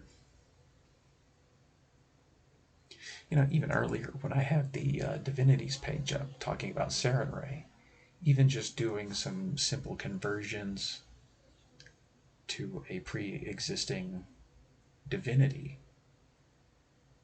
the reason that Critical Role couldn't just continue to call her Sarenrae is because Sarenrae is a Pathfinder divinity, not a D&D divinity. And that's why, the Everlight, or whatever they decided to name her.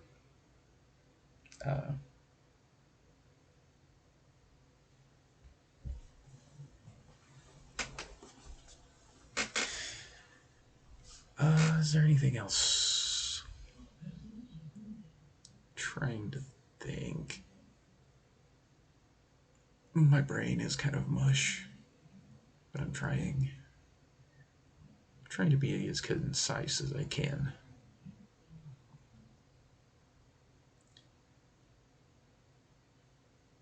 I think when I get a chance, I'm gonna take these creative streams and I'm gonna throw them up on YouTube. And then if I ever have to point somebody towards, hey, I've already talked about it, go there.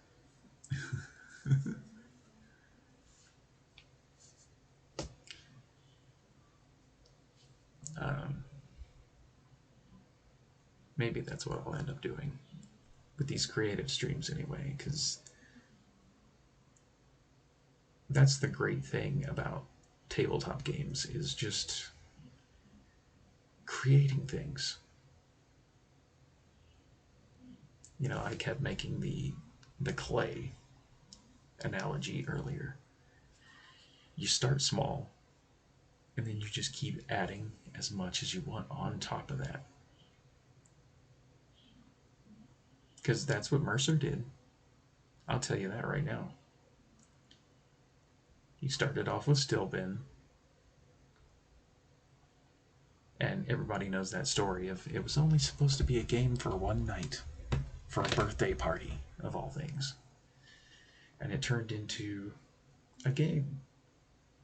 And then it turned into a show.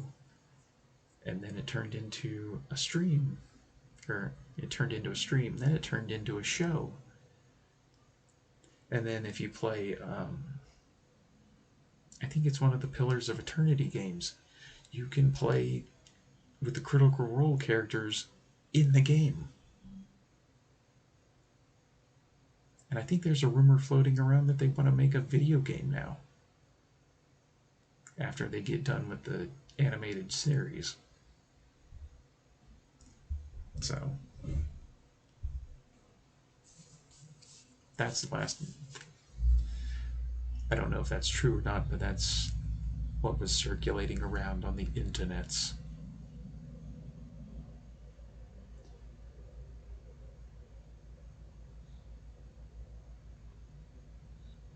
Because I think even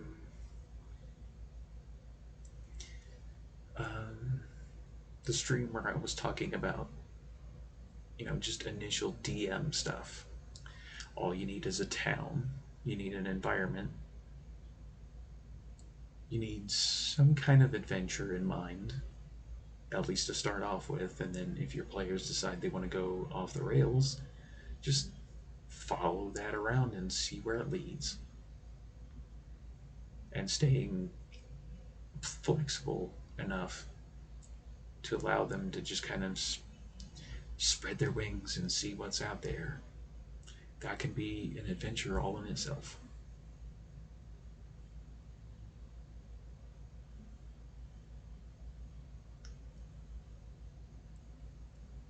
A Critical Role video game? Yeah, that's what I heard.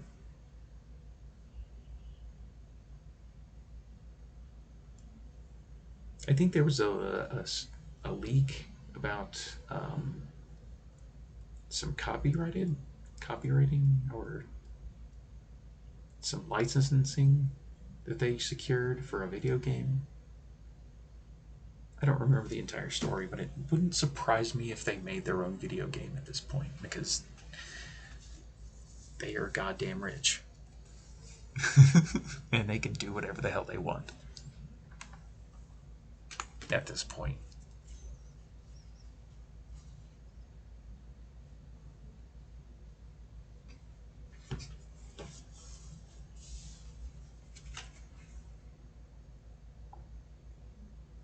But yeah, I think when they got a taste of putting the Campaign 1 characters in one of the Pillars of Eternity games, I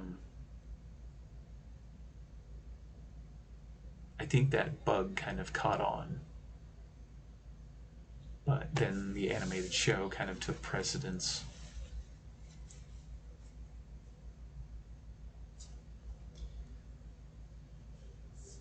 Would make sense from a business standpoint, even if they weren't going to make one. Yeah. Just having the licensing lined up, if they wanted to, it would be easy as hell. And honestly, they're all billionaires at this point, so because of the success of Critical Role, they're just billionaires, so they can just do whatever they want.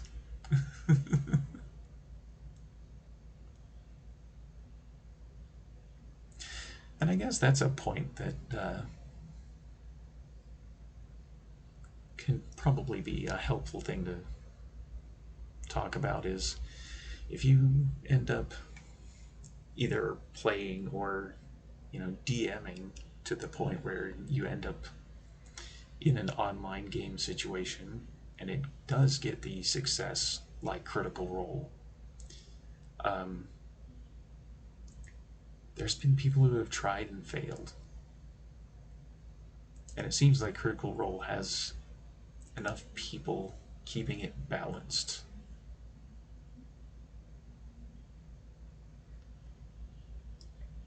that it can be a slippery slope. And with the way online games end up going, it can either end up one of two ways. You can either have a great success or a great failure.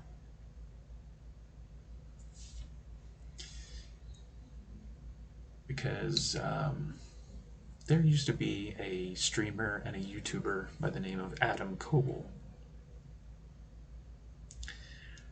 Honestly, brilliant guy. Very knowledgeable about tabletop games, very much he was a very good DM from what I had seen. But I don't know how long it's been now. But he basically got run off the internet entirely because of a mistake that happened during a game.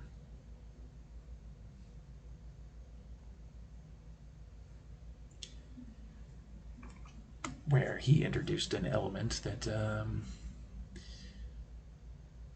the internet did not take too fondly to, which is the idea of some sexual violence. It would have been fine if him and the character in question were on board for the idea because of things like Game of Thrones, which I have not seen Game of Thrones because I was told it probably would not be my kind of show. But with so many of those themes in our culture anymore, it happened in his game where he put a player in a situation and they had just, it was a simple mistake of you forgot to ask for consent.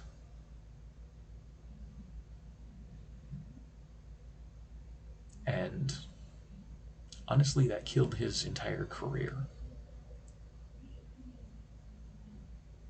You know, brilliant guy. He admitted to his mistake. He tried to learn from his mistake, but the internet would not let him live it down. And they basically drove him off the internet.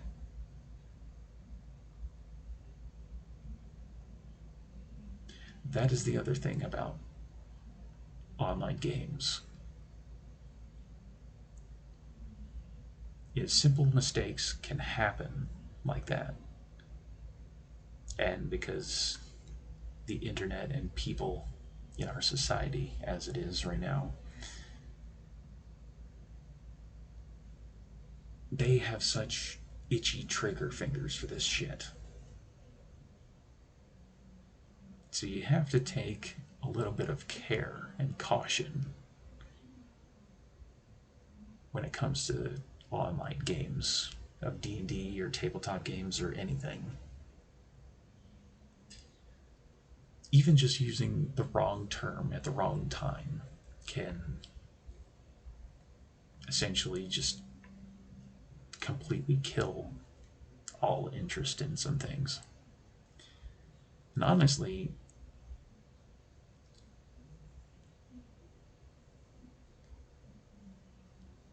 it's a hard topic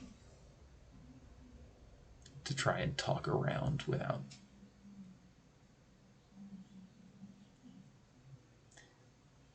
it's very much like in my Varuna game. I don't allow racism because there's ideologies that are different between the different races that roam Varuna. But there's no racism here. In other parts of my campaign setting, yes, there is. Like the Frozen North of Tor is very much, that has very much a racism angle because of giants. Giants, orcs, a lot of the lesser giant kin. But that's baked into the story. And it's very specific to that area. And if I was running the Frozen North of Tor game, I would very much tell my players and get their input before the game ever started, is there are racism themes running through this game. But if I didn't tell my players that, and I just spring that on them, they probably would not be happy with me. So just making players and DMs on the same wavelength is a very powerful thing.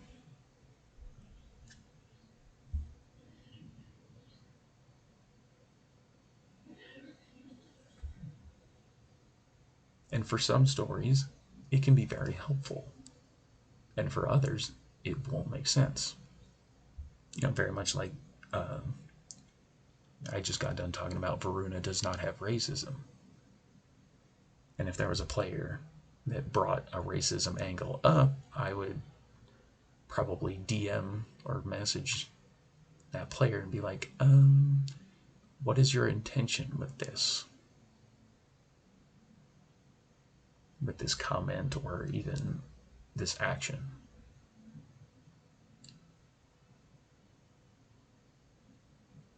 Because that's not really the angle that I allow. And I would need some clarification.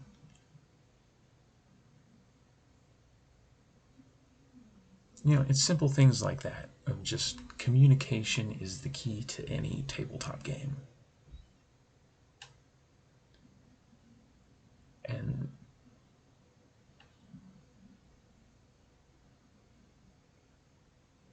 yeah, I don't know how better I can make that point.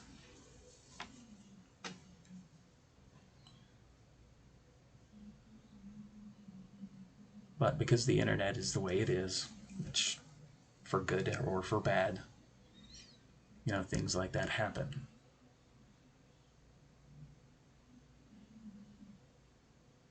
And it's a shame because Adam Cole is a very nice guy, very knowledgeable guy, but he got driven out of the industry. He got driven off the internet over a mistake. And I don't know the exact details of it, but I know the broad strokes enough to have a thought about the process, about what happened. And I just chalk it up to he made a mistake. He tried to learn from it, but people wouldn't let him. And that's kind of the danger of tabletop games on the internet. Because you're broadcasting to so many people out there that people are easily offended for no good reason sometimes. And then some people just love turmoil. So it's a thing to be cautious with.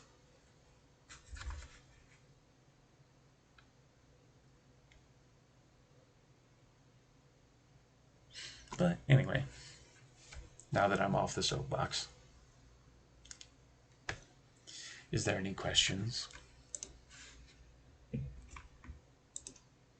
about anything we talked about today?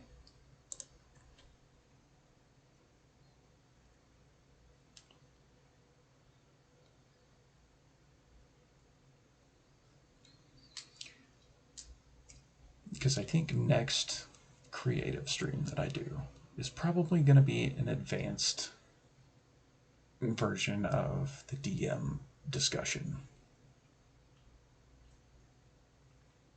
I think that's kind of what I'm going to shoot for.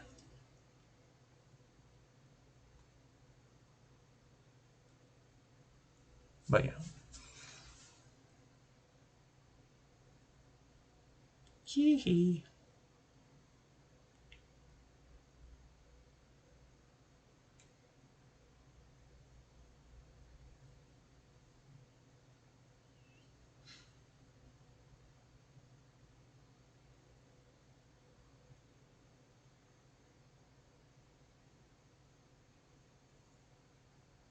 Yeah, because we're already at 5.5 hours.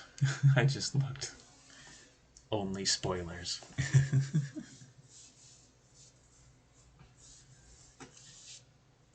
I have some fun things planned for you guys.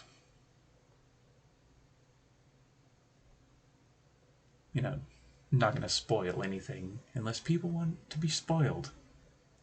And then that kind of... Then why are we playing if I'm going to spoil everything? Which is the other thing I was supposed to do today, but I'll probably end up doing tomorrow, is getting the battle map situations sorted out. And then I'll contact everybody and we'll see if we can't get this ball rolling. Because I feel like I'm probably going to sit down with each of you, the 4 of you, and make sure everything is like a refresher as far as going into the game itself. And then might even do kind of an origin session with each of the 4 of you individually.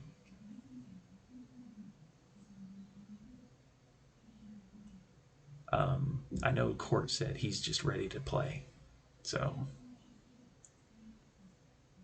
And I think Fox said he's pretty much ready to go.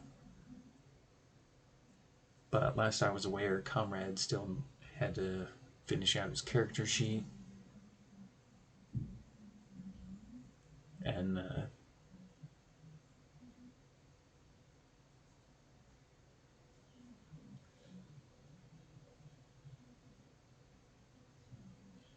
then you and me, Roth, we're going to sit down and probably have an origin session to work out some of the stuff we've been talking about recently.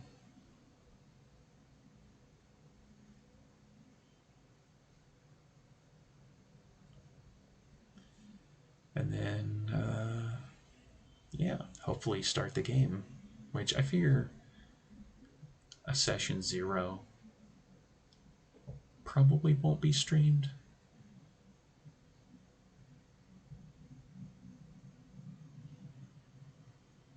I figure. That's my figuring anyway. Our session 0 will just be ours. And then I know Comrade was talking about wanting to stream the game, which I'm both intrigued and terrified of. But it's pretty much... I think it needs to be unanimous between everybody.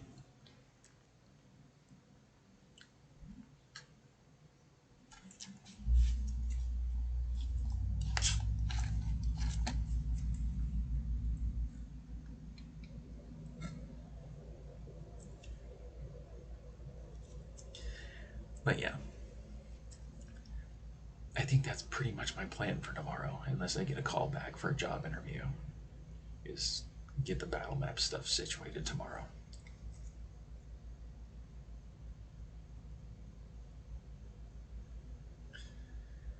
And then get everybody's contact information for Roll20. Make sure that's all set up. Probably do a session 0 in Roll20. Just, I've done that tutorial like 3 or 4 times and I still forget how to do shit.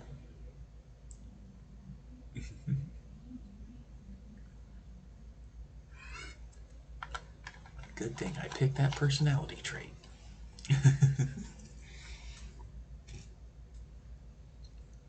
I'd ask you which one, but that's probably something I need to ask in DMs.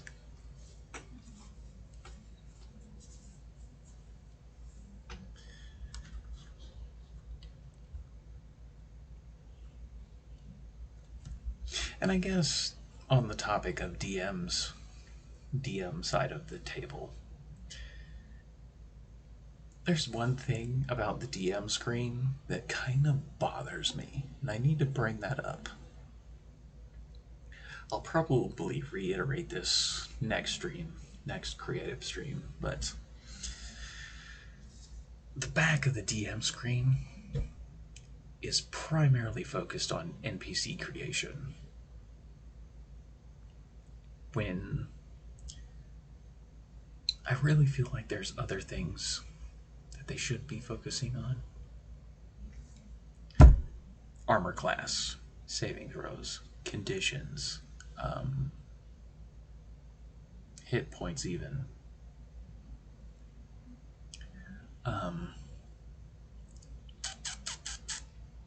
Action economy. Having a list of the action economy is actually helpful for the DM to know. Action, bonus action, reaction, your movement. Oh my god, there's another one. Action, bonus action, reaction, movement.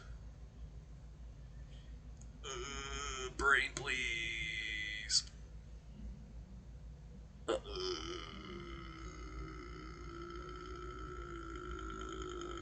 Brain, please.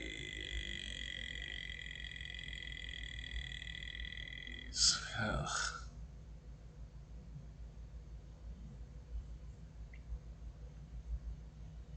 Oh, and a verbal phrase.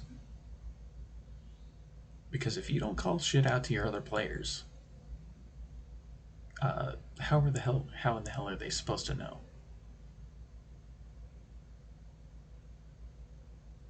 And I know there's a lot of DMs that will just allow the table talk to translate all that, but honestly, I like the idea of the party communicating.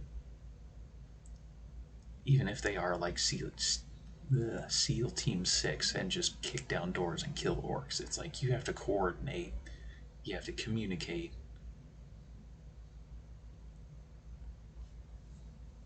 And I would say probably a verbal phrase, 10 words or less.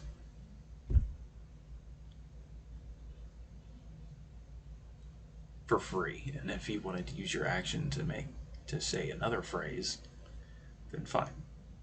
Or even a bonus action. Communication is key, friends. Exactly.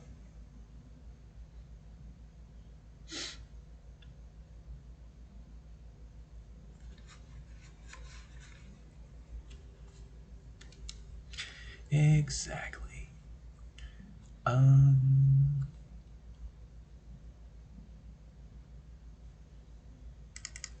Actually, on that topic, I think I would have had it wrote down somewhere.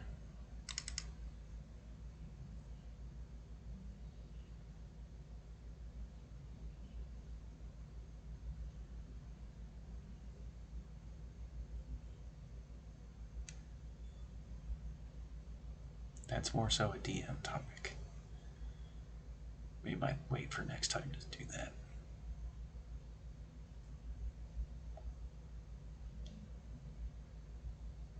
Yeah. Yeah, we'll wait for Stronghold System to... We'll wait till next creative stream to talk about strongholds. Because sometimes your party needs a place of their own. So...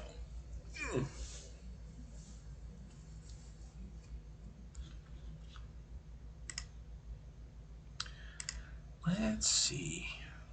What is...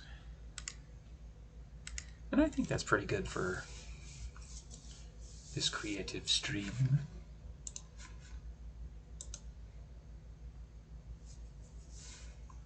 Because there's a lot more topics I could go into, but...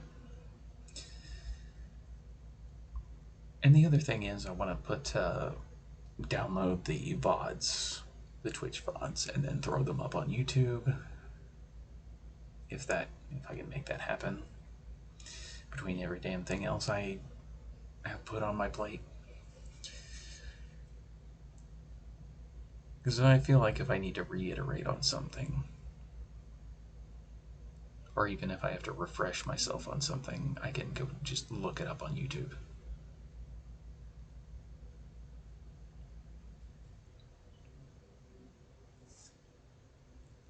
instead of having to just rely on my memory, which, if these streams have been any kind of indicator, my memory sucks when it comes to some points.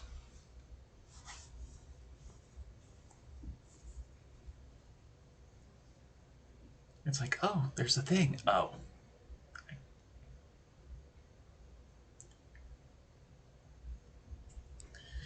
So yeah, I might do that in between.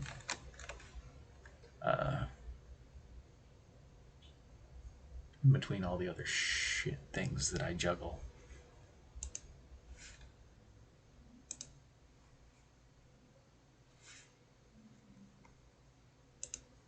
But anyway, unless there's any other questions about something we talked about today, speak now, or we will go find someone to raid.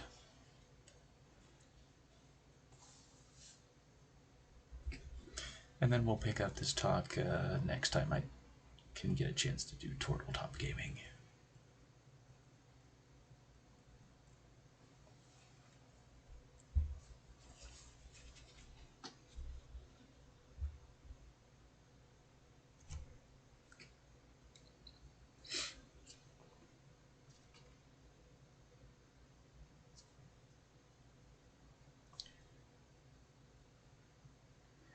Dang, I probably need to come up with a few verbal components. Oh, we can work through that. That's fine. If you have some ideas, I can throw you a couple of ideas.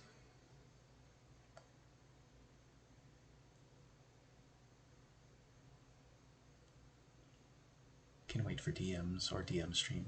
That's cool. Yeah. So let's see who is online right now.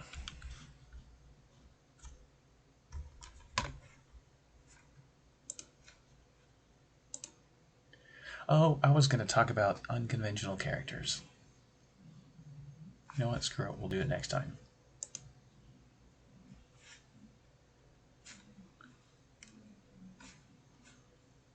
Oh, I hit the wrong button. Because, you know, there's some people who like, you know, optimization. There's some people who like,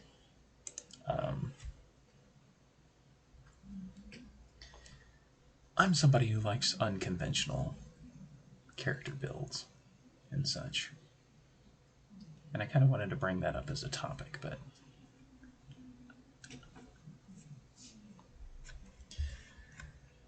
let's see. Ika's doing art. Hey, Vinny is on. I haven't got a chance to raid Vinny before. Let's raid him.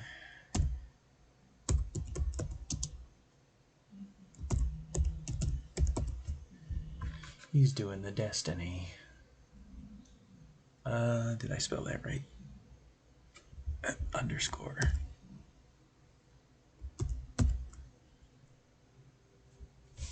But yeah. If I forget, remind me next stream. Talk about unconventional character builds. And then we'll go into advanced DM talk. Just, because I'll probably reiterate the thing about the DM screen. And then some fun tricks you can do as a DM.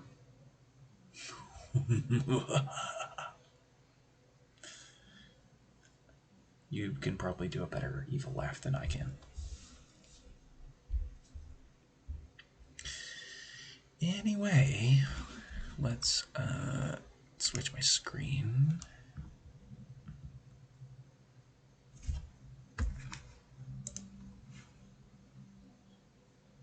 Okay, cool. We're back on the turtle. Like I said, I'm probably gonna try and get that sorted out tomorrow. I don't know what the rest of my week is gonna look like, but if I can squeeze in another Tortletop stream,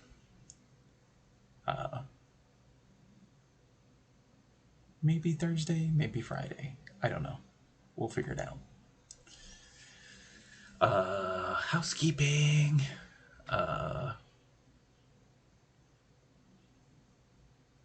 Oh, I was gonna grab the damn Nightshade link for the Discord.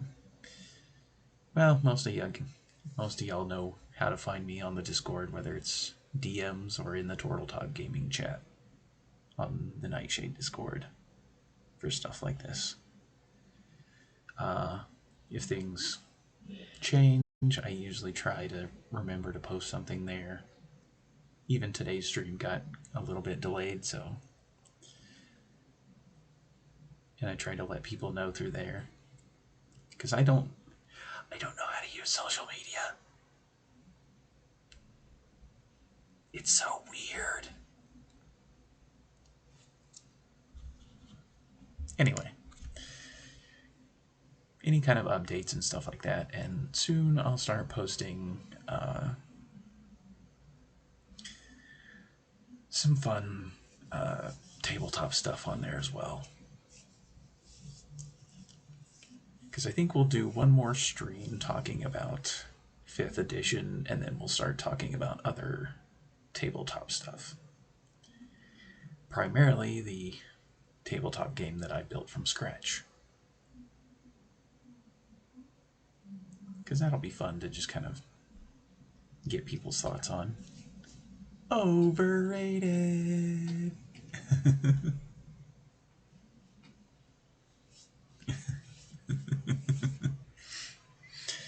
Anyway, that's just the thought. We might just keep doing 5th edition stuff. And then Sunday stream is probably going to be more Bloodstained, and see if I can't finish that out again. I thought I could finish it last Sunday, but that game is longer than I ever thought. Which, I love it, but at the same time, I kind of want to be done with it. Because I don't even know how many streams of it I've done at this point, but it's been a lot. And unfortunately, Bren doesn't get to come watch because she's been busy with a lot of things. And that's who I was playing the game for in the first place. So,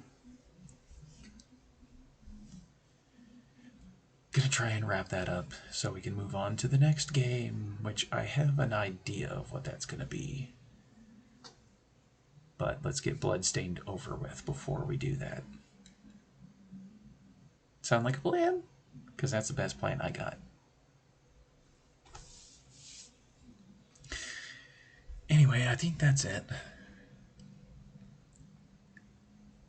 Let's go raid Vinny. Let's go hang out and watch him do the Destiny.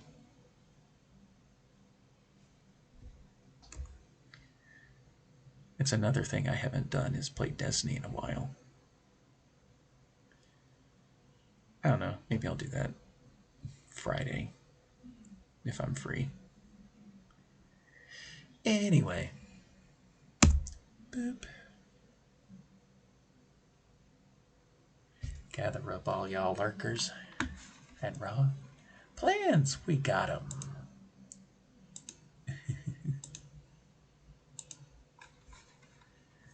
Do-do-do.